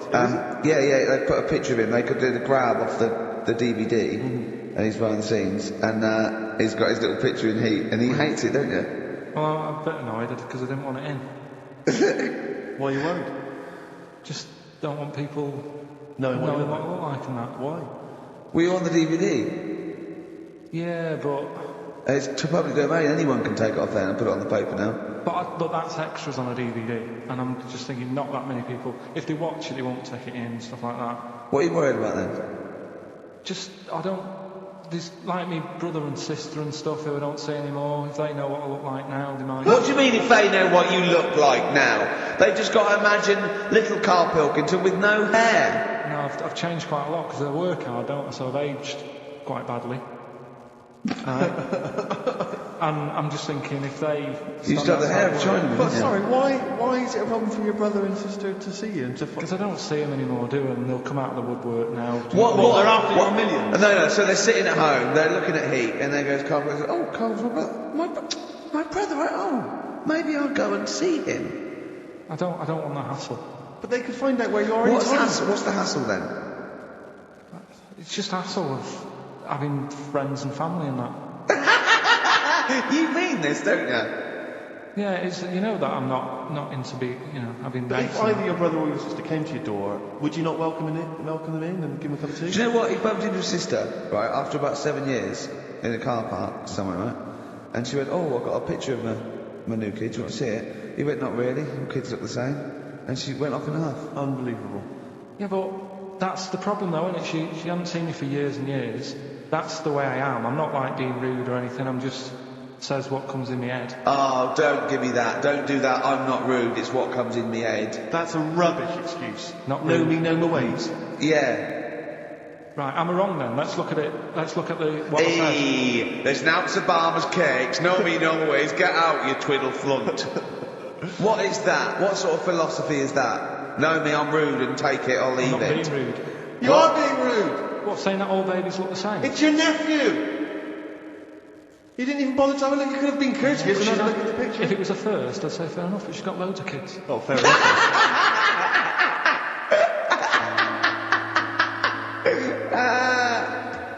What kind of woman is she?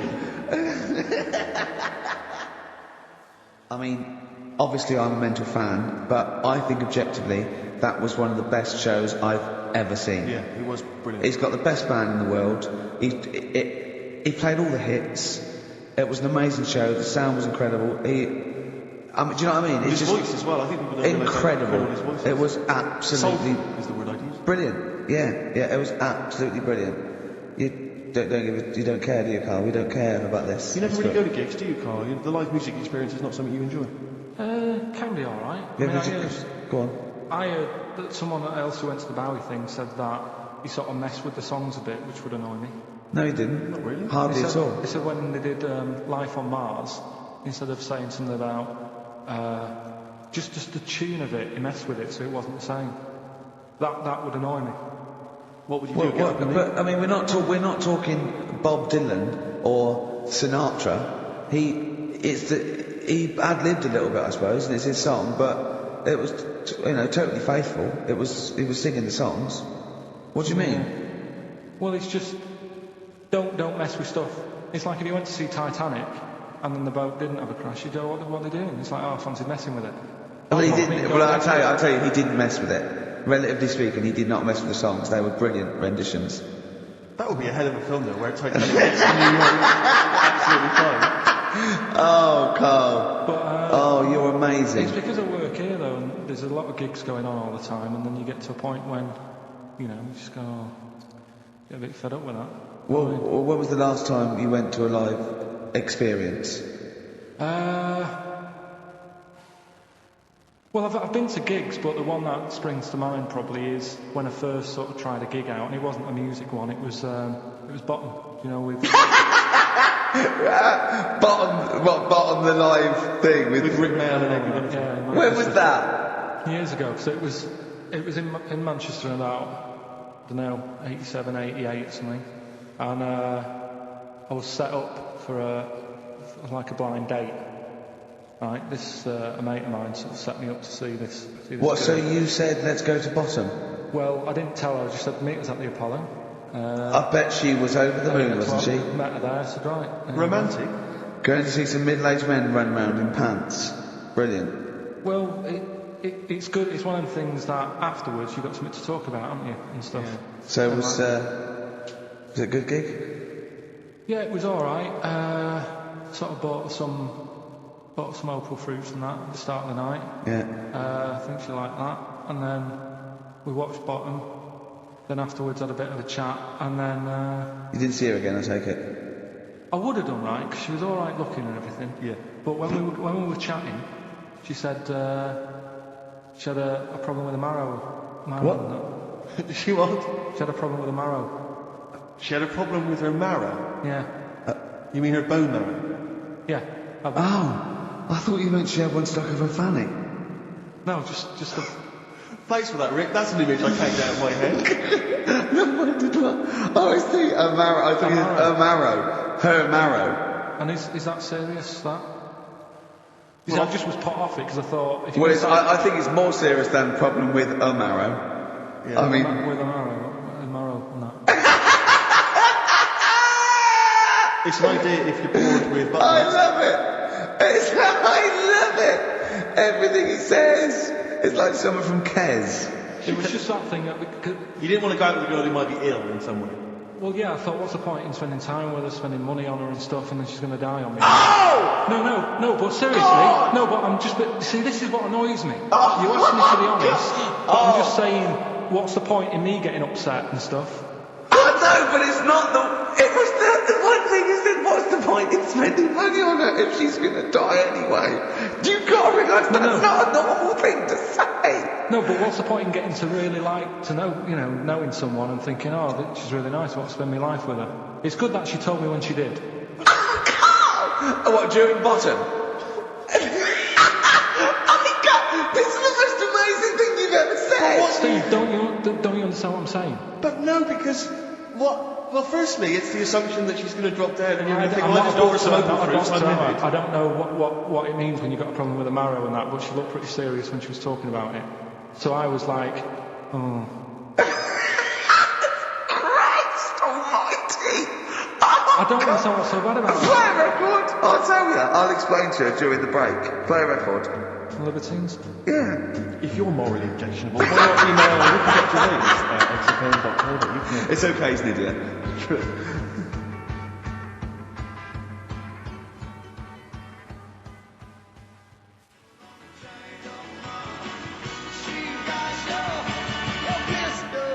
Morris Chambers, Kings of Leon on XFM 104.9. I'm Ricky Gervais with me, Steve Merchant and Karl Pilkington. Steve, I want to talk to you. I think it was, might have been Wednesday night. I was in the pub. Phone goes. Carl goes, are you watching that thing about parasites? Right. I went, no, I'm out. He went, oh, fella with a maggot in his head. Fella with a maggot in his head? Yeah. And he goes, oh, no, he's pulling it out now. Oh. I said, well, I'll get it. I said, yeah, see you later. About 5 minutes later, I get a message on my phone, beep, beep, I look at it, it just says, oh no, there's a fella with his fish up his cock now. There's a fella with a fish up his cock? Yeah. Right. Okay. Do you want to explain that, Carl? Is it one of those little ones that swim up if you're having a slash in the Amazon? Yeah. Yeah. That's weird, isn't it? But it was still, like, stuff like that. It started off with What does the fish do when it gets in there? Just sits there. Why is it? Why? Well, what else can it do? No, but why does it go up there? I don't know, I didn't listen to that bit. There's a bit, it started off with a fella who had a bit of meat and got a tapeworm inside him, and he grew it for however long, and then it came out at the end, it was about 7 foot long. On purpose? Yeah, he did it on purpose, yeah, for the programme, right? I think, yeah, probably slimming, isn't it? Well, I was thinking that, could, you know, I mean, you're a fan of Waller, could he purposely have about 8 of them? What, Rick Waller? Yeah. It's a good idea. Because they were saying how they eat, you know, a lot of stuff when they're in you, they just eat. Well, they take enough so you don't die and all of that, yeah. But I mean, you've got to keep taking them out, haven't you? Because you'll still have the same weight, because it's got to go somewhere. So you'll have them in you. What you got to do is like let them eat your meal and then take them out. Do you think worm watchers will catch on? Yeah. So anyway, so that happened, right? And then yeah, there was a woman with a maggot in her head. A woman with a maggot in her head? Yeah, she went on holiday, it got in there somehow. And stowaway. It just it was massive.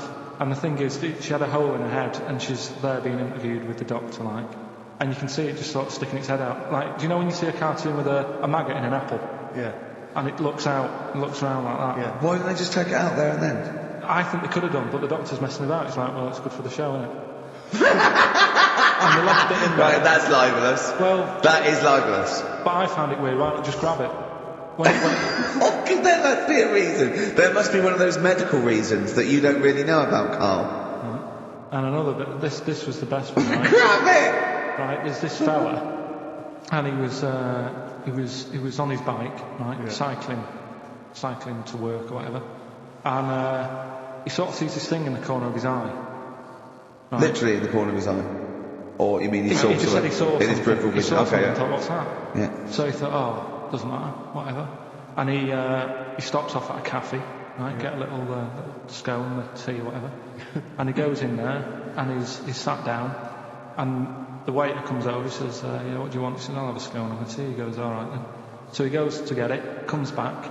As he puts the tea and the scone down, his face is like, "What is that?" Right? Like a look of frightenedness on his face, right? Drops the tea and legs it. So the fella's going, what? So he legs it after the bloke and goes, what? And he says, something came out of your nose. That was massive. Sorry, something came out of the guy's It's not true, because people would have watched it, so don't start saying it didn't happen. I just need to clarify. The guy I don't believe he ran away. I don't believe he legged it. I don't believe he had a look of frightenedness on his face, and I don't believe he said something massive came out your nose.